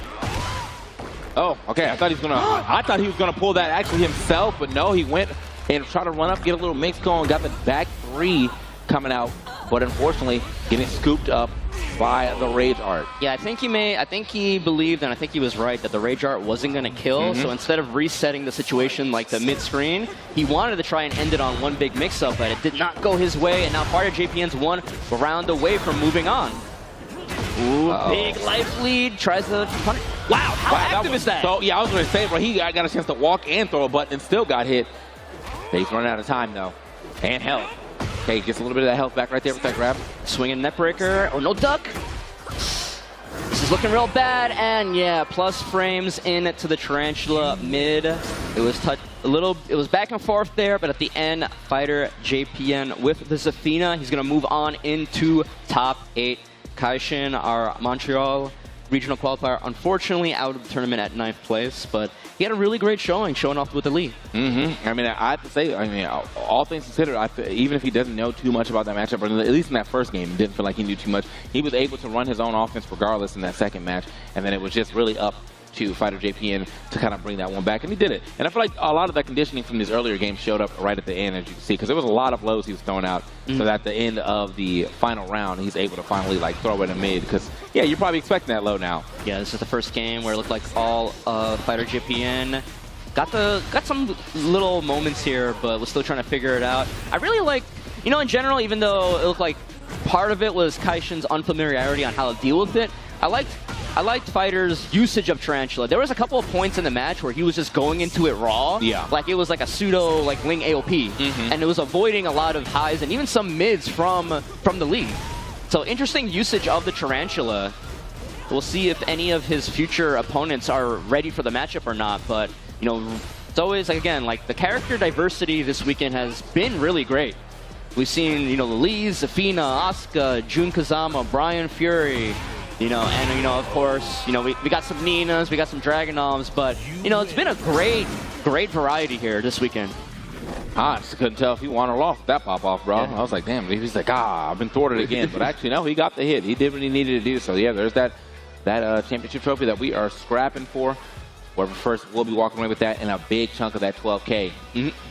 But before that, we will be going into another match to see what we got. It's going to be Anurek and DJ Stacks. It's going to be a good one right here. DJ Stacks kind of showing about it nowhere, man. At least for us, we didn't see any of his matches yesterday, at least while we were commentating. But that Kazuya has been cooking. Yep, and it got him to top 12 here. Enrek, we saw him with the Steve earlier, and then I think the match to get into the top 12 proper, he actually pulled out a Victor pick as well. That did very well. Okay. So we know we have the Steve, we know we have the Victor now. We'll see which pick he decides to bring into the Kazuya. I think either one is actually pretty good against Kazuya, Steve or Victor.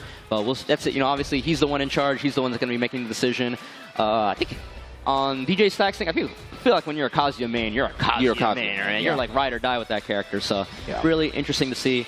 I was mentioning earlier, the crouch dash mix-ups with Kazuya, especially somebody like Steve. Like when you're, the electric and the hell sweep, they're really scary, but they don't really high crush. So like, you got to be careful, especially against a character like Steve, because one well-timed back one, and it can all turn around for you. You thought you're in the driver's seat, and one back one, if all of a sudden it swings back your opponent's way. Yeah, it was like we're probably playing some pretty standard tech and all things considered, though, regardless of which character you pick. There's no weird stances between them. I mean, you have Lion, the Lion stance, but it just brings you back. It's a pretty nice backdash, and then here on the other side you have Sword stance, but neither one of those are AOP type stances. You can still get very much hit out of that from a plethora of moves. We'll see what he decides to go with. Hovering it's Victor. Victor, yeah. All right, Kazuya going to come out on the other side, obviously. He's going to handle business with the black suit. Let's get it.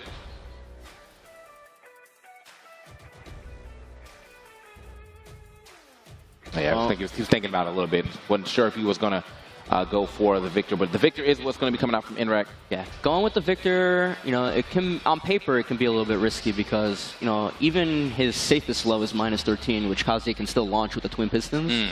And, on paper, his main launcher, the DF2, it's -14 on block. If DJ Stacks is on point, that means he can punish it with an electric. We'll see, how good the execution is if he's ready for it. But we're going to get into this first game right here. See what he can. Speaking of twin pistons, he literally whipped one. Just one, and he's like, that's good enough, bro. Gonna get to the full wall with the 3-1 cancel. Enrek staying, he's in the corner. Corner fights out with the power crush. Breaks the throw.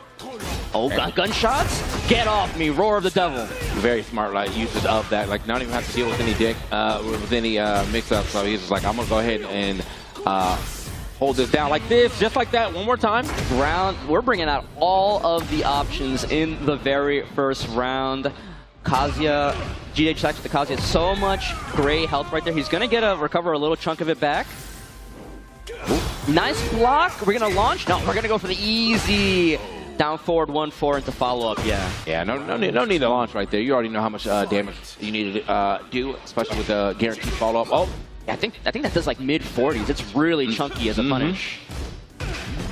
Charge up. That's one thing he's going to look out for him. We saw what DJ Stacks is doing with those charge and not charge mix-ups. Double low. Okay, a punish. Charge this time. And both of them boys stepping into the foreground here, but boom. Okay, gonna get out of forward stance right there. Looking for maybe him to walk right there. Does it one more time. Hold on. I like the mix that he's getting doing with this forward stance too. Just getting out of it sometimes. Try to keep his regular pressure up. Nice. And I like it, keeping it real safe. You know, at some point you'd maybe expect the Victor to be risky, go for a down back 4 or something. He didn't even want to give DJ Stack a chance to come back. But round 3, look, good start for DJ Stacks. Heat burst to get out. Oh, that combo. The heat engager. Oh, nice. Yeah, you know he's been using that, the roar quite a bit. So nice way to grab him out of that. Demon Paw into DF2. Are we going to spend this heat? Oh, little sidestep DF2. Is this enough? It gets to the wall? No, just short. Okay. Since the last hit of the 1-2-1. All right. 2 rounds to 1 here. Victor on Enrek doing some work. 1-3. Ooh, nice little cancel. That's the mix off the up 4-1. Go ahead and cancel into sword stance. Oh, so much down back 4 finally coming out. Down 2. Heat burst. In the corner right now. I feel like DJ Stacks trying to move out. You see with the little sidestep lefts. Now he's reversed the situation. Now see if he can actually get through this wall, but no. He's gonna live. He pushed mad far away from that wall because of the heat smash. Trying to get the shot going. Like that good cancel, and then the 4-4-2 gonna deal it up for him. Yeah, I appreciate the attempt. Duck the bullet and try to punish, but from post screen like that, like when Victor teleports, he doesn't go very far. He moves a set distance. So from full screen like that, it's kind of safe. Like, you have to make a really big call out. Yeah. If he's close to you, though, obviously, it's an easier call out. But yeah, unfortunately, he wasn't all the way across the screen. So, and then, so it's able to end it right after that with the running 2. And now. Oh, yeah, they did not switch stages. Yeah, swap stages. He's ready to run it back immediately. Yeah. This is not DJ Stacks blocking with his face, ladies and gentlemen. We're in tournament mode, so we can't pause easily and switch stages, so we just have to end the match as quickly as possible so we can change the map real fast. But while that's going on, really liked Enrek's Victor here. Very safe. Like, only one big, risky down back 4 came out in the whole first game. Just keeping it really simple, really compact. And it wasn't until like maybe the final round that he started getting a little frisky with the the eye stance and the perfumer stance mix-ups as well. So I really like the commitment to keeping it safe and simple. Yeah, perfumer stance now also too being a parry stance. It was not like that at the beginning of the game, but yeah, now you can perfumer punch parry. I forgot about that change. Yeah, that was a very cool change that they decided to do because it does kind of look like the animation does look like he would be able to guard something. So. All right, here we are in game 2. On the Meteor, so yeah, when we get the 2 rounds up. Ooh, no punish. No big punish. Low floor here. Here we go. Boom. Down 2 is right there to try to keep him in place.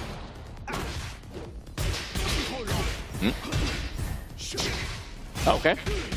Just sends a stop, second hit not actually guaranteed. I'm thinking unless it's on counter hit. Yeah, I respect stopping at the first hit too because, if you duck that stomp and let the second hit go, it's a big punish. So again, just a testament to him trying to play as safe as possible. DJ Stacks trying to get something going here in the second round now. Going to Perfumer. 2-2-2. Okay. Down 2 actually coming out of these down back 4s have definitely been hitting, but none of them being counter hit just yet, but still getting the damage at least, and also not getting blocked. I like these little bursts of like stance pressure back into like kind of resetting it back into mid-screen and keeping it simple again. He's not trying to overextend too much. Roar of the Devil comes out, breaks the 1+2. Okay. Didn't step enough on the Heapers, but nice step from Enric with the DF2, and now he's 1 round away from moving on to the top 8. Now the floor is lava in this potential final round situation. Any big hit into the floor will explode it for a full combo. I think he's been doing that same like little setup into that down 4-2 a couple of times, so it's going to be something that DJ Stacks has to look out for when he gets the flash punch combo. No launch on the toe kick. Oh, what was that? Was that a taunt? I don't know. Can't believe you tried to hit me with that. Like, all right. Power crush. Ooh, no break. I mean, break on the 1+2, sorry. Oh. Okay, out of the way. Yeah, steel pedal. Guaranteed damage. Oh, okay, here we go. I've not seen any health sweeps. Yeah, I was just about to say. Yeah, I think that's the first health sweep of the whole set. DJ Stacks also trying to keep it safe, but maybe he needs to get a little bit more risky. Nice punish. Oh, a little bit weird on the angle there. Okay, guaranteed damage right there on that counter hit, Orbital. Oh, 1 throw, no break. Back to release Victor when it was bugged. All right, what can he do with this? We're going to spike the ground, maybe. Yeah, there he goes. Going to spike the ground. Get him close to the wall, too. First. Ooh, okay. Well, wow, where did he go there? I don't think DJ Stacks pressed the button. Boom, boom. And he messed up the 4-4-4 there, and he didn't want to risk it, so he just went with a stature kick. He's keeping it real and simple. Yeah, that's right. Like, as long as it was going to be enough damage, and that definitely was on the ground, scaled, and had a sliver of health. Yeah, when money is on the line here, you definitely don't want to mess it up. This is the difference between going home with at least $250 or 0. And looking like nice block on the stature kick. Down 4. Heat burst and immediately converted into the down back 1-2. It was probably going to heat dash it if it didn't got blocked too, but looking real. Man. Yeah, it was looking real bad, and he brought it back all the way. Yeah, I mean, he kind of had to, but he was able to start running his offense a little more. Enric, kind of shaking his head like, all right, bro, like I see you, but I know what to do now. I know what to do. He's going to, stay with the victor throughout this entirety of this set. But, yeah, no, I mean, great little adjustments right there from DJ Stacks. Also able to play more offense finally. So it's good to see, him able to, like, kind of run his game. He was really just blocking, getting thrown to the corner very quickly. But that's kind of been, like, the tell of this entire, tournament. Like, is someone allowed to run their offense? Big counter hit, down 4-2. The opportunity that DJ Stacks looking for, drops the combo. And Enric with this victor has been so, all these fast little pokes, all these like the UF1s and even jabs, like, it's hard for DJ Stacks, doesn't even break the generic throw, to even get a chance to like fit in another health sweep there. Got to try to get like a sidestep electric or something to dissuade Enric from pressing all these fast buttons. Oh, gets hit. That's been kept him alive too. You can definitely duck that second swing, but he has not tried to duck it yet. Now a new move from Enric, bringing out the pulse bomb. Oh, counter hit! And 2 quick rounds of perfect. Once again, Enric 1 round away from moving on. Yeah, he's back on offense for sure. Okay, flash punch. Hell sweep. Hell sweep. Oh, tech roll into while standing 1. Gonna break break the wall. We're gonna break the second one. Oh, no, gonna keep him up here. All right. Totally fine. Doesn't have an opportunity to break the second one though with the way that we're lined up. But no, actually gonna be turning that around. Nice side step. DF2 again. Can we get to the wall here? Oh, too low though. Breaks the regular throw. Yeah. Nice whiff punish on the Heapers cancel. Is this enough to kill? Not quite. One more chance. Spends it on the low heat smash. And this time, Enric cleans his plate. And 3 rounds straight moves on into top 8. DJ Stacks did a good job with the Kazuya, but unfortunately not quite enough. Yeah, I like the fact that he was willing to, pull out that. That was one of my favorite moves from Victor when I first started playing. The one he used a whiff punish, because I was like, the range on this is absolutely insane. It's kind of like deceptively long range, because he doesn't start with like a sword or anything. You're like, okay, it's just a standard, like a back 3 kick. Nope. I'm coming through. He put the ball in there and then got the whip punish at the wall as well too, so he's able to turn that into a combo. Yeah, I respect the thinking from DJ Stacks. He popped heat. He saw that you know, the Victor was a little bit too far away to hit him with the attack part of the heat burst, so he thought, you know what, let me cancel it, but you know, Enrek had the same thinking. Again, it's like one of those like I know that you know situations, and he was ready with the long-range whiff punish. You see there, it was really back and forth in the second game. DJ Stacks was really fighting for his life to bring it to the final game, and he ended up doing it with a really strong round 5. But in the game 3, as we will see in the highlights here, it just felt like it was all Enric. We'll see if we get that heat burst punish once again. Not breaking the generic throw. That was the second time as well. And I think it's right here. Yeah. So far away, but that long leg, you know, I think maybe his default stance kind of hides it a little bit, but Victor's a tall dude. Yeah, he is a very tall dude, so he is kind of like crouched down a little bit when he's like standing in his idle, so understandably so. But yeah, no, he was able to get that, I'm pretty sure that's back 3, like back 3 1+2, I think? Yeah. And he was able to get that in there and make it happen. So, all right. Well, I think we have one more match here on the loser side of things before we move over to the winner side to see who's going to qualify for those winners' final spots. Yeah, I believe we haven't seen Sky play. Sky versus somebody, I think, is the final match of the. No, actually, no. We saw Sky first. So yeah, I think he was first. Who is that? The last? Did we do that? Was the last one? Did we do 4? I believe we did 4. Yeah. Okay. So we're gonna move on to the winner's side. We see right there the trophy that these guys are playing for today, as well as part of the $12,000. Everybody that just won today in losers now are in top 8 proper. So they'll at least be getting, even if you get 7th place now, I believe it's $250 for 7th. Not a decent chunk of change for your work this weekend, but you sure somebody wants to get that first place prize and that trophy that you see in the background right behind my shoulder. We're going to be moving to the winner's side now. I believe we got Booster Blast versus Poke 8 and Fear of Silence versus Ryu Hoshin, I believe, are our 2 winner's side matches. We're going to get Booster versus Poke 8 right there. A Canada versus Canada match. If I recall correctly, I think that's a run back for Fear too, right?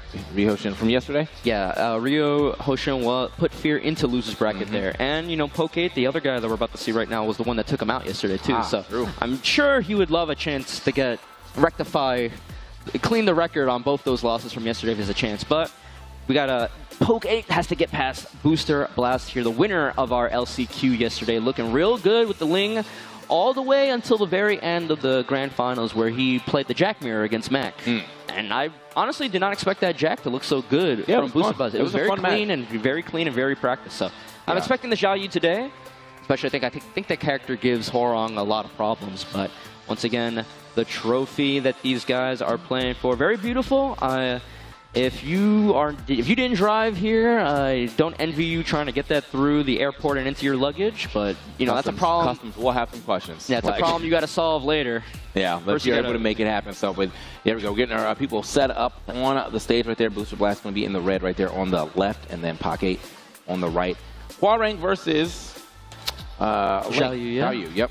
Should be saying that's going to be an interesting match. I mean, like a legacy match, really. They've been in every game as well for quite some time. So we'll see. Like I was saying, I think that character gives Horong a lot of trouble. But normally, if it's like the AOP kind of Xiaoyu, which we haven't really seen a lot out of Booster Blast, maybe he'll bring it out in the Horong matchup in particular to take advantage. Like, you know, Horong has, you know, it's a weird thing. He's got to say it out loud, but he has a lot of high mids, if you know what I mean. Like, it's a mid on paper, but the hitbox is really high, so AOP can still kind of go underneath it and make his life a living hell.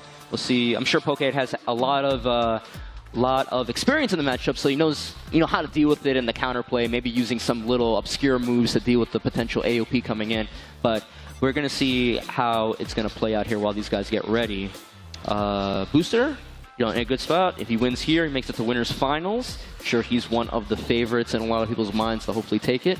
You know, Fear Silence on the other side with Ryu Hoshin, probably another one of the other ones that would push with him. But it's a lot of strong players in this top 8, and I can't stress it enough. I'm so happy to see so much character variety. Yeah, and I think also, too, I mean, I was just talking to Booster Blast earlier. I was like, you know, this could be your double victory right here, bro. Like, he's already on the winner's side of things. He won yesterday's tournament.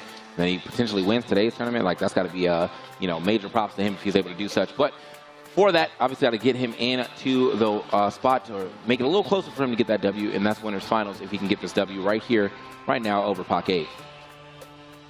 Expecting the Xiaoyu versus the Horong, unless one of these guys has a specific pocket pick. I'm sure these guys have played before, so, you know, it's not going to be anything new. We're probably going to start on, like, level 5 of the matchup instead of level 0. in terms of like the mind games and stuff. So I know your opponent, bro. What do they want to do? going with the Horong. Horong versus Zhao Yu. What stage are we gonna get first here? What haven't we seen today? I feel like we've seen at least everything once. So maybe I'm wrong there again, but we've been seeing a lot of Elegant Palace today, though. This is like the third time in like 4 games, I feel like. Yeah, I'm telling you, man, sometimes when you close the game and you open it back up, like they actually just give you like 5 stages they want you to play like on all time. So it's like, all right, that's how you reset the system. It's like turning the game back off, turn it back on. However, here we are, though. Elegant Palace, Ling Xiaoyu and Huarong. Instant heat engager from Hulk 8. We'll see if he can get any of those juicy counter hits to try to get some big damage out while he's in heat state. No, he's going to spend it on the heat dash right away. Break on the generic 1 grab. Going to spend the back turn heat smash for the Hypnotist mix. Grabs him out in the DF2 into the Waning Moon. Going to get a full launch right. Oh no, drops the combo. He was going to get a full launch. Jinxed him a little bit. These guys are being really aggressive and close up.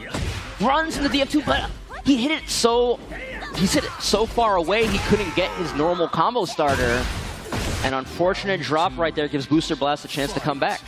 And Booster Blast moving right there too, also to get around Huarong, who can definitely have some reach as well. He is quite a linear character when he has to use some of his moves that have that reach, but does have some very good homing attacks as well too. Down back 2 going underneath the low. Down back 2 again. Talked about yesterday, like that move is technically safe on block because she can always do the back turn parry. Gonna get the full launch this time. Boom, boom. Gotta smack it down. And the down back 4. You gotta guess right there, either the low or probably the heat engager, the heat dash mid was gonna be the other option there. Yeah, kept it super simple right there to go ahead and end it off though with the down back 4. Hold up. Okay. All right, gonna activate. Luckily, yeah, able to block in time and at the wall too. Okay, does count. It's gonna go through. Oh, but couldn't get the follow-up to get to the second one. Gonna spend it on the heal lance. Double mid. Staggered the second one to leave an opening. And Hulk 8 looking real good right now. Power Crush gets beaten. Okay, yeah, definitely starting to, he's in the blender right now. He's able to play some offense. Dancing around with these multiple stances as well. Using the stance pressure. Heat for heat right now. Oh, no punish. Just trying to mix right now. Spends it on the heat dash. Heat dash for heat dash. Power Crush through. Damn, these guys are pressing some buttons. Okay. Probably should have to try to get out that pressure. Trade. Oh, still can get the follow-up. Oh, couldn't get the stomp right there. Oh, okay, watch your legs going that low. Take 2 hits. Oh, okay, good. Yeah, going to AOP, immediately sweeps it up with that low.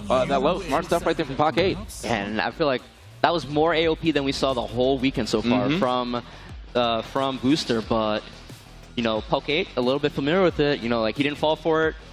He was like, it looked like he was waiting for it, too. Like, he knows to, like, not immediately press buttons, I think, in some of these little situations because AOP is always in play.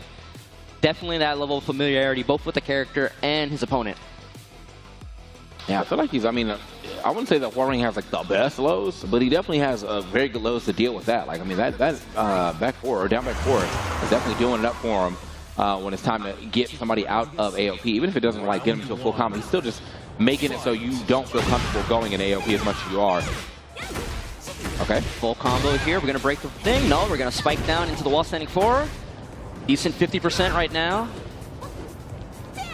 Ooh, but got a little shaky and ran into the heat engager. Gonna get knocked down. Not quite dead yet, but in a really bad spot. Heat burst through the pressure. It was just a 1-2 jab enough to take the first round of game 2. Round 2. Fight. All right. So he had to start this time around, but let's see if he can actually hold this, start into an actual game win. Run up throw, gets avoided, but no, not a big punish.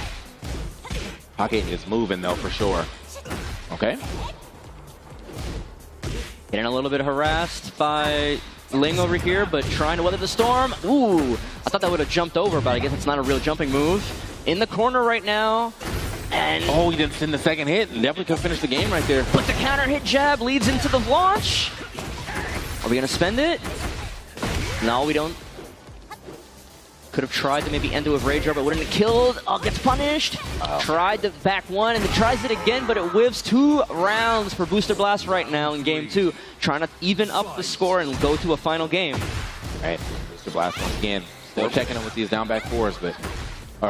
sorry, Pocket still checking with these down back 4s, but yeah, Booster Blast definitely adjusted quite well in this second game. Haven't seen too much AOP this time around. I think he's realizing, you know, I was kind of getting blown up in that. Let me just go ahead and play some standard Ling. Yeah, we're seeing a lot of down back 2. Pocket's got to maybe start thinking about the timing of when those moves are coming out and maybe low parry it. Heat for heat again. Ooh. Nice block. It could have been a bigger punish. He could have hop-kicked it, but... Yeah. Okay, still got the pressure on, though. He's trying to create a little space right here. Uh-oh, hold up. Watch the blender. Okay, able to break the grab. Oh, just whiffs it. That looked like the... Literally, it felt like a pixel of spacing was what made that whiff.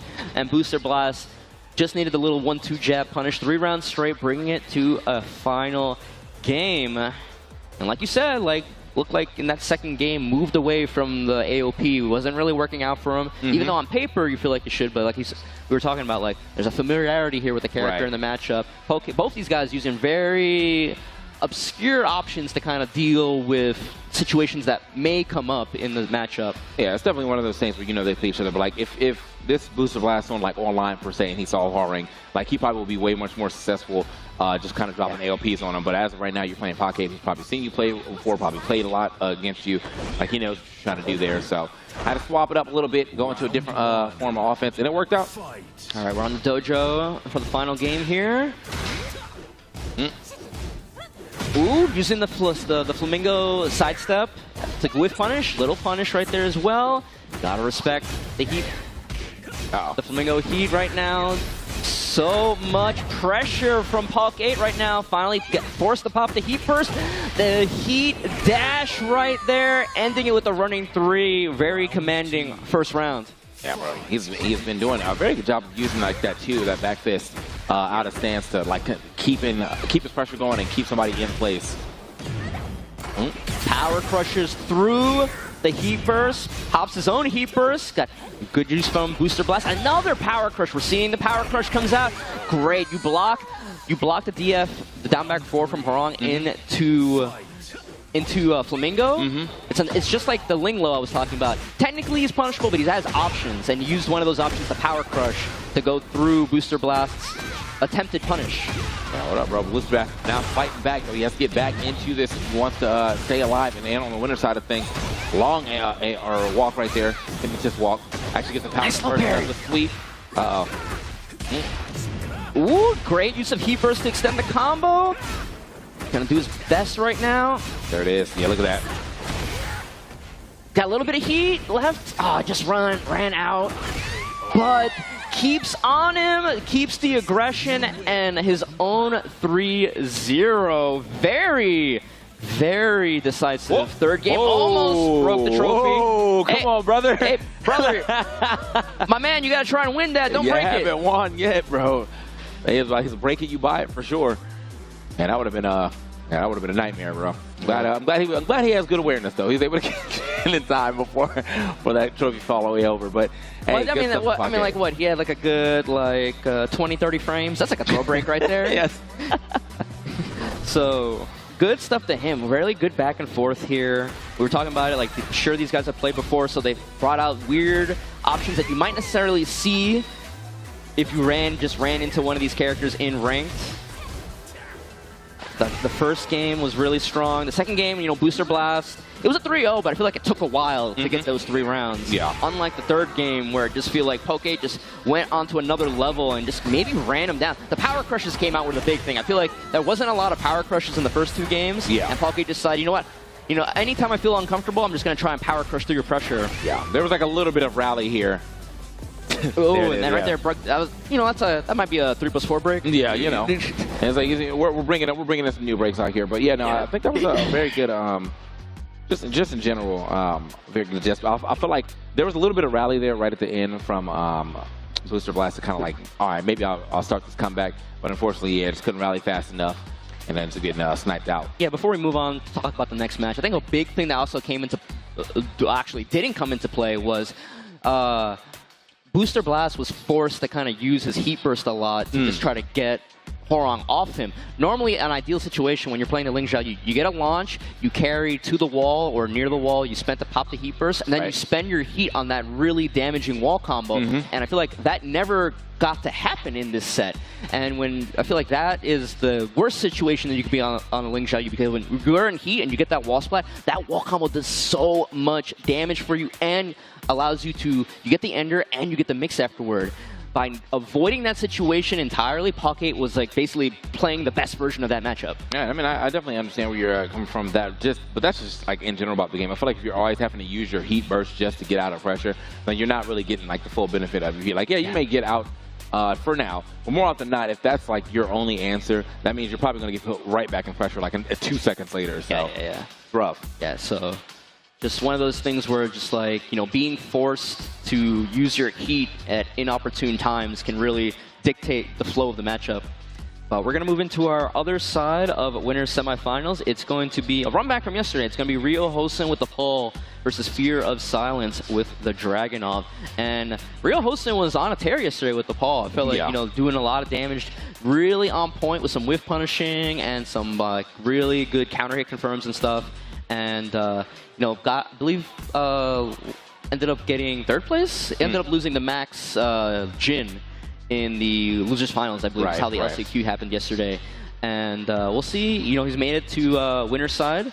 One more, if he can, you know, prove that the win against Fear yesterday wasn't a fluke, he'll be in winners finals against Poke, who he beat yesterday in the LCQ as well. So, you know, just beat Fear again, and then you're potentially in the perfect spot to be sitting in that grand finals. But got, you know, this Dragunov is going to be, this Fear feels like a different person than was playing yesterday. Yeah, but I was going to say that we have a different level of fear up here, bro. This guy has absolutely leveled up from yesterday. I mean, still in that same area where potentially he could get 5th, but his matches today have been looking way more dominant than his matches yesterday. So just kind of waiting it out right now, maybe just I'm thinking about it.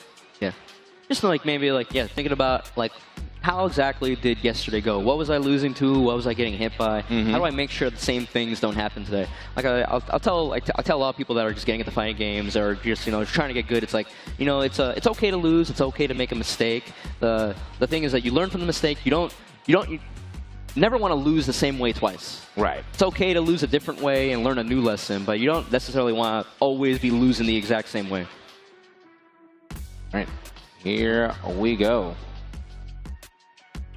Those boys are thinking hard right there. You know what? I appreciate the big wait on the that maybe it actually goes a little random after you get like 10 seconds of wait time. So maybe he was trying to pick the stage that he wanted. There was always that joke in Tekken 7 when Jimmy J Tran would be doing it. He always seemed to get Sook and always seemed to have the best combos on that stage. So he's like, oh, he knows the timing. I feel like Rip has been saying he feels like he can still do that now on this game. So maybe it is a thing. So here we are though, into the stratosphere, exploring that when someone's 2 rounds up.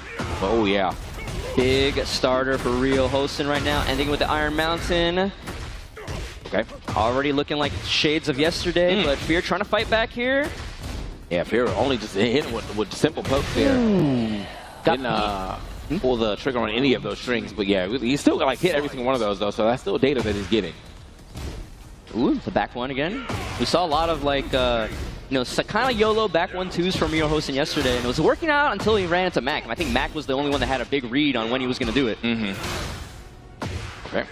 Ooh, little punishes. I was like, that is definitely the thing about Rio Hosen, though. He's definitely down to play some more of the big Tekken out here, like the way he likes to try to do launches and stuff. That is going to hit. That should be enough, to be honest. It's been a while. Yeah. It's been a while since we've seen one of these. It's been a good couple of hours, but again, only +5. Your pressure isn't guaranteed. And you were mentioning it, Rio Hosen, you know, he likes to be scrappy. He likes to fight it out up close. He's got a good character for it, too, in the Paul Phoenix. But sometimes it can get you in trouble. Big counter hit, but no pickup. All right. Still got him at the wall, though, at the very least, though, so he's still at some type of advantageous position. Going to send the full string and the heat engage. Re-wall flat. Damage. Okay. +7 into the heat smash. Like, unless you decided you also wanted to rage art through it, there was nothing that you could do. You had to hold it. Okay. Wow. Shades of Ulsan? Yeah. I almost expected that to blow up the Off the floor. I mean, I would have been upset about it, but yeah, it's like you hit the floor hard enough, you kind of got thrown into it, but you didn't slam into it at the very least. So heat smash. We're gonna go for throw. Yeah, nice. Oh yeah, we both thought about it. And so did Rio Hosen because he got the shredder kicks. Gonna spend it. Can we get to the wall? Yes, we can. So much damage, but just short of rage. Try to kick up. Gotta watch out for the rage art. Nice duck and punish. That is so much damage. We're gonna go to final round, game 1. Yeah, a lot of string sending right here from. The counter got hit. it again. Yeah, the counter hit. A lot of string sending here coming out from here, and later half of this set. He's gonna have to watch that out. He's gonna watch out for that though. Okay, hold up. Speaking of, sending string this time around. Yep. Wall flat, read wall flat. So much damage. Boom, boom. Ignition. Oh. Oh, I don't think he pressed the button. I think he stepped. Okay. And 15 frames. Good enough to punish the rage art. I'm not even sure if he had enough health to survive, even if he did hit it. But I guess it depends on what button he hit. I think, well, because they buffed the rage arts, right? Where it's like if you absorb a hit, it kind of speeds up the animation, so you don't eat the whole thing. I think he had enough to survive the very first hit. Okay. And then he would have gone through. He still would have been in a pretty bad situation. If it was Snake Dash 4, though, he was definitely gone. He might actually just hit before, though. That move is kind of slow, so. Either way, we'll see how that goes. Yeah, I guess it was a sidestep, too, so yeah, well, who knows. Regardless, he didn't get hit. Like, we get the aircraft all day. He definitely did not get the hit, and therefore he's going to lose that first round. Again, Fear. That's a different man up there right now. I mean, Rio Hosen was on one for a little bit. You know, it came down to final round. These guys were scrapping back and forth until that final round situation.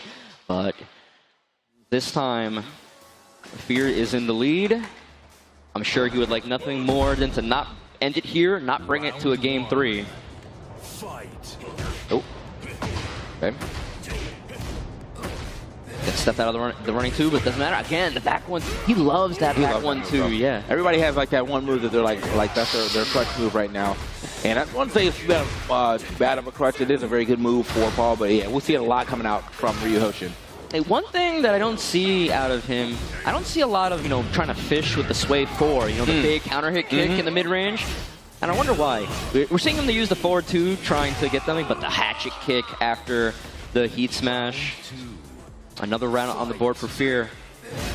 Looking real confident today. Okay. Already got him. Look at that. Backed up to the wall. Yeah, just one of the strengths of the character. Counter hit. Like that was a big delay too. So like definitely like he was going to just end it there. From like last frame he could input that to get the counter hit. Good stuff. Oh, didn't get a sidewall spot. I'm sure he was looking for it. But whiffs and eats the heat engager. Doesn't break it. Well, can't break it. I'm sorry. Yeah. Yeah, it's off of that though. At least break the follow-up though. Oh! Not dead yet. No, but in a bad situation. Oh, I liked it. He faked the full crouch low and went mid instead. Playing to your opponent's reactions. And Fear 1 round away to moving on. He's got a good start here. Half-life already within not even 10 seconds. Oh my god, good step. Okay, he was waiting out, and I like that too, because sometimes, I mean, luckily he was going to run into the wall, but it is kind of hard to catch that in open space. But nice slow parry. Boom, boom. Okay, damage, but he is living on borrowed health. Yeah, no way to heal it up either. Just a down 2, and he's got him out of there. Fear of Silence moving on into winners finals to play Pock 8 a little later, but again, he said he came through. He's feeling like I got to be Fear of Silence for one more day, and today is the day. Yeah, winners finals now against Pock 8, the man that eliminated him from the LCQ yesterday. So he's already kind of cleared the one of the marks on his record from yesterday. He's gonna try later today to clear the other, but now we have a proper top 6. Yeah, top 6 is all the way settled up. We got a lot of people in the losers bracket now. 2 more people left in the winners. That's just Pock 8 and Fear of Silence. Yeah, I've seen here the highlights from game 1. Really scrappy set until the final round where Fear kind of turned it up a little bit. But the second game, I felt like was all Fear. Made little adjustments. Again, Rio Hosen trying his best to find some opportunities, but just couldn't really thread the needle enough. Yeah, came in with the trooper roll, a little ambitious. I like right there, faking out the low and making him duck.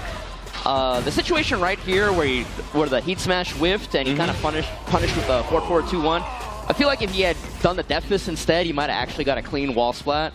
But that's like one of those things that in the moment, you just go with what your first instinct was. It's like, you don't really think about that until afterward. But you see the trophy right there that these guys are going to fight for. We got our winners finals ready to go. We'll be playing that in a little bit. It's going to be Fear of Silence versus Poke 8. The rest of the people in the losers bracket, we got Apex Enjoyer. We got Apex Enjoyer. We have Sky. We have Fighter JPN. We have, who's the last one? Enrique with the victor as well. And then waiting in the losers bracket now, Fighter JPN, thank you. And then we also have in the losers bracket now, because of the winner side, we have Booster Blast and Rio Hosen. So very stacked top 8 we have going on here. Yeah, and I mean, it's going to be even more stacked, you know, as we get down to the top 4, down to the top 2, and then eventually crown ourselves champion. The trophy's still intact, as you can see right there, somewhere over there. Yeah, I can't point to it, but yeah. We hope we have no more accidents today. Yeah, bro. Again, before we get out of here, I do want to give a quick shout out to Intel. Thanks to Intel for helping us run the CNE Game Garage, and then of course MSI, bro. You know, we got all kind of booths you can go check out behind us. Or in front of us, I guess, if you're looking directly at us over here sitting down. But yeah, in front of us, a bunch of booths you can check out and learn more about it. We're going to go to a small break, and after that, we'll have Apex Enjoyer and Sky play. So don't go anywhere. CNE Master Clash will be right back.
never fall. Came with the hands out, get them off. I'm 24/7 in the office. Pay attention cause I ain't repeating offers. Yeah, never met a man I've been scared of. Careful, you gon' get exactly what you asked for. Careful, whatever you bring me, get it handled. I answer to no one, I don't need a hassle. Yeah. We ain't never fall back. Hold our ground where we at. We ain't never fall back.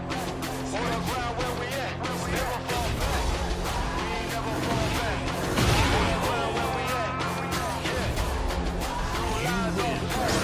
You find me right where I'm at. We ain't never fall back. We ain't never fall back. Yeah. We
Ladies and gentlemen, it has all come down to this. We started the day with 36, and now we are entering our top 8 bracket. Captain Neckbeard here, joined by Ravishing Ravish for what is going to be the conclusion of our 2-day event for the CNE Master Clash here at the Intel Gaming Garage. My friend, this is it. This is what we've all been waiting for. It all leads down to the mountain. The journey of 1,000 steps has finally completed at 999. And one more step till the apex is right in front of us. Are you ready? I'm not sure. We'll find out together. Before we get into all the matches, though, a quick look at our bracket just to see how we got here and what we can expect going forward for the final 7 matches that we have going on as we get into the games in just a couple of minutes. Yeah, the big thing that we mentioned when we were looking at the bracket earlier is that it was looking a lot like the LCQ bracket that we had. But we had a lot of upsets from the top 12 to qualify into the top 8. Mac, Demon 20Z are eliminated before top 8. That's what I'm saying, and pretty much almost all of our qualifiers from internationally, around Canada, have also been taken out to some very early on and some quite later on in the stage well too. But we're looking at few survivors, and you mentioned before too, we only have 1 American remaining as well, that being Fear, as many of them did go out in the top 12. So we're fighting for Canadian pride, but we're also fighting up against a real contender coming out. Yeah, absolutely. But the thing to mention too is that we had those national qualifiers. That's true. We are down to 1. Sky is still here. Still fighting the good fight. Yeah. Made the qualification on his own. Got flown out here to compete. And is now in the prize pool. So top 8, everyone here is going to be getting paid. Which is incredible, right? Because he managed to win his own bracket, got flown out for this one, and even made a little bit on top of that too. So hopefully he gets to use that money to enjoy his Toronto trip and a little bit more as well. But on the other end, for Apex Explorer, right, we saw him going up against Mac too, one of the other New Yorkers that came out too. And his game up against Drag was so close, man. Just right at the end, the QCF4, he managed to land the axe kick and get the bounce off to a final hit situation, leading him towards the very top, as we do have these two about ready to go as we head towards our lower bracket runs. Absolutely. Apex Enjoyer, Sky going to be kicking off our top 8 here. Apex Enjoyer on the Brian Fury, Sky on the Asuka Kazama. Both characters love to press forward, want to keep you down. Going to be a matter of who gets to mess who around. Yes, sir, because both of these guys have excellent pressure. Brian because he exists, and Asuka whatever she gets her charge going to, alongside whatever combos and counters she can muster up. Very fun. Fun fact, for a decent amount of life in Tekken 7, I tried really hard to be an Asuka main, and then when Tekken 8 came out, I was like, man, Jun's here. She's just better Asuka. Boy, was I wrong. Somewhat. I mean, hey, takes time for the game to develop. Going into it now. Starting a little slow. Apex is like, he's playing very passively. Playing a little too passively. Tries to get an interrupt. Now he's going to put Sky in heat. Oh, okay. Yeah, manages to actually find the hit too. There you go. There's a heat smash as well. Just lay him down, keep him in the corner. No break on the wall either, but that's the first thing. And the second, able to get it. Whiffs on the third. It's a drafting one, but a little bit late on the timing, unfortunately. So there's a lot of heat to try to work with, though. Gets smacked down. Almost no life left. Using the dash and the can-can. We'll take the first. Yeah, both of them are looking to find unique ways to open up. Like just before that heat smash, you'll notice that Sky was just using a lot of movement, not threatening a mix-up with any moves, just threatening the mix-up with moves. The threat of the mix-up is sometimes scarier than the mix-up itself. Exactly, too. It's called intimidating your opponent, puffing your chest out, letting know you still got it going on. You might as well, but nonetheless, it's Brian Fury who has a shirt off too, and his pecs are looking mighty despicable. Just putting out the raw once the bullet punches right out of the middle of the open. What is this? Yep, yeah, you get the hit confirmed, you get to finish the string. Yeah, makes sense, right? If you got it, why don't you go ahead and spawn it to the whip? The launch past that too, no wall pressure there either. That double carry forward, grab right out in the open just to keep him a bit more space though. Lands the low from here. And now Sky, what are you to do? Oh, ouch. Heat burst. Escapes some pressure and is going to get into heat just as Sky's leaving it. Both have the install ready to rock though. Good break. Immediate break on that too as well. He used the dash to keep up pressure. Look at the side step. There he gets the bounce. That's it. Gets the sidestep duck as well to not get hit by the low of the can while going for the sidestep. Yeah. Full punish on it. Now up 2-1. And Sky's actually started off with this low 3 almost 2 rounds in a row now just to get early chip. And previously he was able to get confirm off of it, get the string off too. Speaking of strings, Apex Enjoyer to get one of his own, use the heat to continue forward. Find the wall. There we go. For the bullet punches. No, not going to have it, but waits for the get up. He's going to use the heat to win.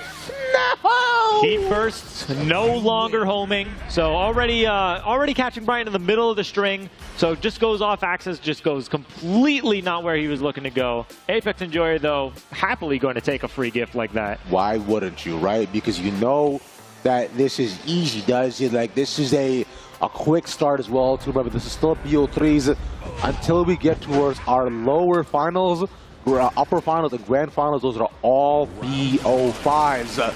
Of course, grand finals with the potential of a bracket reset if needed as we get into the next round. Apex starting with the launch, takes to the wall. Midnight Sea, very small stage, but especially one that's got the stage hazard. Using the stutter step to keep the intimidation up on Sky, though, so allows them to fall for it. Again, it's back on the pressure. We're just staying at the wall here almost the entire time. Sky can do nothing against him. Now, Apex Enjoyer just seems to have Sky's number here. Sky has not been able to get any meaningful offense since that second round. Yeah, I mean, it starts it off nice at least from here, though. He gets the key charge well, but here's the thing, though. Off the heat, it has been usually where it turns around, and yep, there it is. Once again, Apex Enjoyer has found the reversal as soon as Sky lays down the heat. Yeah, great. Like Apex is doing a great job of being aware of like all of Asuka's options and like taking advantage of every like launch opportunity he gets. Nice. He's 3 for 3 on launch possibilities that he's gotten just in this game. Reads the low, and again we go. 2 taken, 1 away from moving forward in loser semis.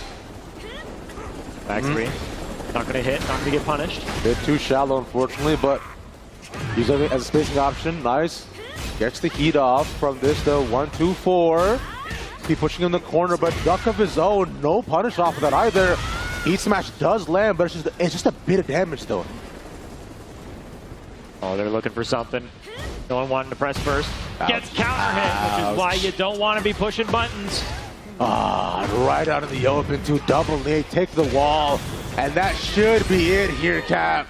A 3-0 for Apex Enjoyer to move forward and losers and keep its tournament life alive. And with that, all of our regional qualifier winners are out of the tournament. But Sky made it to 8th place. Woo! Gets in the money. Yep.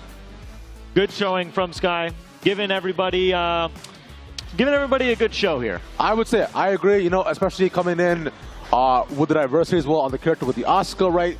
I find there aren't a ton of Asukas in general that we see, you know, like really putting the grind in Tekken 8 either, because most people have, you know, converted to June as I did too, because they truly believe that she's the better option. But, you know, Asuka still has an incredible variety of motions. She is a bit slower too, but really powerful. And the counter hit options too are so good. But unfortunately, there's only so much you can do. I respect it a lot of fun. But hey, this is shaping up to be closer than ever. Absolutely, yeah. And the thing is that Apex Enjoyer is just like this guy has done his homework against Asuka. For sure. Like, you watch basically anyone else play against Asuka, like a lot of the stuff that Apex Enjoyer was getting away with earlier in the sets, or excuse me, the stuff that Sky was doing earlier in the sets, Apex Enjoyer was not allowing Sky to do. No, none of that either too, because you saw he was able to read for about half the strings past the heat. He read lows too, and those, also alongside that, I think it was about 3 counter hit launches that he managed to land. As you'll take a look at the stage, the audience, hey, what's up, guys? Y'all have a good time? Yippee! Woo! Yeah! Let's go! Oh my God! True pillar of the community. Shout out to Tantaku. Defeating our invaders, even if it's not in bracket. I just love that he decided to just stand in front of the camera like a confused father. Like, hey, what's going on over here? He is like the confused father of the whole nation. Yeah, he really is, man. This just so funny. But hey, that's.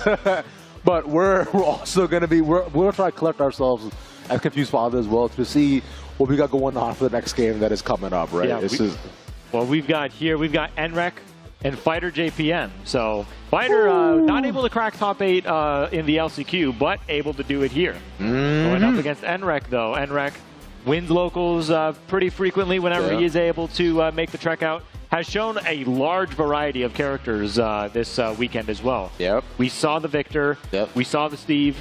The Dragunov as well, but that's more of an experimental character, so he's probably not going to be using it at this stage in the game. But the Steve is always ready. The Steve was excellent. We saw just how much pressure he was able to put out with it. To win the Victor, I find is just a good option. He seems more comfortable on it too, and it's one that I find he's defaulted towards more often than not as we've gotten, especially towards top 8. So I imagine it'll probably be what he ends up picking. But on another end, right, you're going up against Fighter JPN, who with a Zafina, it's like, all right, man, you really cannot play Steve against her because Steve is all mids, all highs, no lows, bro. Yeah. No lows, but no meaningful lows, especially like in the context of that matchup. Because a lot of the game plan that you need to know with Zafina is what moves do you have that can knock her out of Tarantula, that can knock her out of Mantis. What can you do to stop that stance? Steve, I don't really think has any option, really. No, not much at all, too. And that's the cool part about it as well, is that we've seen that usually I find a lot of Zafinas do actually default towards Mantis stance. We try to get the launch off of, I believe it's the up 2 as well. So off of that too, it's cool that we said all day. Fighter JPN defaulting almost always to Tarantula, keeps the ground game low. It's almost like he's a wrestler at this point where he's going and sparring. Right? He's not even trying to fight. He's trying to make sure that he brings you down to his level. And for Victor's got enough ground smashes to make sure that Zafina can't do a gosh darn thing. Yeah.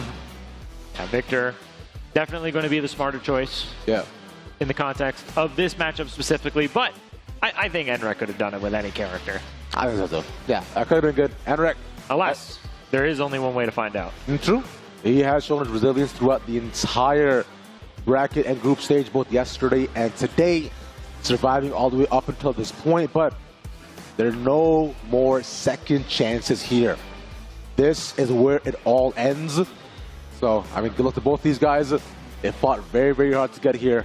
And, you know, but unfortunately, someone does have to go home, which is the sad part. I believe they're loading on in, waiting for them to pick the stage. So, when do they want to go? I don't know. We'll see. I think there's like some advanced tech where it's like you're projecting to the computer what stage you want. Give me infinite stage. Give me infinite stage. Evil Arena. Give me something big. Evil Arena. Evil Arena. I just want to go to Evil Arena because there's a sentence I've been wanting to say almost the entire time we've been here, but I'll wait till we actually get it. We're not going to get it. Yeah, not going to get it quite yet. We're being sent into the stratosphere, just out of Earth's orbit. It's okay. This is how we proved that moon landing was fake. It's fine. By the way, float on in. Both character ends that we managed to get. That means we're in for a good time whenever we do load those in. No buttons pressed here. Let's get into it. Second losers. Victor versus Zafina. And out of Tarantula almost immediately. NREC for the pressure.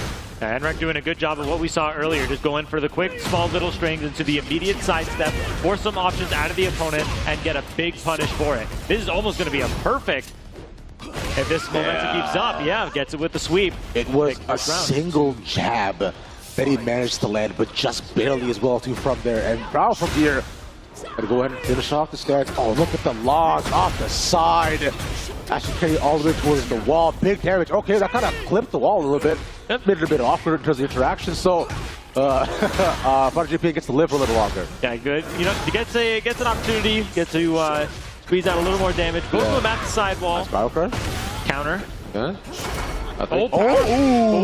Tried to go for the Power Crush to beat out either the option itself or what came after, but canceled into Mantis stance, which crushes highs. Great awareness from Fighter. That's really good from him, so he's learning a bit more. We said already, right, that default always has a Tarantula, so now I need to see the adaptation already coming in for Fighter JPN, right?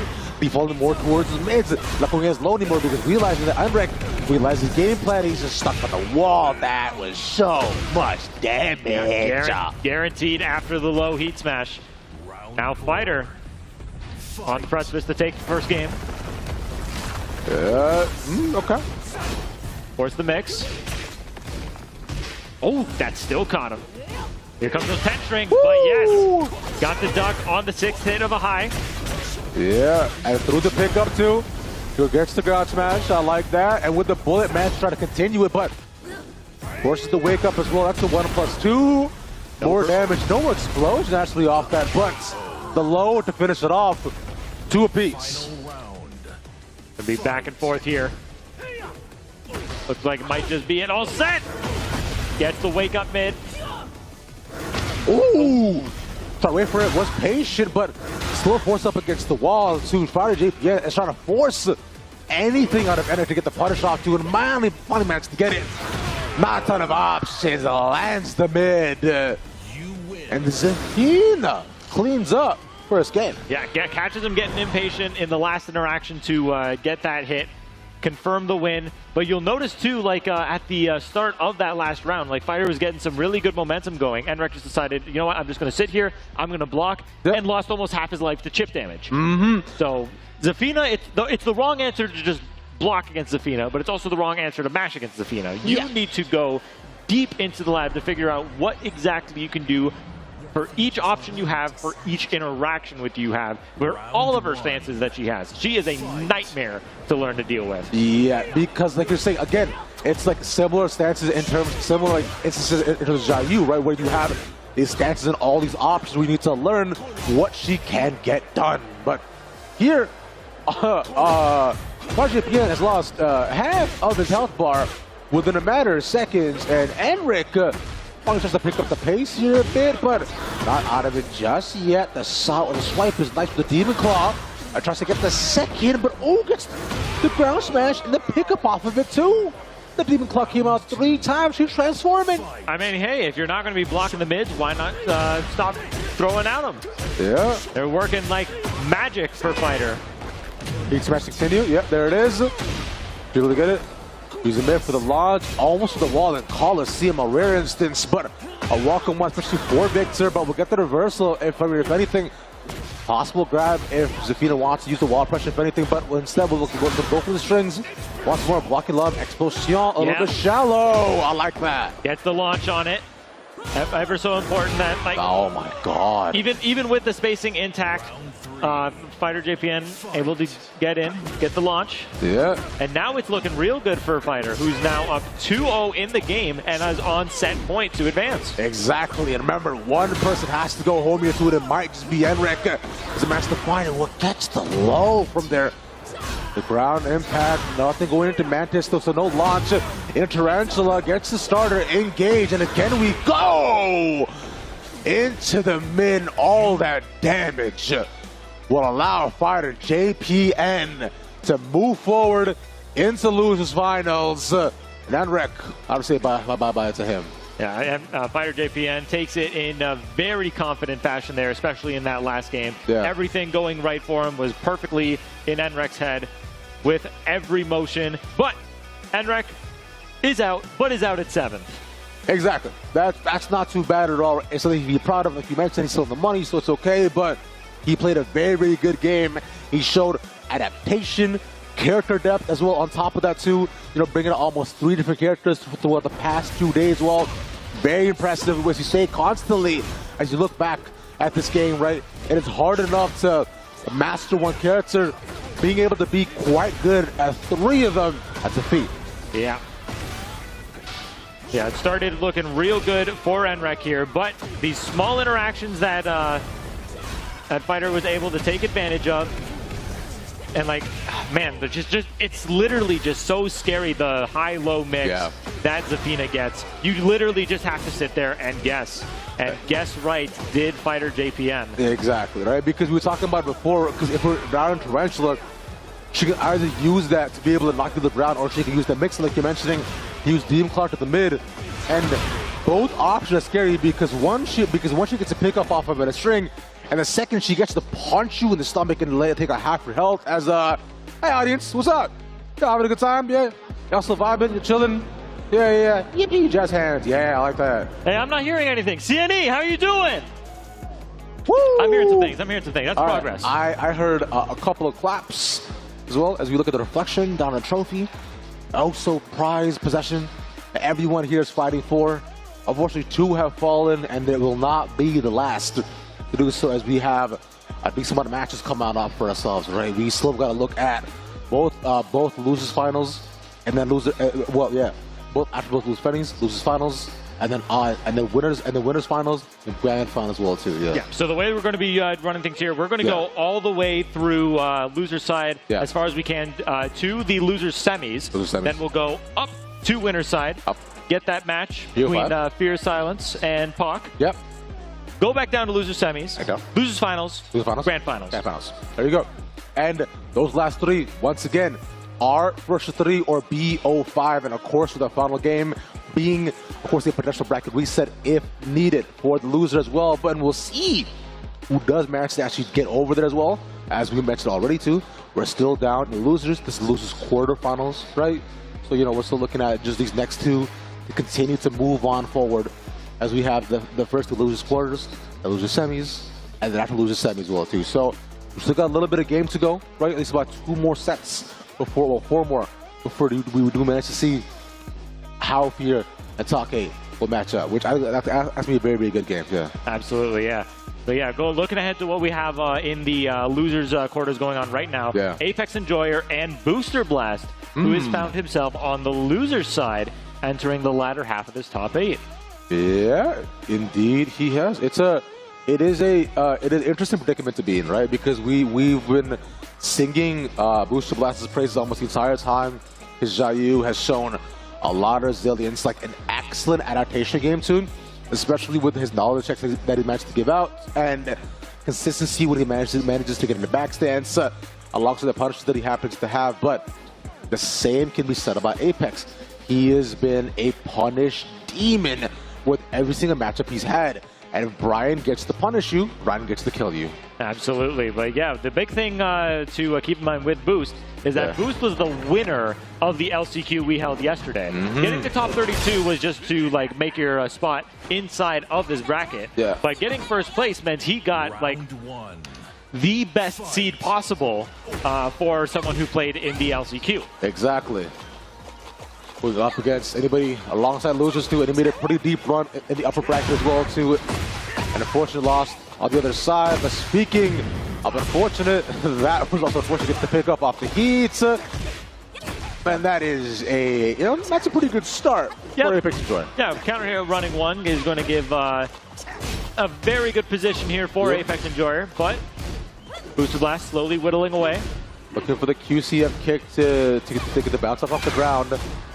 But as of right now, the Apex just keeping his distance for, if anything, good sidestep, or using movement to allow Booster Blast to continue to string and move away from him. But as at this point, it's just been chips given out in terms of actual punishes. Uses the heat. Okay, that's all good. So fun. Finishes the string. Ouch. Gets caught mashing in the middle of it. 5 seconds. Oh. Yeah. That's boosting the lead. He's just going to run away. Oh! And by a single % of life force, Booster Blast takes that first round. Just barely too. You saw the low might have been able to do it too, but it's not enough damage there by the end of it. And Booster Blast surviving, especially considering how slow they played at the beginning of that game, is kind of wild. But let's see if survival can be enough for him as right now. 1 round up. We'll go down to the lowest there, but no pickup off of it too in terms of the wall rising. Just chip on the lows. Yeah, Apex Enjoyer is starting to play a very defensive game going into this second round, but to his own undoing. He's not trying to steal back any turns. Yeah. TEKKEN always has been a defense fundamentals will get you far game. But you need to play a lot more actively in this game, especially when you're going up against someone like Booster Blast. You cannot give him opportunities to lock you down. Exactly, because Brian is a fiend when it comes to stealing back turns, and with blocks like that, you might not even need to either. Gets a talk off to the heat, continue the combo even further as well. Ooh, on the wake up too. The Oki option was tough. What was that? Crouch, cancel, launch. Dash in, held crouch, knew that Booster Blast was going to go for a high, gets the launch punish, and the walk around from the Heat Burst to take the round and get a point on the board. Reads a sidestep immediately and knew the Heat he was the only option that Booster Blast had left to continue forward his streak. And now with this, the punish is incredible, but the damage is even better too. No break on that either way to continue forward with the string. And right now, he is putting out some serious damage. Oh, Boost looking good here. Put Apex Enjoyer in Rage, but now he's got Rage, bonus health, and Heat to work with. Good break. Use the dash, continue forward, gets back some of his chip. Still has Heat, but the ledge is still up. So he can continue on going. Has a charge here too. He might be able to do this. He gets the Rager. That should kill.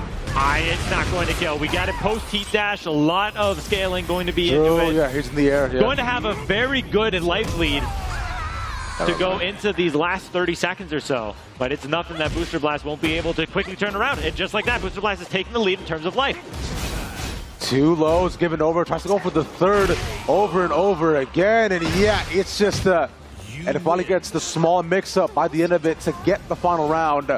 Booster Blast 1-0 up in his first lose quarterfinals. Absolutely, yeah. Booster Blast doing a good job staying aware of the strings that Apex Enjoyer is going for, especially that last interaction there. Just often go for a whiff punish. Don't force anything in. He got his life lead. He didn't need to stay in his face any longer than he needs to. Just run away. Give your opponent the opportunity to present the game for you. We were talking about getting aggressive too, but Booster Blast, not going to steal any terms, looking to use his to the most efficient possibility. This so far isn't too shabby at all, as the first ring lands in just under half, but look at all the chip he can recover. And he is starting to do so, hasn't been able to use anything to take all that back. Nice grab, no break on that too, leaves him with just a sliver of health. Just able to survive, but take note of the recoverable health that Apex Enjoyer has. If he keeps Booster Blast on the back end, gets some offense going, he's going to recover a significant amount of health here. Yeah, tries to use the mix-up for the mid. Eventually does land one more, though, but not enough health for Apex Enjoyer to survive on the trade, unfortunately. Maybe Booster Blaster won again, 1-0 up.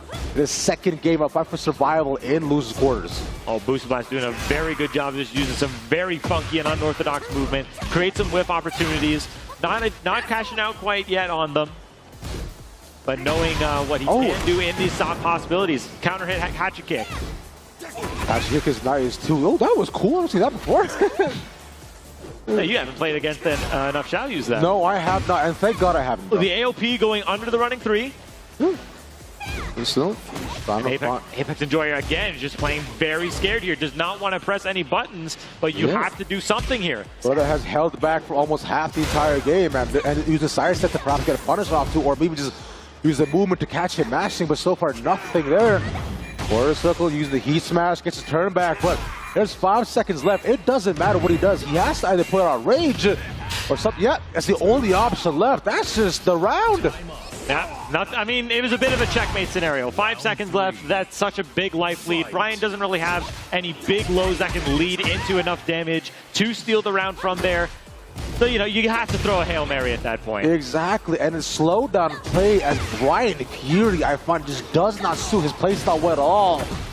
Good sidestep too to continue to get that and poke him pretty much. Is what Booster Blast is doing, man. This guy is playing to a T up against the Brian, letting him get no advantage at all. The heat in kind, both engaged. The dash as well to leave him scrambling and leave with no options here, Cap. Oh, with the wall jump to catch the whiff punish. Booster Blast going to be moving on. And he just stuffed him. It wasn't even like it was like an overwhelming or dominated victory. Almost the entire time, it seems as though Apex Enjoyer was a bit lost on how to counteract what he wants to do.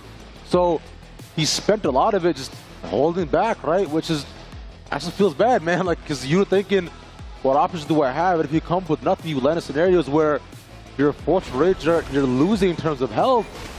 And now here, look at the replays, right? It's just like, see where it came down to? The 1%. And after this, you were like, well, that's just tough. Yeah, Apex Enjoyer, he was doing a better job, I find, of like staying on the offensive, giving himself opportunities to go back on it, not letting Booster Blast run away with everything here. Yeah. But as soon as this first game ended, Booster Blast knew exactly what he had to do. You get the life lead, you run away, you wait for an opportunity to give for Apex Enjoyer to give you the game there. Saw the whiffed orbital keel, got the free punish on it. And then a lot of this game was Apex Enjoyer just sitting back, waiting, looking for something big to punish, but before you realize that you've taken so much chip damage, you're not blocking as many lows as you are hoping to, you're losing too much health to compete. And with that, another one unfortunately bites the dust, as that is our first quarterfinals out of the way, with the second up next as well, my friend, as they are both just looking to set up in just a little bit, I believe. But I'm thinking as you take a quick look at that trophy, man, it looks oh so beautiful. And you know, we'll make a quick mention of it here, just in case anybody has just joined us recently. Yeah. You may see some fingerprints on that. Fun fact, I'm not sure if he's within an earshot of us, but somebody had almost now accidentally knocked down our beautiful trophy. Yeah, he got a little bit too happy, knocked the chair and almost himself into it, which it's tragic, but you know, I think it's still at the same place, so hopefully we can move it to a bit of a safer place. Yeah, but just to ensure that he makes it safe. Yeah, somebody right there is still the audience. We're not going to name names on which Warong player it was. Not at all, bro. Which Warong, the only Warong player left in the tournament, man. But yeah, everyone, a lot of people there still looking good, looking high and mighty in their positions. Yeah. Yo, Take. How often do you think you press 1-2, bro? I think maybe like once a game. What do you think? Yeah. As far as it's a Warong player on average, I feel like Warong players on average. Plus, I think the probably has one maybe like once around probably. He said 2 or 3 times. 2 or 3 times? Yeah. Honestly, that's better than what I thought. I find if you want to be like a respectable Warong player, you probably want to press it maybe about 4 times around, just to show that you know your options. But like, yeah, bro, there's no point. Yeah. I mean, I get it, man. I used to love to or want to be a Warong player until I learned what stances are in Tekken 6, and decided, what you mean flamingo, bro? I'm not looking to change nothing. I'm gonna keep it simple. I'll keep it easy breezy. I'm not changing nothing. Like I'm just go play what I want and what makes people happy.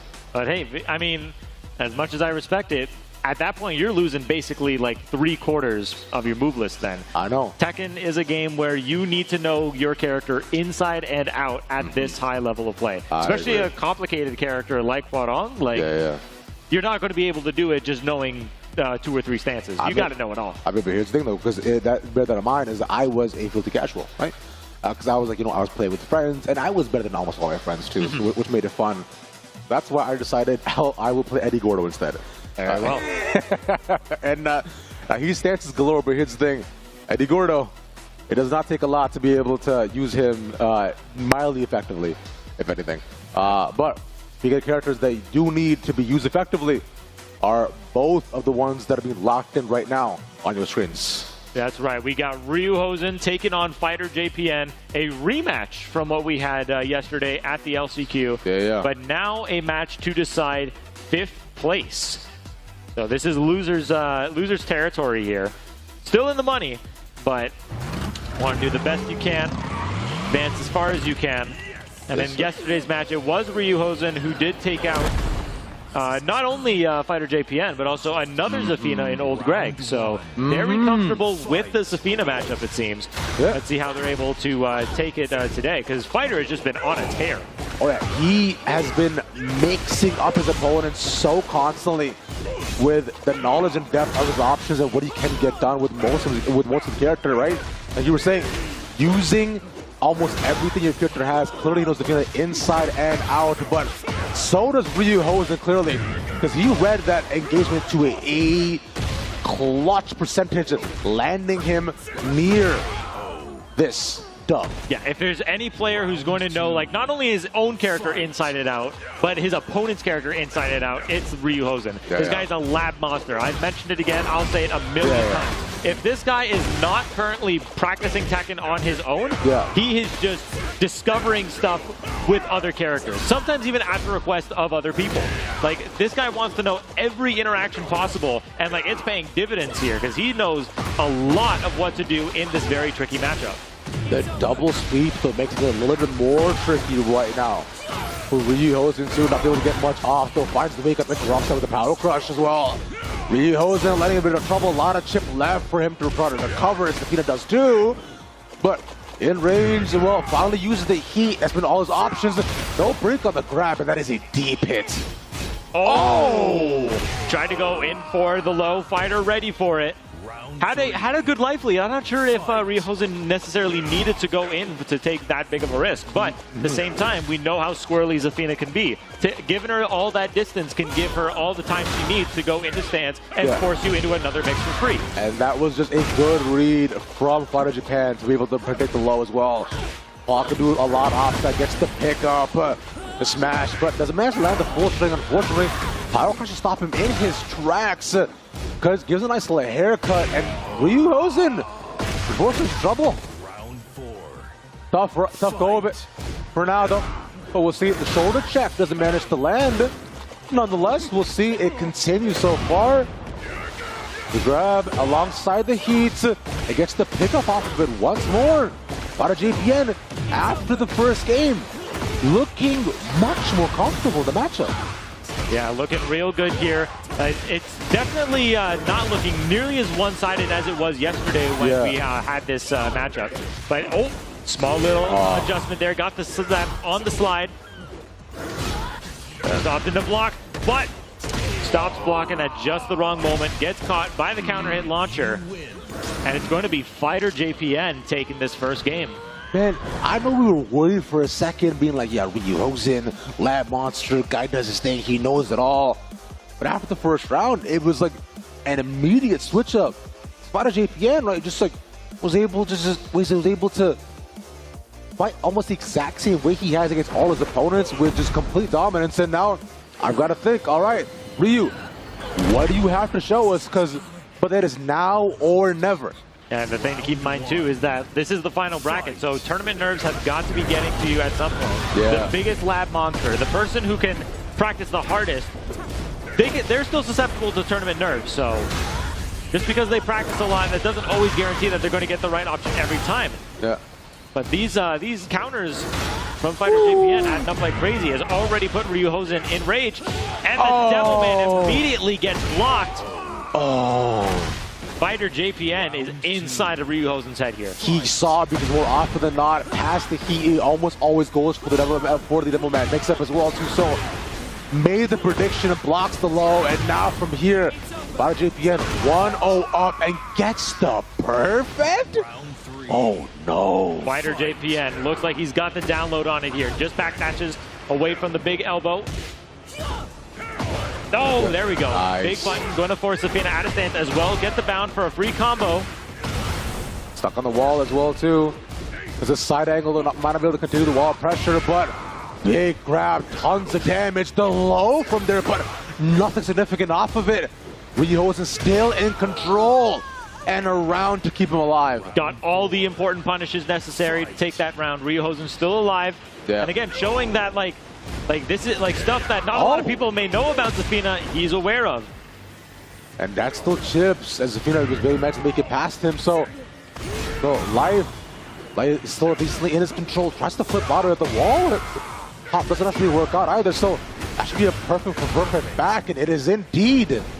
Perfect again from Ryuhosen, who has brought it to a final round, but has to win this in order to avoid elimination. And right now, Fighter JPN is going to go ahead and circle him out, do some gymnastics. And flipping like Panda does too, on the wall. And it's so disgusting, Cap. And gets caught with the mid. Another perfect from Fighter JPN, who advances into the winner's semis. Dude, like we're talking about two perfects, not in a row, but to close out the game in the second one as well for your tournament life. Fighter JPN has been on a tear throughout the entire loser bracket. 2 O's across the board and a perfect, man. This guy is looking fearsome. Yeah, it was looking real good for Ryuhosen as you was getting back in those 2 rounds. But everything else, especially in that second game, Fighter JPN was calling out everything, even if it wasn't necessarily just an option that Ryuhosen was going for, but was just getting the offense right every single time. Speaking of which, that's a lot of that here, right, where he got the good read as well, too. The low weren't necessarily an option either. We were talking about being able to deal with Zavina with the lows, but almost half the time he tried to go for those, too. Fighter JPN was ready. He caught them. No parry off of it, but it was enough to stuff the option and keep him just locked in. Now here, too, although he has to go responses, he doesn't really go out, just trying to, with a whimper, but at least with a small bar. Yes, and Fighter JPN so far has been going for that mid to close out games every single time, too. Yeah. Because, the idea that, you get a low thrown at you is oh, I don't want to lose the game to a low. No. He throws the game mid every single time. Every single time. And here's the thing, though, man, is if you want to ensure to be good as a lot of these characters, if you want to be as excellent as Fighter JPN and land Joe Perfects, then what you're going to have to do is make sure to pick up your MSI products. It has been 20 years of MSI, of them making cutting-edge technology, from laptops to parts to more. Now, y'all want to make sure to pick up this hardware. Big thank you to MSI for sponsoring this tournament. Of course, Intel as well for doing your thing. The name is there for a reason. These guys are the GOATs. Y'all want to make sure to put the respect on their name, as I have. Absolutely, yes. Thank you to our sponsors over at MSI. Congratulations on 20 years in the business as we now move in to our winners finals. Fear of Silence going up against Pocket. Yes, sir. This is our beginning of our BO5s here, my friend. This is going to be a very, very good time. The intensity and the clashing only starts here and will continue to get more and more intense. After this, right?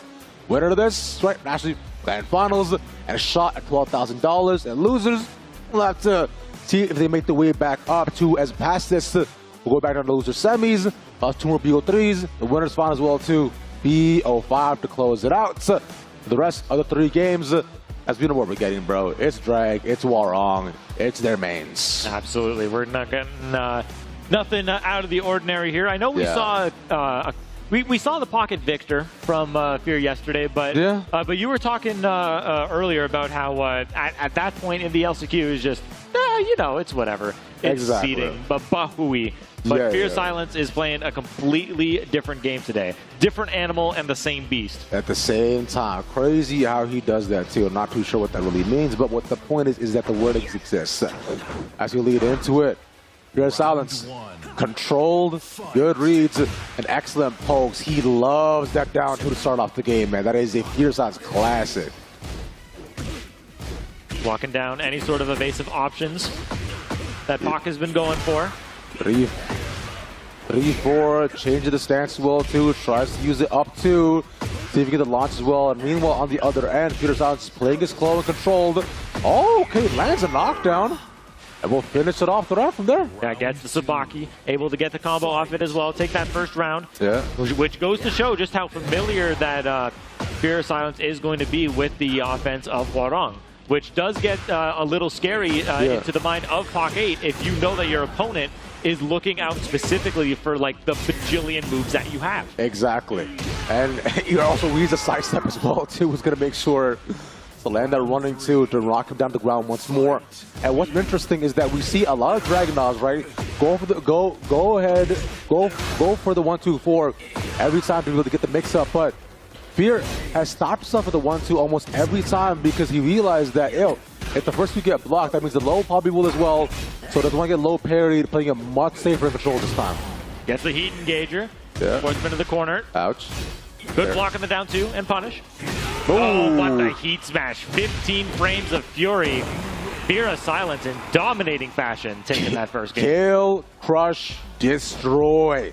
To take the first game. And remember, homies, that's the first. He's going to need to take it to 3 games in the BO5. Started off to move into winners finals. Fear Silence. We pegged him, and I think all the commentators pegged him as a favorite to win this right since he came into it. This guy, man, he's played with the best of the best. The top 24 at EVO. A bracket with almost 4,200 people. That in the top 1%. And him being here, hey, very cool. Yep, absolutely. And then, yeah, like just even the past of Fear of Silence here in Canada. Maxed out on Tekken World Tour dojo points with 3 of those victories coming from Canadian tournaments. Exactly. So these players that he's been fighting with here, he's already beaten before. Exactly, yeah. He's been a true testament to a grinder. We got more events coming up, too. Speaking of grinder right now, Pocket is going to do something to take any of the control back, too. Doesn't get, oh, finally gets the grab, so luckily no hit, but he used the heat dash to keep him in control, plus 6 as of right now, and Pocket, okay, not a perfect at least, but gonna switch up sides, no wall clip, and oh man. Yeah, you see at the latter half of this round, Pac was like really trying to like start playing more of a whiff punish game, just trying to stay outside of the range of Dragunov, but he's just got so much forward momentum with everything he's got. So he's going to be staying in your face whether you like it or not. Heat activated, and he used the dash as well. That's been the most common option we've seen for Fear of Silence to have, just the constantly using that. Oh, the knockdown, the power crush as well. Not going to break up the window from that either, but now at least have the option going into the third round. And the 2-0 start, just hooks low. Looking for that down 2. No, going to use the running 2 instead. Oh, sidestep. Yeah, you're not stepping that one. Gets the heat engaged, gets the punish. Oh my goodness. Ducks the mid, reads that too. Nice. Fear of Silence is just on top of everything here, not letting Pac get an iota of offense in. No, not at all too. You know, because with Warrongs, your mix-ups usually do go high, right? So, bets on him trying to go mid, gets the grab off, and will finish it off with another 3-0. 2 in a row for Fear of Silence for some of the fastest games we've had so far in this run. Yeah, Fear of Silence trying to submit this tournament to games done quickly speed run. Might see him playing for charity soon, but he's got to be playing for himself here. Already up 2-0, and like in convincing fashion too. Pac needs to make some immediate adjustments to how he's playing this game. Yeah, I'm surprised Pac didn't actually like take a bit more of a breather to, you know, perhaps, you know, switch costumes or something like that. I find it's a very common strat that a lot of players have to go back to the character select screen to think about it a little bit more if they want to just mental reset a bit. But the resets as of right now, as we're looking at the game going on between the two of them, yeah, so far we're on with a decent little life lead too. It's about half on both sides. Looking good so far here. We're continuing on. Fear of Silence almost being up 1 round as of right now, needing 2 more hits. Oh, I believe it should be 2. It should be able to reset. Okay, so what happened is that the stage production thought that they just went straight into the rematch, but they did actually go back to stage selection. We got it through random, but you know, obviously better safe to be sorry. We'll just restart this one. Don't, guys, no one record this. Nobody saw this. Yeah. Because like we just see them, you know, stage select, press random. We're gonna have to finish it off too. Unfortunate, but it's all good. We want to make sure that we keep competitive integrity where we can, right? But it was a good start, if anything, from Fear, right? They were both around half, but we saw Pocket fighting back as well. And hey, at the same stage again, we're going to Fallen Destiny. Yep, going back to the Fallen Destiny. You know, Breezy was saying it earlier, how it's like we're on a rotation of like 5 different stages every time this game boots. Every time, man. It's like I'm looking for a bit of variation. We've got some younger than that square, but not the night variation from there either. And now from here, though. Ooh, nice. Good counter hit. That has got to be a massive confidence booster to Pac. Something just as simple as stepping that very oppressive sneak 4. But that's sneak 2 instead. No buffer this time. Breaks that up against the wall. Oh, because of the little side angle. Gets to the sides. That was beautiful for Fear to read that option. Does he get the break? Yes, he does. Fear still looking very oppressive here.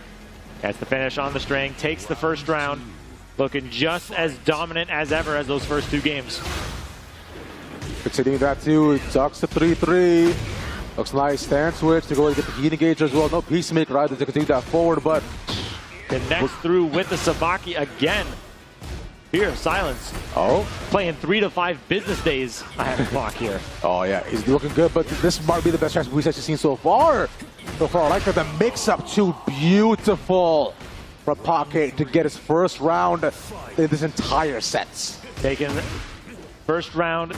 A big journey like this begins with a single step, and this is exactly what Pac needed to get. First Exactly. round, finally get some footing into this matchup Nice. here. And again, Fear of Silence is not going to let up at all. And opting nor should he too. There we go. Ooh. Gets running with the heat engager. 3-3-4. Down we go. Missed the rest, but it's fine. He gets the low. And finally, Pocket is starting to cook, landing more of the mixes, putting Fear on the defensive half.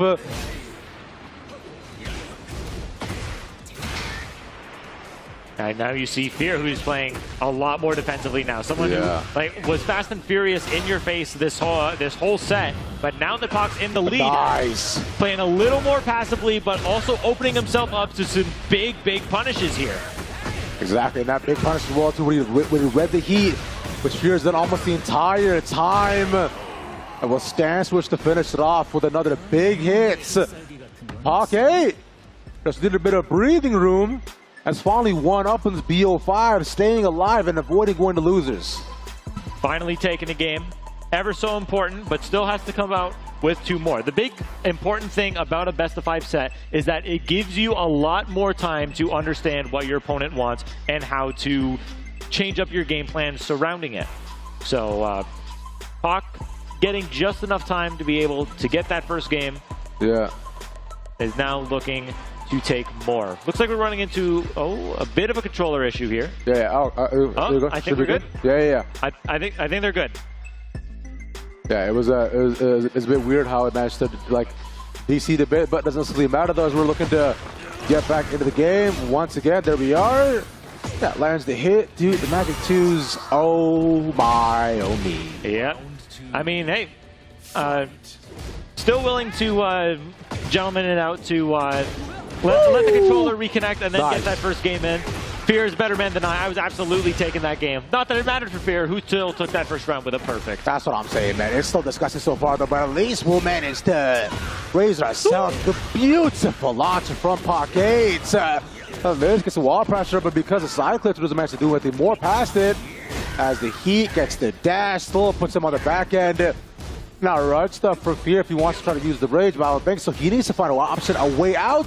Yeah, he's locking down Fear a lot. Fear is getting these very good, important blocks, but he's not trying to do anything to take back his turn. He still has a set lead, so he's basically in no rush to try to get out of that scenario there. But he's playing a little too back against the wall. Nice, gets the full slide as well here too. We're going to get the reversal again. We'll switch sides one more time, but good no break, but no break on the second grab though. Fear still way up here in health, almost looking for a second perfect in this round. No, second, one more low will do it, and another perfect. Fear of Silence once again now on set point. Not if Pac has anything to say about it. Oh, massive whip punish off the whip down forward two. Yeah, no perfect this time at least though, but Pac though has to watch out for the movement. Fear's ready and it's cooking it once again. Gets confidence back up against the wall, and this could be it. The bar fight still alive. Down we go. Fear of Silence moving forward to grand finals. Fear moving on, takes a 3-1, so not quite as dominating as it was looking in those first 2 games. But that last round there, Fear really came alive to what we saw in those games.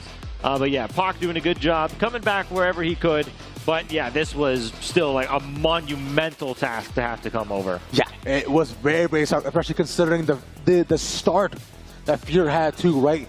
6 rounds in a row, almost made it 9 as well. We were thinking that it could have been it, but a small bit of breathing room, if anything, allowing him to stay alive.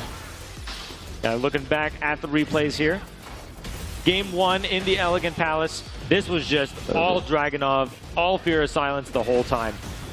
and getting these important punishes, especially too with moves like back 4-3, which are also heat engagers. That gives you a heat dash. Everything that he could have needed to take full advantage of that opportunity was right in his pocket. Yes, sir. It's continues on forward. We've talked about these two guys almost the entire day, but remember, this is not the end of Pocket. He still has a losing run to go, right? To be facing off against whoever manages to make it through the losers finals as well. So we got 2 more matches coming on up in a little bit. But Fear, controlled, calm, collected, and continuing to fight for that trophy right in front of us. And that trophy only to be hoisted by one. The one who wins this tournament. And you know, we were talking about it earlier how, okay, I will say, it was Pac who almost knocked it over. Yeah. He did catch it, but everyone knows in a tournament where a trophy's on the line, you do not touch that trophy before the end of the tournament. No, you do not. It is always just the worst luck, right? But, I mean, Pac, we'll see if he can eliminate the curse, or it will also get to him too. Because at this point, you know, still tournament life, still alive. Fear for now can go ahead and chill and vibe out for a little bit longer as you look to go and get set up for our next start of our semis. And we got the Capybara up on stage, to Xiaoyu up again, man. Hey, what's up, guys? Y'all having a good time? Look at y'all just chilling. That's crazy. Look at this, bro. See, look, everyone's just like on their phone, bro. Yeah, Fear, get off that damn phone. All y'all on your phone, man. You'll talk to one another, bro. Be up, man. Be present. Look around you. Look at the sun. We got so much going on.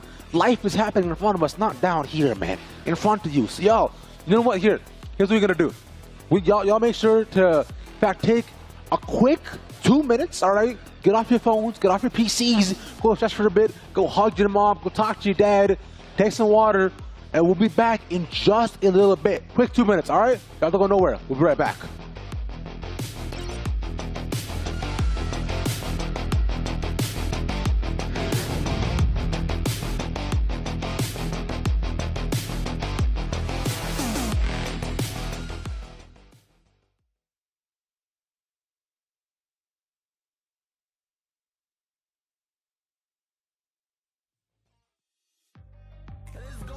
To all my dreamers and misfits, we got this.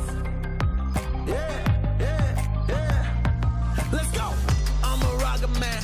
I'ma lock it down. I'm always on the grind, homie, never clocking now. I hear the haters talking, and I just block them out. You in the presence of a legend, better watch them out. They try to bring us down. They say the king is down. They dance around the course. They throw me in the fire. I'm rising from the ashes. It's David v. Goliath. I'm gonna win, of course. I'm singing in the storm. Put it on the line, I'ma risk it all.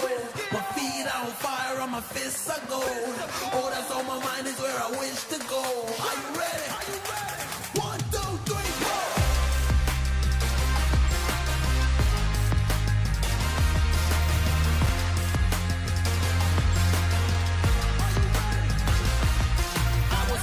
For something that was worth it, didn't know that the journey would just bring us back home.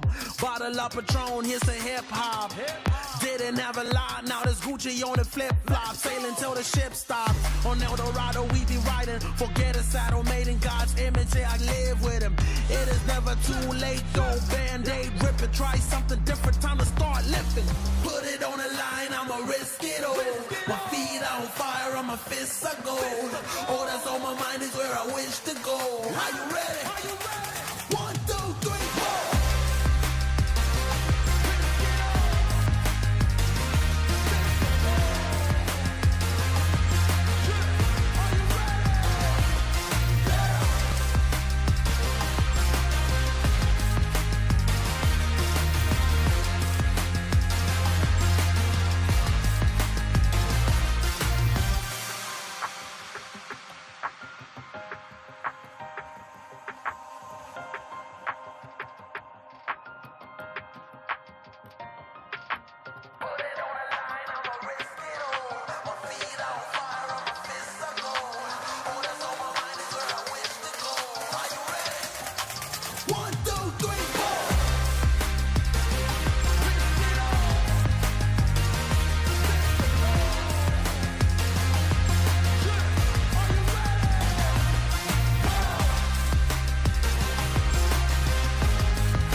they counted me out. Moment of truth, counting it down. Underdog story was down for the count. Back on my feet, back with a mic, back on the beat, back with a family that bang in the streets. The game on lock, I stand with a key. Standing my ground, I am planning to flee. Standing my ground, I am planting my feet. Taking a stand, embracing my destiny, shaking his hand. Flipping the script, changing the plans. Up to the top and I'm taking the fans. Making them jump, making them dance. Making them jump, making them dance. We about to change the game. We out here taking names. Let our voices rise. Let them reach the sky. We about to change the game. We out here taking names. Let our voices rise. Let them reach the sky. Hickory dock, giving them all that we got. Kick on the door, try to knock, but nobody answered. I'm going hard and taking my chances. I keep it moving, I keep advancing, keeping it gangster. Getting the perks and I'm happy to earn them. Mr. Ambitious, kill it, I'm vicious, Mr. Determined. Riding the storm, but focus on rainbow connections like Kermit. The water on my shoulders, it was a burden. Now I don't notice it, everything turning, everything shifting, doing it different. I'm floating, I'm drifting. Shout out the slums, round the world we uplifted, doing it big. We about to change the game. We out here taking names. Let our voices rise. Let them reach the sky. We about to change the game. We out here taking names. Let our voices rise. Let them reach the sky. We about to change the game.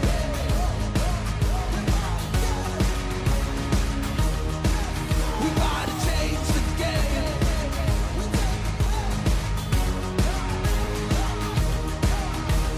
go.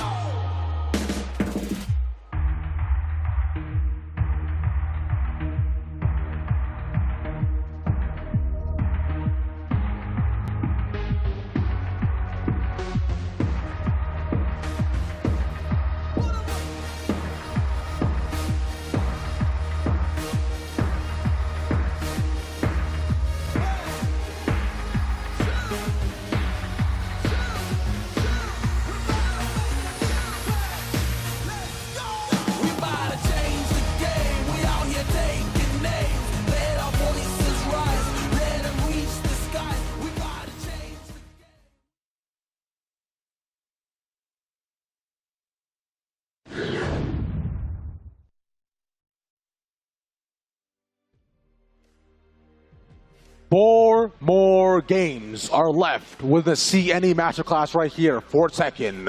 As you come on back, Ravage over here by Captain Neckbeard, as you look towards the final steps that we have yet to take here, my friends. Absolutely, yes. We are just on the precipice of crowning a victor here. Going to be starting into the loser semis. From there, we'll go losers finals into grands, and if we need it, grand finals reset. Yes, sir. Now, with these 2 loser semis, this is the final bit of our BO3s, right? Right afterwards, of losers finals, a winner of whoever these 2 are will face POC 8, which is the BO5, and once again, the final national grand finals will be, of course, on the BO5 that we have yet to go. So, yo, I hope y'all enjoyed your break, because now I need you to stay right there, sit down, enjoy yourselves. And look at our faces. Look how handsome we are. That's crazy. Look at us, man. Who'd have thought? Not me. Who would have thought that we'd be handsome? Not my mom. Nah, it's fine. My mom thinks I'm beautiful. You know what? I'm really happy for you. I'm sure mine does too. But she never called me beautiful. I'd say that's a different. I think it's more of a European thing. Anyways, sure. Moving in to our loser semis here. I mentioned 2. It's a race to 2 now, best of 3 territory. But we've got a tricky bunch here. Booster Blast on the Xiaoyu and Fighter JPN with the Zafina. Now, this is these are both characters you don't want to have to try to figure out in a 1-to-2 setting. But now they're going to have to go up against each other for these loser semis.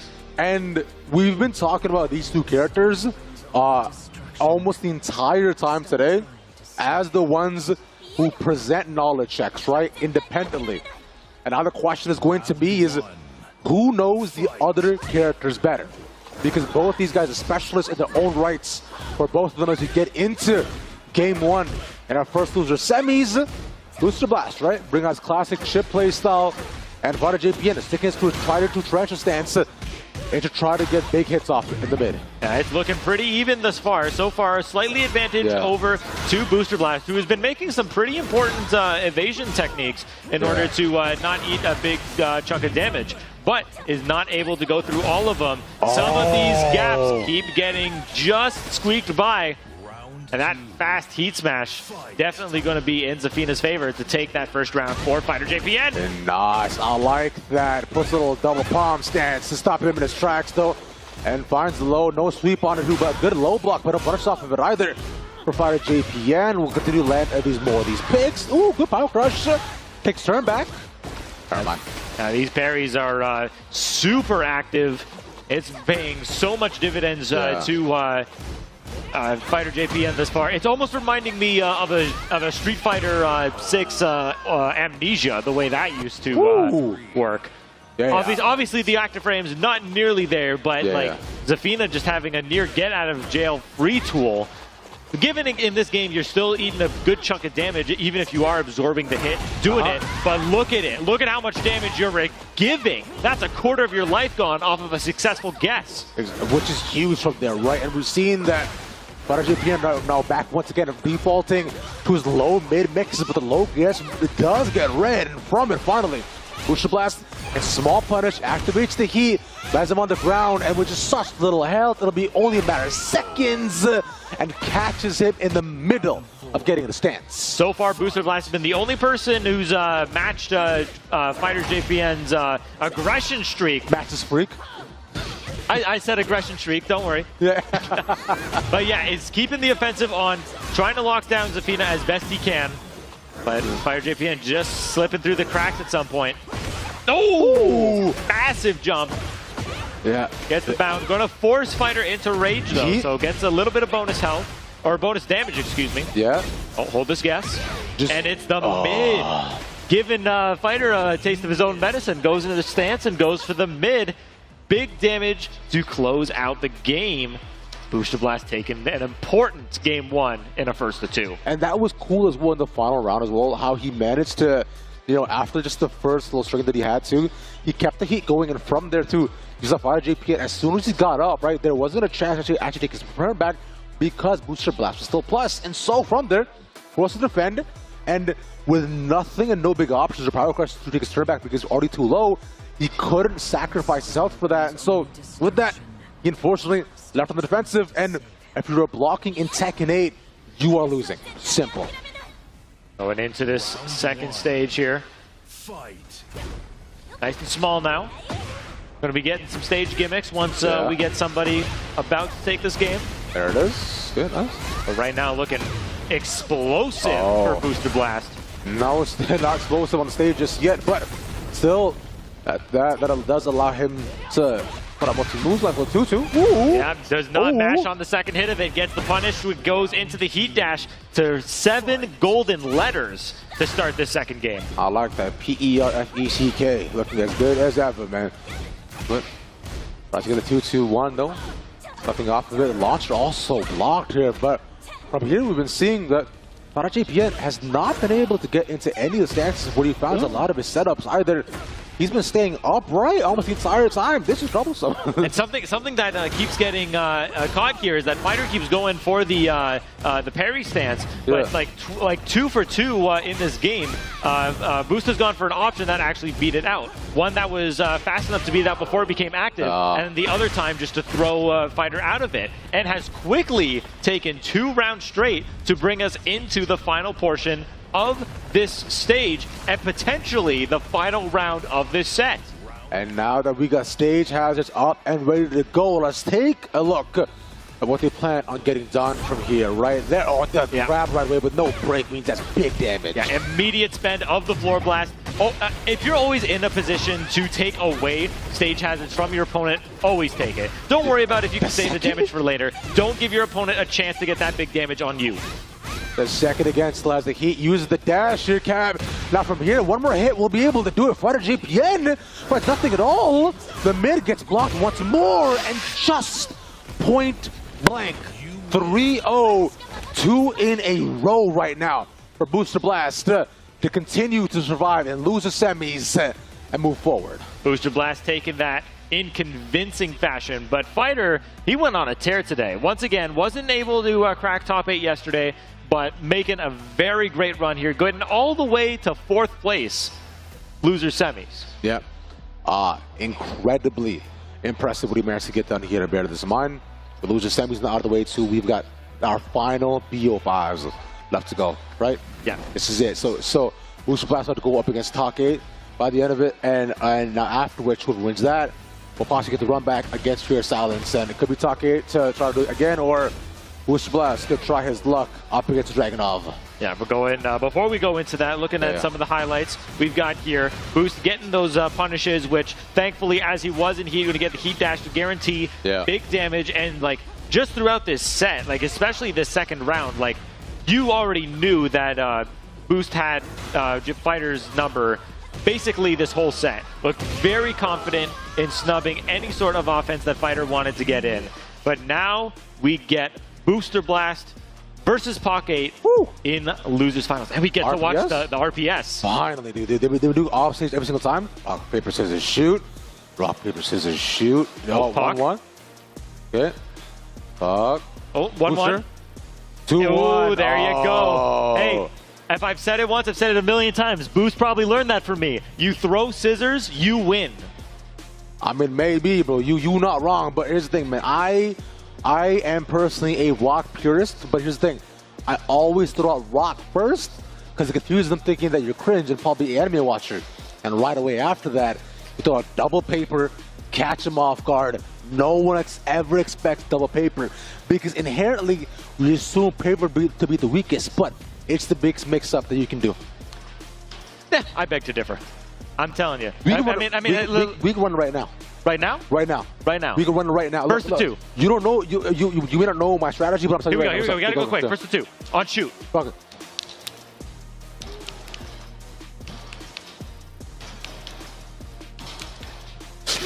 I told you. Scissors. Only throw scissors and you win. Thank you very much. I should have been a rock purist. I should have been a rock purist. Enough about it. Hey, we're taking over the show. I should have played rock. I should have played rock. I'll have to go back to do the demo later. When I saw all the scissors in a row, I should have known.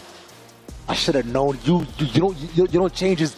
You're the guy who always uses sidestep at the launcher every single time. That's the only punish option. Yeah, got me.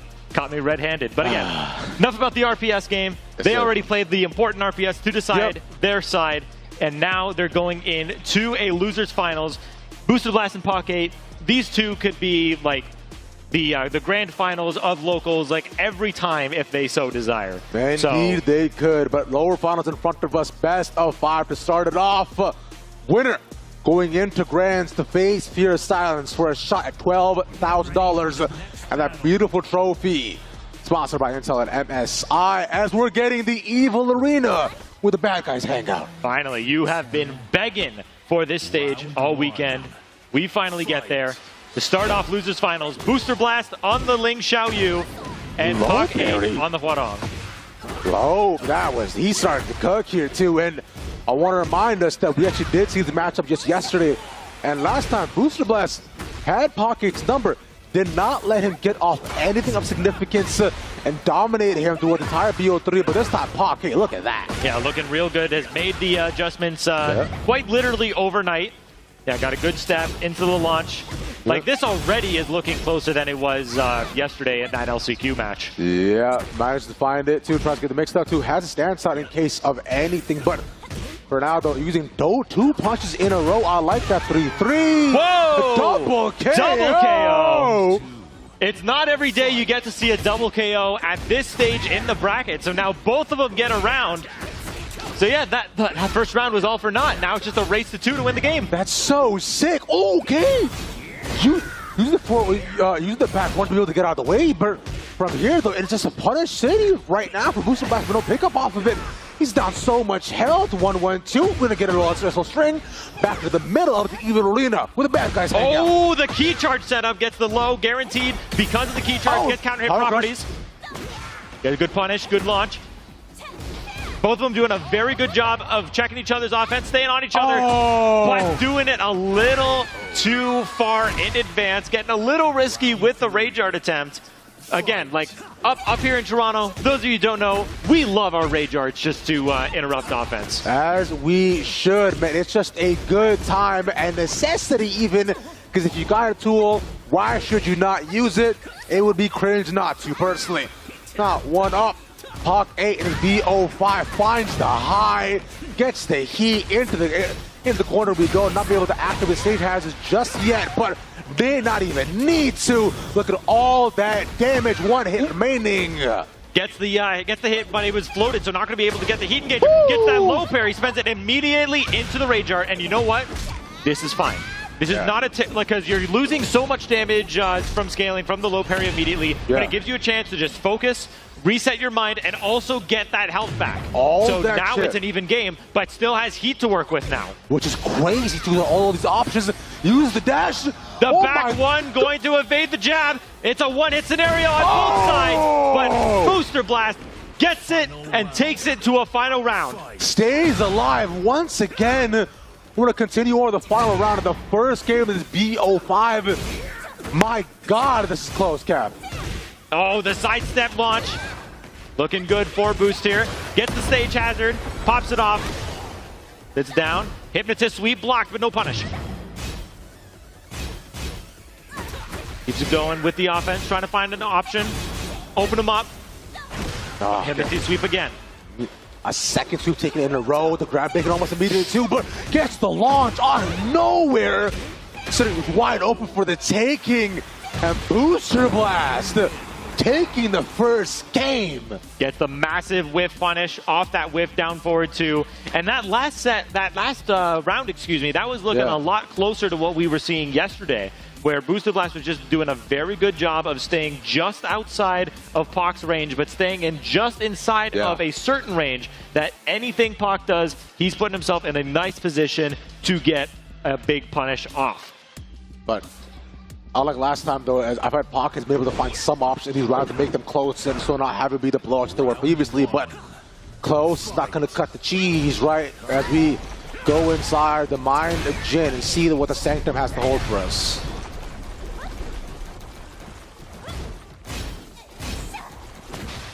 Oh, just throwing some real unorthodox offense. Catching Pac off guard. Oh my goodness. Gonna use the heat, try to get the option to get out of the wall, right? It's being stopped in the corner over and over. At least break on the grab. Right away to the Rage Art. He was moving! Oh, okay, this will do a lot of damage here, but it shouldn't kill. Yeah, not going to kill. Still has a fair amount of life left, so not going to get that little bit of bonus damage. Oh, but the raw Peacekeeper into the heat dash, right back at you with the Rage Art. You can sit and watch this movie, young man. The ending's going to look real good for him. The axe kick to finish it off. Swipe on your head top. One to start off for Pac 8. Fight. Cool. They get to start. Okay, starting off on the defensive too, reading some of the direction moves and just trying to track it to see if it doesn't manage to go anywhere, but no, instead gets punished. It was wide, it was more than enough for Booster Blast to take it to the wall. Once again, using the heat to extend it, a lot of damage, but at least on a chip that he can recover. Oh my God. Going to take a round. Even in rounds now. So yeah, this is infinitely closer than it was yesterday. Pac is not willing to go out on a whimper this time. No, should you. Power Crush takes it back.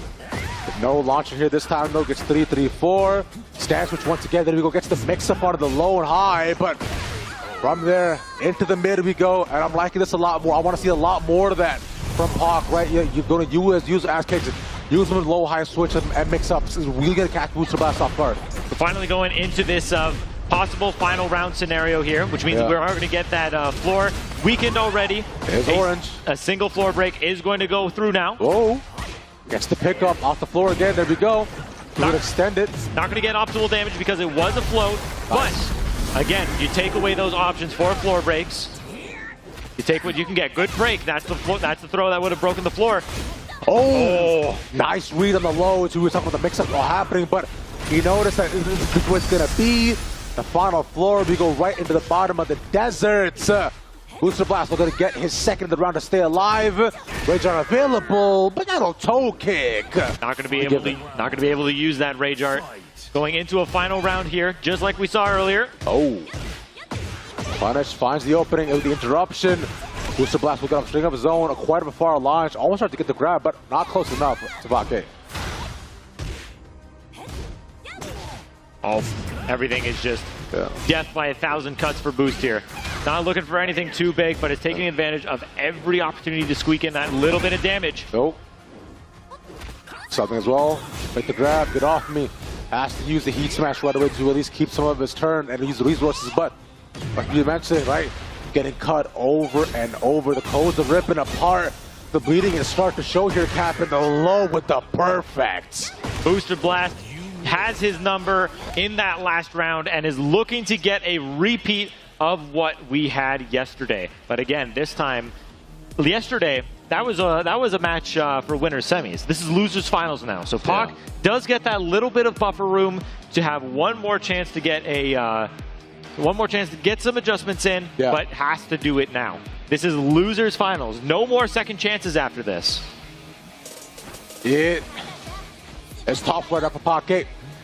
But remember, he's been here before. He's been on the back end previously. And he wants the run back against Fear Silence. He wants to prove that getting 3-1 like that, 3-0 pretty much is not who he is. But he has to start off here. He has to go up against Booster Blast. He has to defeat man who beat him first.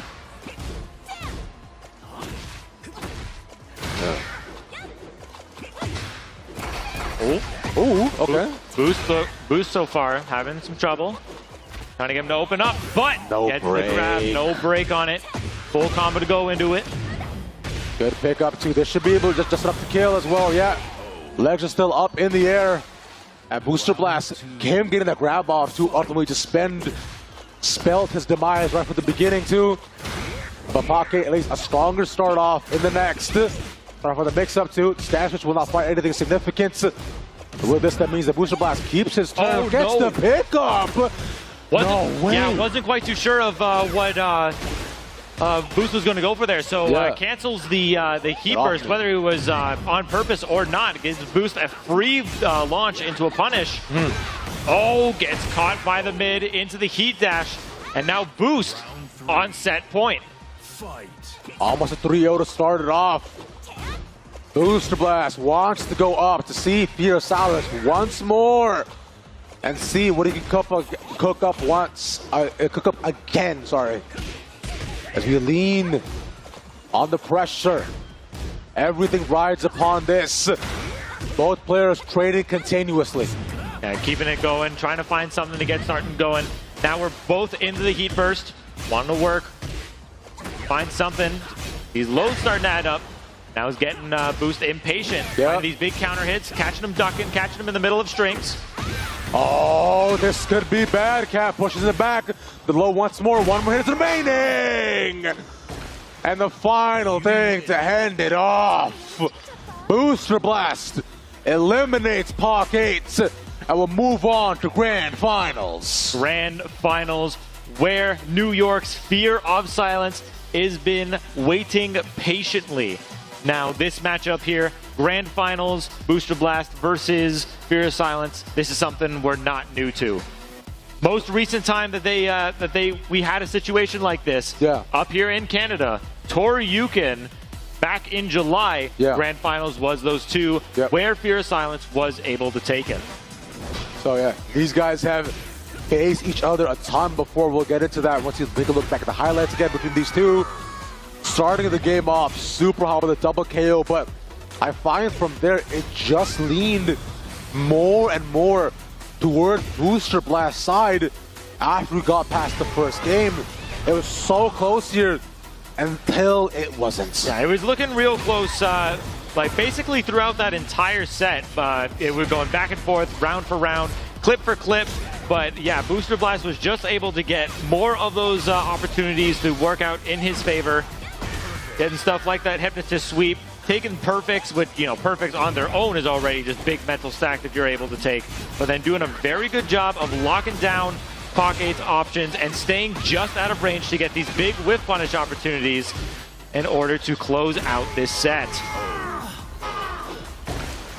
Incredible stuff that we're seeing continuously throughout the entire time.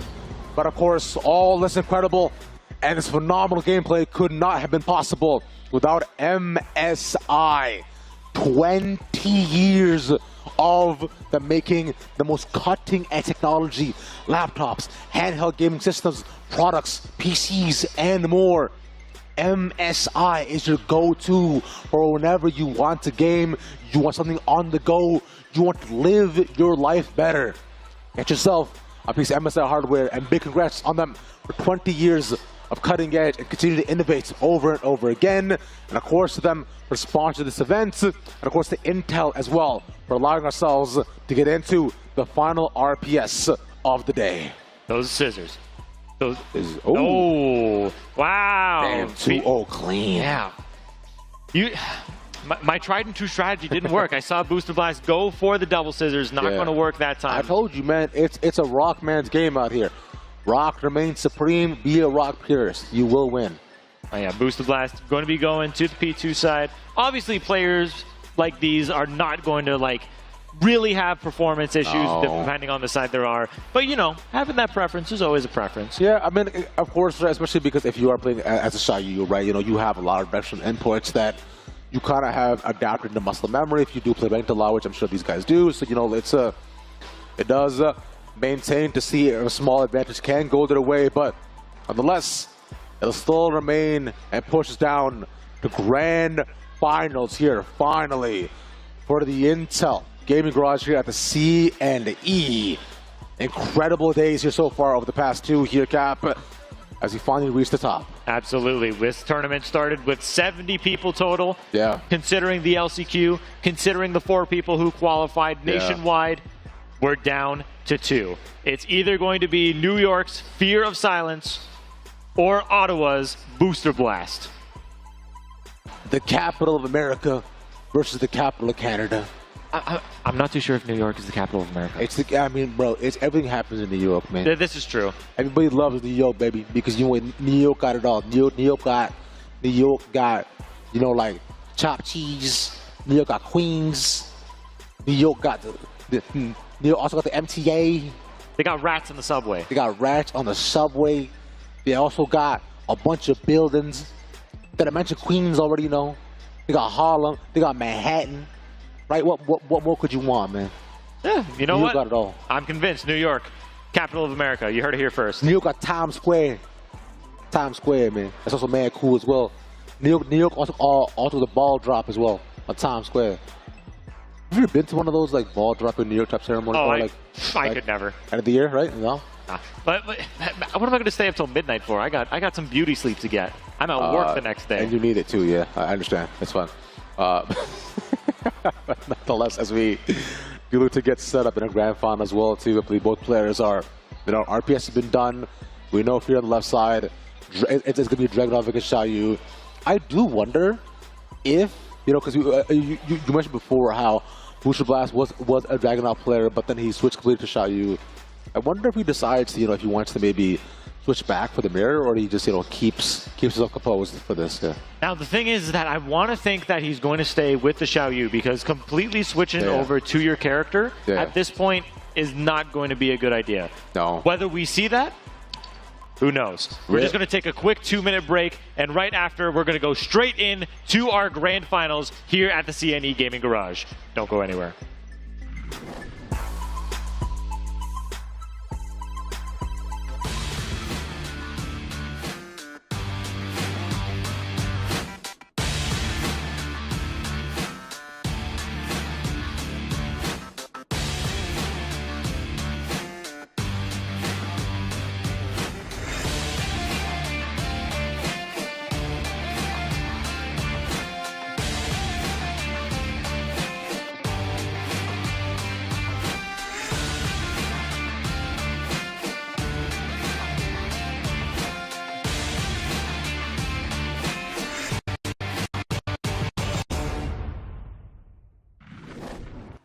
Once again, quick thank you to MSI. Nice laptops they got there, supplying us with a great event here. 20 years in the business. Thank you very much to MSI. Thank you. But we've got something big on our horizons here. We have our grand finals ready to go. First of 5 with the potential of a reset if we see it. But we've got something interesting happening that we're looking at. Hold on. Wait a minute. Something's different here. We have Booster Blast hovering over the Xiaoyu, already selected, that's fine. But we have Fear of Silence looking over the Fang Wei, someone who, surprisingly, we haven't seen all weekend. No, not at all. I mean, Fang is, you know, also a pretty top-tier character as well, too. It's also Harada's main as well, the creator of Tekken. And this is interesting, because I remember talking to Fear yesterday, and he mentioned that anytime he plays Mac in a Dragon mirror, right, it doesn't go too well, but in the recent tournament that they had back in New York, right, he played the Fang, and he destroyed Mac as well. So this is something that Fear has practiced a lot, but it will be the Dragunov as well to close it out. I'm sure he was considering it. You know, perhaps if he wants to, you know, change up some options. Fang is incredible at that in terms of mix-ups and launch options, but he's going to stick to what's tried and true and tested. Yeah, you were alluding to it earlier about if Booster Blast's previous experience as a Dragunov player was going to factor into this matchup. Yeah. But yeah, maybe thinking that, see if I can throw him off guard with the Fang. But you know what? It's the exact same thing I said about why Booster Blast wouldn't switch off. Why would Fear switch off at this point? Still has an entire set that he can afford to lose. So if he's going to make it work with the Dragunov, he might as well try now. Gets the grab. One more low should be it. That was disgusting. Yeah, starts with a perfect. That is quite exactly the opposite of how Booster Blast wants to start his grand finals. Yes, sir. This is it. Because once again, ladies and gentlemen, you're watching. This is grand finals right here at the CNE. Y'all get excited, get hyped, and get into it. For the best players we've had across the entire weekend are showing whatever they got with this range chart. Let's watch a movie, baby. Yeah, big damage here. Going to get a counter hit, so it's going to be even more damage as well. Not too sure if it's going to get the full maximum output, but that's still a hefty amount of damage you have to eat. Yeah. And just runs up and does it. Gets the counter hit string, clips him with the mid. Fear is looking on fire to start this. As I'm saying, he gets a bit of chip back and he right away to open up the options. Make sure to use all his resources wherever he can. Speaking of the resources right now, we want to make sure that Booster Blast can use some of his. Remember, coming off the lose as well, he will need a full 3 bracket reset to try to see if he can take it back. And right now, I think Fear's not going to allow him even a second to breathe. Puts out the heat, and he's one more hit stuck in the corner. Got him stuck, keeping the pressure going, not trying to give Fear of Silence a chance to breathe, but Fear's finding these opportunities and catches Booster Blast, getting impatient to take game 1 of the grand finals. You cannot be mashing into that, especially up against a Dragunov when you know you have such limited options, and especially when you are that minus up against the wall, right? It's not your turn. I know it. I know you didn't pay $80 to block, but you at least pay $40 to do so. At least think about half your wallet, man. But nonetheless, we'll continue to move on. 1-0 up and win in grand finals for Fear Silence as you go over to the Alpaca Farm. Boost still has chance to turn this around. Yeah. We've seen this before. It's been closer than what that first game would entail. But Boost has got to make some changes here. Fear Silence, if he keeps going the way he's going, is going to make a quick 3-0 of this. Similar start, a heat right away into the wall. We'll see awkward angle with the clip though, but look at this. He's still up more tries to land the low. No sneaky 2. Gives Booster Blast a chance, opportunity, but kill. Crush, destroy! Doesn't quite get the perfect punish there. Power Crush going to beat the heat bout. And Fear of Silence is just running amok here. Every single opportunity to capitalize into some big damage Fear has taken. Booster Blast has just not been able to capitalize in the same way.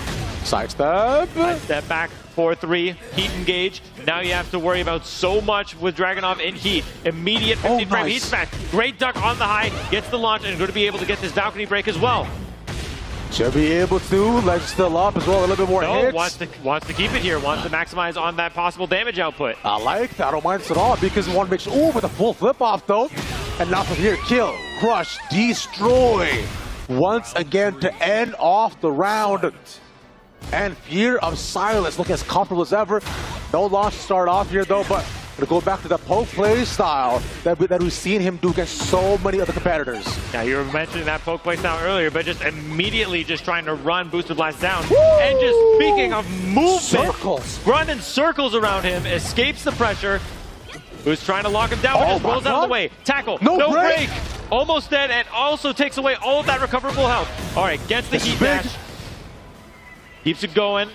Boost still in this. Destroy. Spends the heat. Wall low. Takes it with the low. Fear of Silence quickly dispatching of Boost in that second game, and is now 1 win away from winning the CNE Master Clash. Indeed, he is. I think Booster Blast, I think it's a couple of seconds to try to mental reset and recover from that, because considering how I believe it's been 6 in a row. We said it at the beginning. We said it at the top of the show. We said it throughout the entire day. The past 24 hours.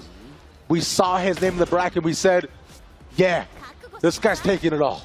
Round 1. And he's 1 game away from proving us right. Yeah, Booster Blast won the LCQ, but like we were talking about earlier, a lot of people in the LCQ, they weren't exactly playing to win. They just wanted to qualify, make sure they get themselves a good enough spot. Yeah. But now is for the money. Now is for the glory, the fame, the championship. Everything remaining, and this is a good start for Booster Blast. A confident first round in a very tight stage, and a launcher off rip too. All right, reset comes in. Finally, we see Fierce's getting punished. Yeah, keeping them against the wall now. Oh, Yeah. checking all these wake-up options as well. Although Fear Science gets that punish and Nice. catches him mashing with the down forward 1-4, and is going to take this all the way to the opposite wall. Very small stage and a very dangerous position for Booster Blast to be in. Has to hold this mix. What's going to happen? Now he has to guess again though. Blocks the low again, and the mid once more. Catches him jumping midair. Trying to get something off, but nah, sir, you said, nah, sir, you gotta lay down there, bro. Where do you think you're going? Ooh, Stage, big launch. Yeah, stage just outside the range of that back 4-3. Gets the launch. Going to be activating the stage hazard as well. Take it away from your opponent. Oh, countering down 2. Running 2. Escapes the pressure with the heat burst. Yeah. Great dodge. Nice. There you go. Booster Blast coming alive here. Does it again, too. He's been managed to read all the options that he wants to try to go for. There's the 2 off, though, but still a chip. That is more than enough to be up to fighting for tournament life here against Fear Silence. It's 1 more round to continue and push forward and try to get a possible reset. Yeah, trying to find that reset, but Fear getting the sidestep in the back 4-3. Starting to go with some big offense here, and already Booster Blast half is gone by almost half, and now we're in range. This is danger zone territory for Boost. Catches a back turn and just lets the heat smash rip to take the round, and we're now on tournament points. Potential final round, the grand finals right here. The Intel Gaming Garage, the CNE. What more can he get done? Booster Blast continues to fight. An incredible start once again, taking half of his life. The reversal up against the wall, the break, and we go back to the wall again. A good break, but going to be advantageous for Nice. Boost as it sends him to the wall. Power Crush escapes the pressure, Yep. but put Fear Silence in. Oh, the AOP stance Oh! evades the highs and the mids. Booster Blast finally taking a game and is staying alive.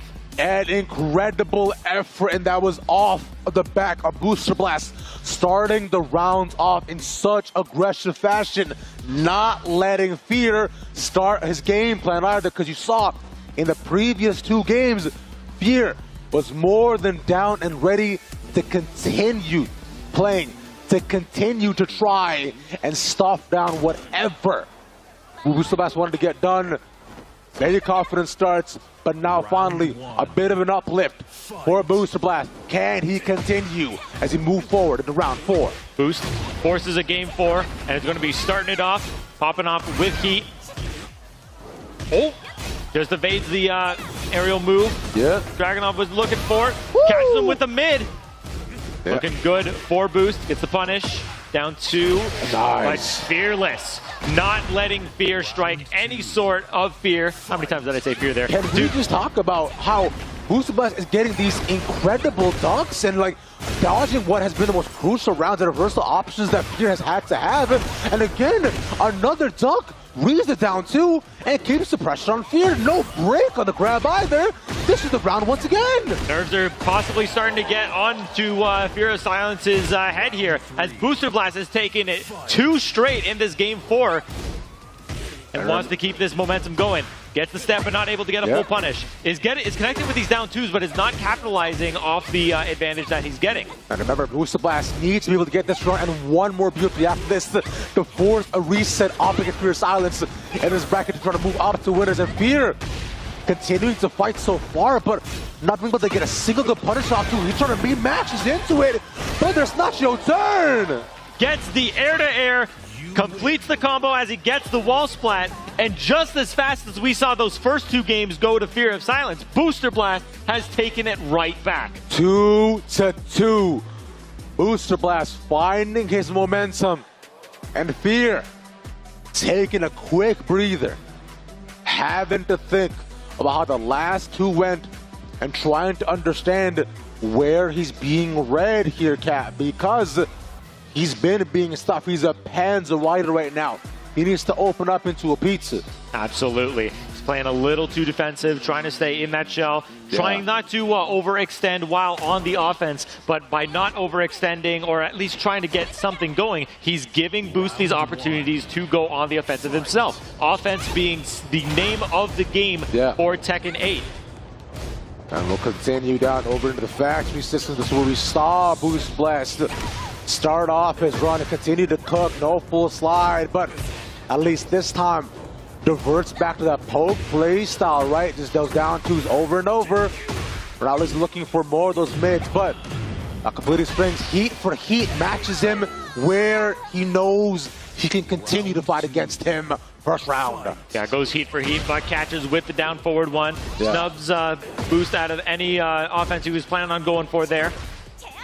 But now we're playing smaller on both sides. We are. We're playing small. Tekken continue forward.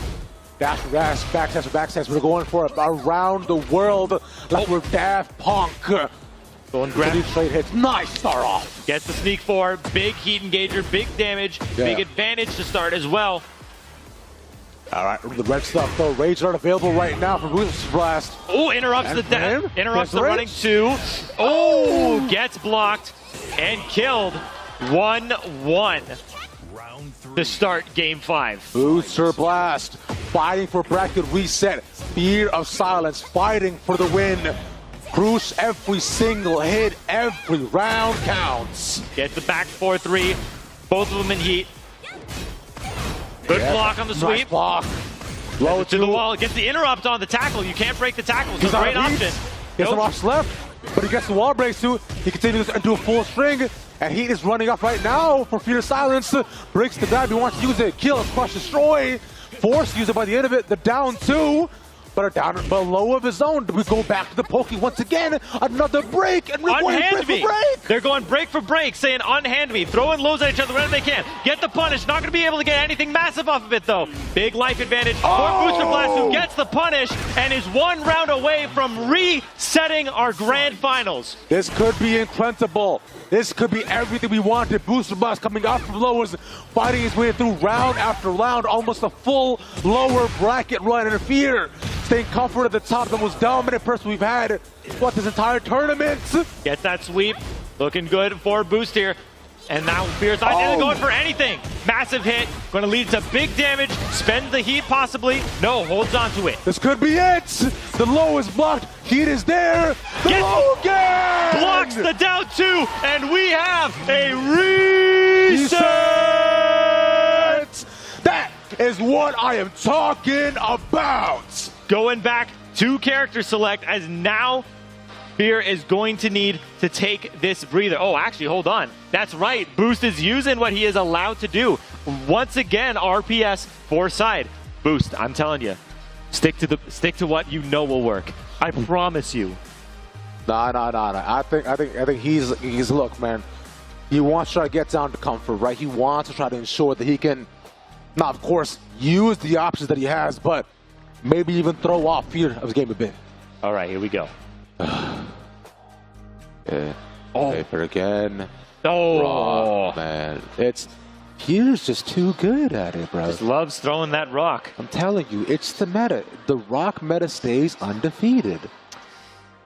You know, RPS was a much better game before rock was introduced. I agree, man. Back in 40 BCE, bro, when nobody looks at rocks, when it's always just cutting and paper, bro, things made it better. But nonetheless, if you look back at some of these highlights so far, we saw just it was back and forth, but in the senses of control that both these players had in terms of games and rounds. Yeah, I mean, like we saw it earlier with like the sets that we were seeing previously, both through the LCQ and today, where it was one person dominating to start the first half, and then as we progressed, suddenly that momentum did a complete 180, and then it was the other person who was able to take it. We saw it perfectly here with this set between Booster Blast and Fear of Silence. Boost able to completely turn it around from an 0-2 deficit, reset the bracket, and now has a chance to take this tournament over Fear of Silence. Yes, sir, indeed. It is all down to this.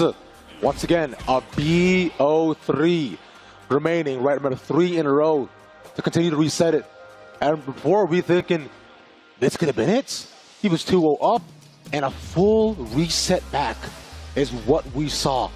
3 in a row again. Booster Blast, man. This guy just does not know when to quit. Absolutely not. And you know, I'm going to be pushing that narrative again. We have our last standing Canadian versus the last standing invader from the United States. Booster Blast looking to defend the North here at the Canadian National Exhibition, but Fear of Silence is going to refuse to take no for an answer.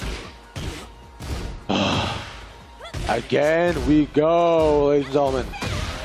Remember, first to 3 here. Once more into the fray. Get down into the forest. It's foggy, it's smoky, and it's pokey. He's down 2s, still connecting. Good break, unhand me. But once again, right? Axe kick, lows and highs. And here, this is interesting. Yeah. Where he's actually changing, but he's utilizing a lot more of the mix-up options that he has. Absolutely, throwing out a lot more lows, not necessarily just to get more lows in, but to also put in the idea of having the threat of those lows. Forcing Booster Blast to block is what took that first round. No break on the throw. Unfortunate. With a lot of continuation on the string as well too. Big damage, and once again, this is what allowed Booster Blast to actually take round by round. He continuously, whenever he's able to get that string, the back of his opponents, and push himself into back stance, right? From there, the round has assuredly been his almost every time. Oh, Hypnotist mid, going to get that engage. Oh, while standing 2 though, gets the launch, going to be able to just about even out the health here perhaps. Spend that heat. I feel like it has been forever. Oh, unfortunately drops the combo, but I feel like I haven't seen Fear of Silence do a string in like 3 games, I swear, bro. Yeah, he's looking for whiff punishes, he's looking for big buttons. No, because like the big thing with a lot of his strings, especially ones that he wants to use in order to stay safe, Booster Blast has been on top of ducking these. So you can't be opening yourself up too much. Should be it. No. Tries to go for these jumps to the mid, but wait, hold on. This is tough here. Oh! Yeah, just out of range. And it was such a tough position for Booster Blast to come back from as well. Not only low health, but that throw specifically that Fear of Silence went for removed all the recoverable health that Booster could have gotten. Takes turn back though. And it's well done with the shoulder check just to push him away. But here's the thing, he ran up to keep the pressure on the Booster Blast. Now no perfect here this time. But Booster Blast gets that chip back. Keeping that offense going, immediately spending the heat. Wants to have that mix-up as soon as he's able to take it. Oh, gets the launch. Oh, we're getting dangerously close to the wall. No heat to work with, though. Has to make it work without. Catches him on the wake up. Heat smash. This is nice. Aliso opens up some more options. Does this kill? Not quite. Going into another final round with the Toronto Rage Art. The TRA, a classic for the city and a continuation for what we know and what is good. The big launcher right off rip. Fear of Silence wants every advantage he can get. The second pickup? The second while standing 2 in a row leads to some big damage here. That's 2/3 of Boosted Blast's life gone within 15 seconds of this round starting. Now puts him in rage. Gets the block on the down 2. Looking to get something started. Eats the shoulder for his trouble. Into the low parry. Fear of Silence, much like we saw in the original Grand Finals, taken that first game. Now, here's the thing. Even though it was a confident start in the previous half, what we should remember here, how back and forth we saw this first game was. It genuinely could have gone to either side. And as we bear that in mind, I find the pressure rises for both of these two. As it lands here once again. Fear, a seasoned competitor, Booster, one to be feared as well. And both these guys very familiar with one another. The playstyles continuing to clash as we land back here once again. Oh, yeah, gets the pickup off that counter hit, Nice. running 2. Oh, no, could have gotten something a little bit bigger there. Not quite going to get it. Yeah, rare drop and missed timing as well from Fear, but still continues to give it the pressure. After they get down the wall, but missed time, a little bit out of range. Yeah, massive whiff punish here. Going to be able to spend it into heat if he so desires, but opts to hold on to it. Goes to the slide. These lows adding up like crazy. Good luck trying to step that down too. Counter hit grab to beat the power crush. Big damage. Fear of Silence taking that first round. Yeah, a good start as well to the BUC as well. Like Fear is decided that instead of the more pokey playstyle too, he's gonna look for way more of these strings, right? There's a good break as well. Just chip to start off on these lows, and whip punishes the name of the game for both these sides. Nice low. The AOP dodging under the wall, running 2. Gets the full launch with it. Not going to get the full combo though. Slightly off axis. Gets the wall splat though. Oh, good. Keep that pressure going. Get that damage in. And that's the power of Xiaoyu. She's able to use it. Oh! Steps around, spends the heat smash. We're at a tie game. The turnaround for Booster Blast, and we just keep on shaking rounds over and over again here, Cap. It seems like no one would allow the other to take a lead. Now it's starting to get a little smaller here, but Booster Blast getting in on these mids. Both of them playing cautious of lows now, getting hit by the odd mid. Good break on Hand Me. Yeah, pushes back once more, puts out the heat though. So for right now, I was about to say, Peter also has his if he wants to activate it just to be able to put the same amount of pressure that he has. Slide doesn't have to complete through. Heat smash put out, keeps the player match is going, and he uses his own dash, but the sidestep gets red! Gets the heat smash, wants the sidestep to beat out any sort of option that Booster Blast was going to go for, but there's 2 hits to that launcher there. It gets clipped by the first one and gets hit by the second one because of it. Gets that Rage Art out. Not quite in rage is Fear. Now we enter it, but eats the back turn 3. Booster Blast has taken the round lead. What a sick mix-up actually Booster Blast has there too, because you would think either pass that he want to go for the pickup, instead goes for the low, and then low get into the mid, and there we go. Speaking of punishes though, the pickup, now again on Fear of Silence's side, onto the wall, the pressure being put, all that damage, no bounce off, but the wake-up option on the Yoki pushes him off. Nice, destroy. Spends that heat smash, gets that big damage in where he can. Has a very convincing life lead to work with, but is now trapped in the corner against Ling Xiaoyu. Eats the heat engager, and now you're stuck in the corner. You're eating free damage no matter what. That life is even thanks to the recoverable health of this game. Boost still with a slight life lead as well as heat to work with, but gets whittled down bit by bit by Fear of Silence. We go into a final round once again. Again we go, 1-2-1 again, sidestep though, but no pickup off of that either. With punish, but activates the heat right at the beginning. And now from here, for Fear of Silence, the keys to victory. He needs to find a big hit and a significant lead off of this heat. Or else we saw he got punished off before, but Ling Xiaoyu will not let him have anything. Kill, push, destroy, into the wall, but nothing forward. Still alive. Spends the heat dash, tries to get a mix in, but eats the elbow, and now Fear. We've seen this already, up 2-0 in a grand final set. I have read this book, I've seen the newspaper, I watched the movie, but no one has released the sequel. Part 2 isn't out just yet. We got the rerun, the run back, and right now, Cap, I'm tired of reruns. I'm trying to see what's up next. And this might be where it happens. This could be it. As we end it off at one of my favorite stages, Evil Arena, where the bad guys hang out. Absolutely. We've seen this story before, but just like with Grand Finals, Boost brought this back from a 2-0 deficit already. But no matter what, someone is going to finish their story today. Engage once again on one side, but on Booster Blast's end, though, just playing more of that poke play style. Nice launch, but no pickup after it. Oh! Incredible sidestep to punish the forward two. And now with this, he'll do so much damage to be able to finish it off. KO! Big start for Booster Blast. Wants to keep that steamroll of momentum going. Has to find these opportunities again. Oh, God, round by round, game by game, is how Booster Blast is doing it. What a pickup. Yeah, fearless to go for these launch opportunities here. You saw with the AOP launcher as well as just the raw hop kick. And it's catching them. Can't take it again, but speaking of raw inputs, the Fear's doing exactly that. But the movement that Booster Blast has been putting out too, he's been so aggressive. We're trying to run circles around Fear Silence on these very slow moves, but finally that tracks. Allows her to go, get off of me. I'm not doing this one more time. Good break there.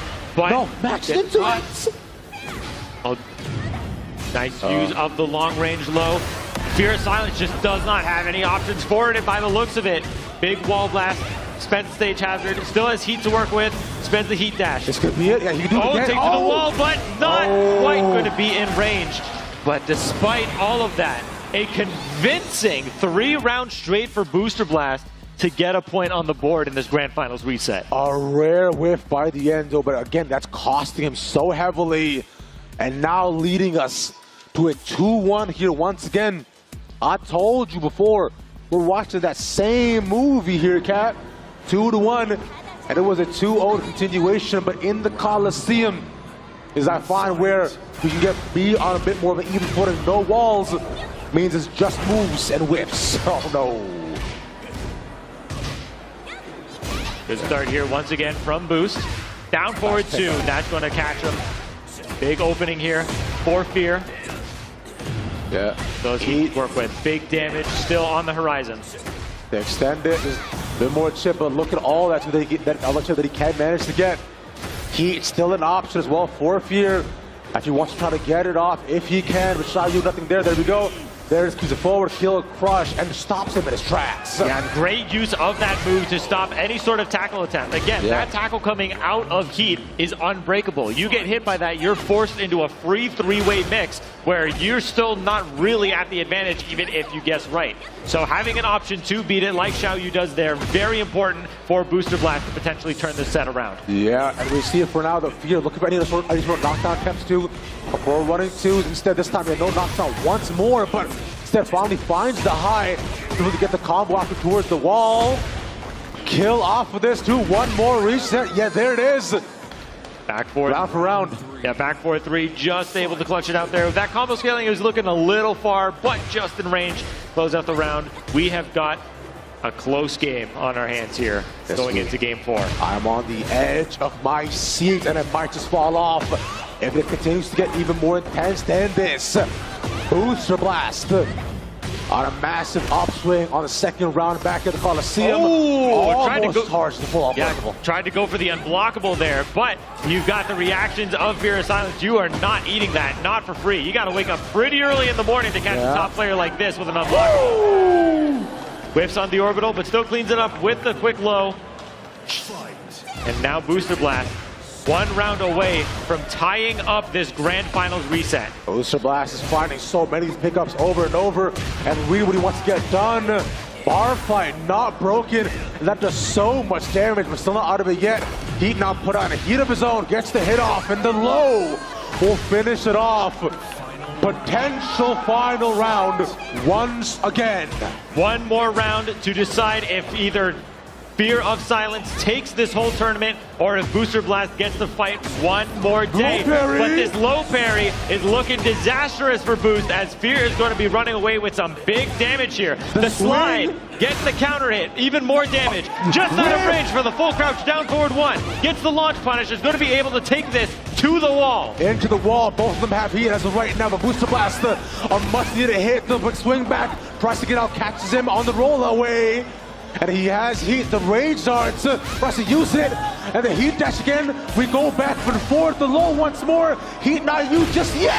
Gets it at the last possible moment, almost got clipped by it. We have a final game. But you're right. Final game. No matter what, it ends here. It ends here. It ends now. The final game of the CNE Clash for Tekken 8, sponsored by Intel. A full crowd watching, many more at home. Booster Blast. What can you show us? Fear of Silence can continue to dominate as look at his start. Yeah, great start for Fear of Silence. Immediately putting the gas on. Does not want to give Booster Blast any more momentum that he's already gotten thus far. He doesn't want it to get nearly as close as it's been getting, especially in that last round. Wants to keep going, wants to keep that pressure on. Do not give him any opportunities to breathe. He keeps on poking low over and over again with the ballet flash. Once more in the low we go, keeps him in the corner. Gets the block low, ducks the high, and with the AOP, spends into the rage art. There you go. Back tails. I don't know about that. I think so. We'll start off on stage jam or not. Oh my god, you're right, my bad. I'm on stage jam. But still gets to recover some health. Has heat to work with still. Nice hit. Down forward 1-4, gets blocked. The Backswing blow, not going to work for Fear of Silence this time. Booster Blast is finally in the lead for a grand final set here. Again, he does it, but catches the low parry. He's not going to let him take it over. Fear of Silence wants to continue and show his dominance. But he's going to need to know and get more reach like that. A massive whip punish puts him into the corner. One more swing, still has the heat on Booster Blast's side. Gonna force the mix here, gets the Hypnotist mid. Rage to work with from Boost. Is slowly chipping away at it, whittling him down, spinning around. What's he gonna do? Trying to get cheeky with it. Back turn 3, not gonna fall for that one. We are once again at a tie game. Yes, this just keeps on happening, but those back turns are fine to keep the space.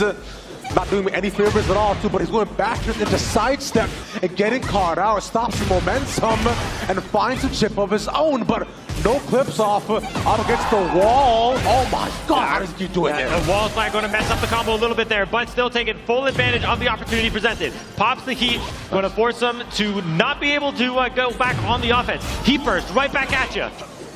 He needs space, but sidesteps. Continues to go lower into the wall. We go. Fear of Silence. Falls one more, and Booster Blast is one round away from getting the bracket resets. But Fear gets the upswing into the wall. He wants it bad. Absolutely. This is do or die scenario for Fear of Silence. 2 times in this grand final set. We had it before. A final round. It all comes down to this. 185 life points for both players. 60 seconds to decide the winner of the CNE Master Clash. And we're down to just 100 right now for Booster Blast, but it hasn't bothered him before. A whip punish, no bar crawl, nothing going on. The break and the heat. Keeping it together now, slowing it down a little bit. The sneak 3 going to connect. Spends the heat smash. What's the mix? Gets the low, gets the punish. Good duck on the high. Not going to get a full punish on it. Down 2, force the heat with the rage. But it goes. He does it again. One more time. He starts it off hot, and he ends it off at the top. It's Fear of Silence will be your winner for the Tekken 8 bracket right here at the CNE. The Clash is his. Taking no time to lift that trophy immediately. You earned that. You hold that up, young man. You got that all on your own through thick and thin, through a final round in a grand final reset. able to pull it out just at the end. Congratulations to Fear of Silence. And you can see the camaraderie, both of them laughing back and forth. The friendship is clearly there, right? These guys that face each other a ton. And the fact that we landed here too was incredible. A full crowd by the end for the grand finals. Thank you all so much for coming out. That was beautiful and so exciting. I could not have asked for a better finals here, Cap. Absolutely. I mean, hey, we've seen this grand finals so many times here for big events. It's a tale as old as time, realistically, here for Tekken 8. So, and once again, another feather in the cap of a Canadian tournament won by Fear of Silence, who fun fact, has actually earned honorary Canadian status within our group here, which is why you know that camaraderie. Everyone is so chill with Booster Blast. Everyone's so chill with Fear of Silence. Great stuff from everybody involved. At this point, I mean, of course he is, bro. He's just such an incredible player. He keeps on coming to Canada. He keeps on beating our players, man. With his big old, with his big old afro, his big old beard, man. He keeps on adding like 4 more inches to his already very respectable height. An incredible player and someone to be feared. Yeah, looking through this replay of the highlights we have here, it was so back and forth going into this. Fear having the advantage to start both the Grand Finals and the Grand Finals reset, but Booster Blast has been taking it so close every single time to get it. Nice and competitive, not letting Fear of Silence take this for free. Yes, sir. Incredible what he managed to get done here. Fear of Silence, a competitor through resilience, through game, through sportsmanship, and through Tekken 8. Someone to watch out for, and in just our first season, I know we're going to see more of him throughout the year and into the next as we get closer and closer to TWT. Yeah, brought it all the way here, going the distance all the way. 10 games total, final round. And man, I am so astounded at this point. In fact, I've been wondering a lot, and what we can do is we can actually talk to the man himself, talk to the kid. Fear of Silence out here on the desk with us, bro. Broski, talk to me, man. What's going on there? What's going on with your beautiful self?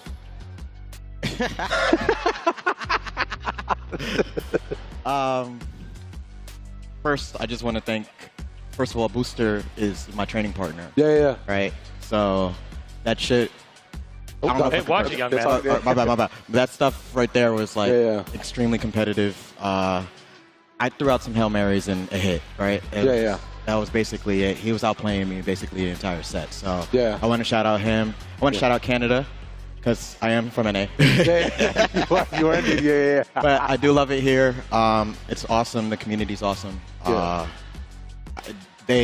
was pouty. I've been struggling a little bit, just traveling. I haven't been home too much, so I was a little moody, a little sad, and then hung out with them yesterday, talking to you as well. Just my mood just got picked up, and right then and there, I was like, all right, it's time to be me. So today I was me.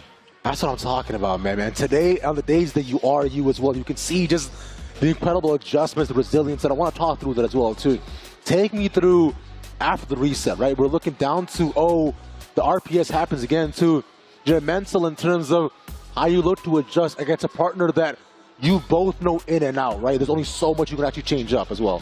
I knew why I lost. I was not winning the meta on down 2 really well. So when I got the chance to regroup, I was nervous. Going up 2-0 was more scary than it is it's sometimes I felt cocky, but at that time I didn't feel like I was in complete control. He took advantage of it, and every adjustment that I made, he adjusted back, and then we went final round, final round, man. So I'm just proud of him.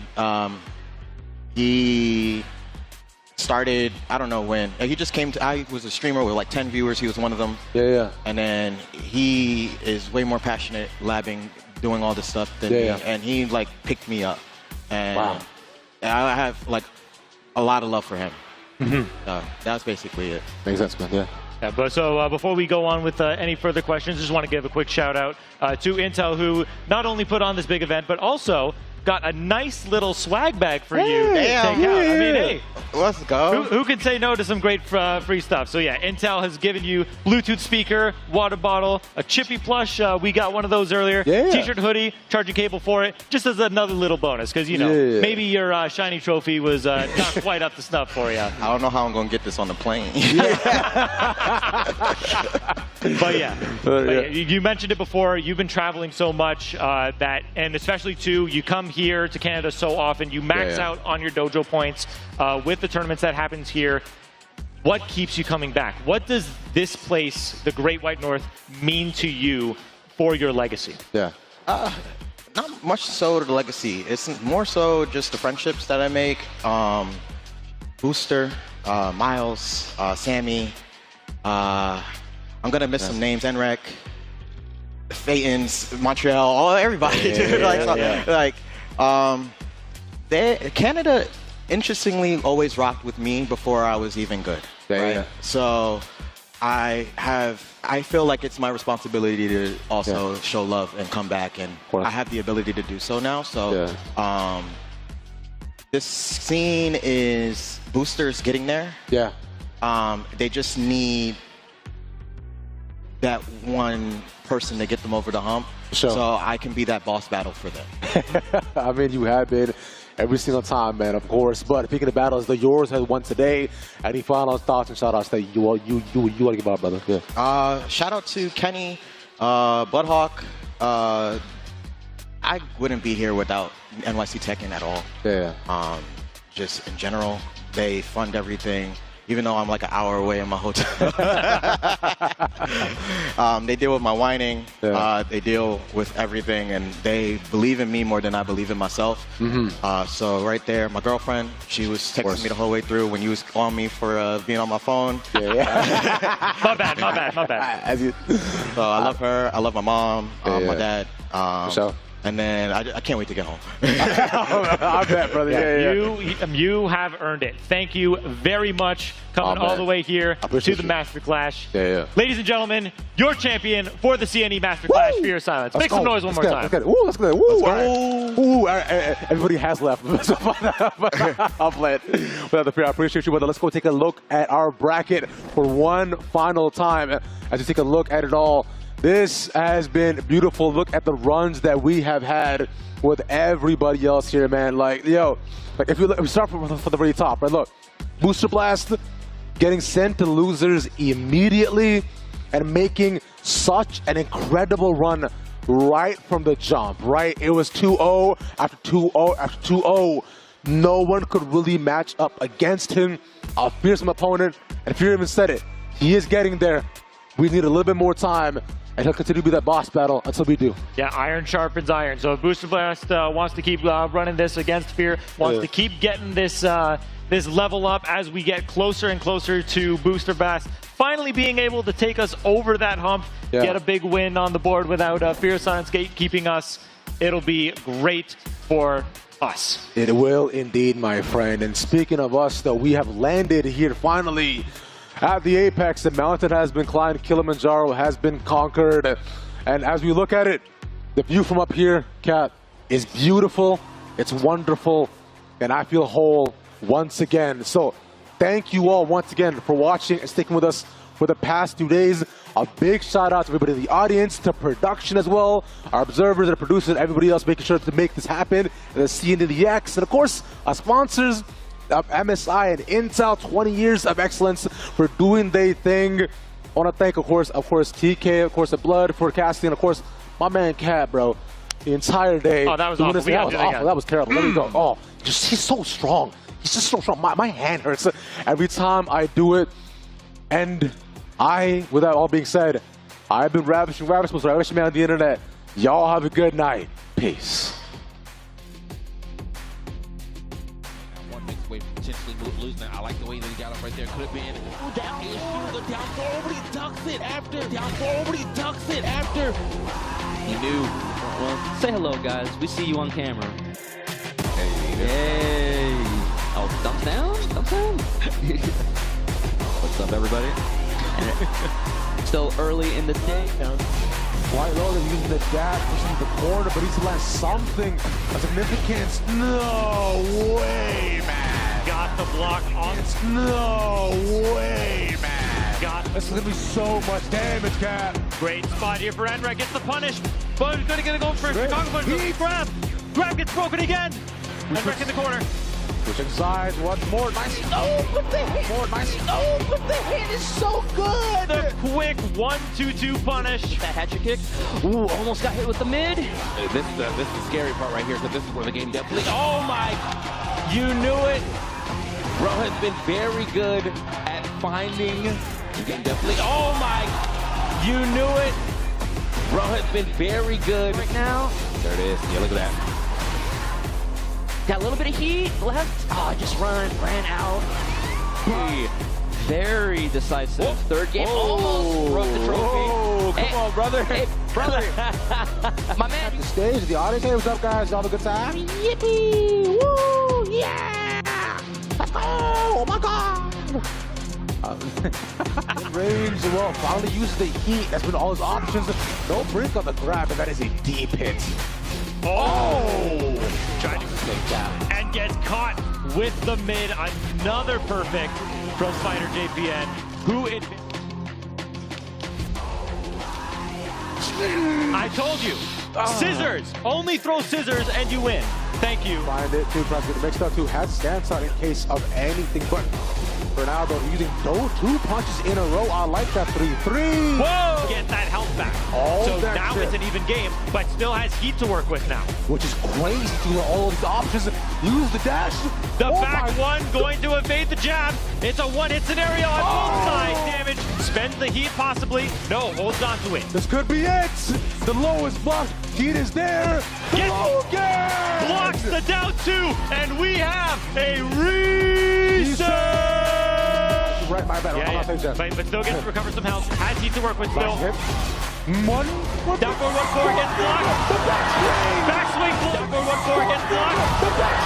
Backswing blow not. He wants it bad. Absolutely. This is do or die scenario for Fear of Silence. 2 times in this grand final set. Wheatlow gets the punish. Duck on the high. Not going to get a full punish on it. Down 2. Force the heat for the range. There goes. For the range. There goes. He does it again. There goes. He does it again. One more time. He starts it off hot, and he ends it on Silence. Will be your winner for the Tekken 8 bracket right here at the CNE. The Clash. And is taken no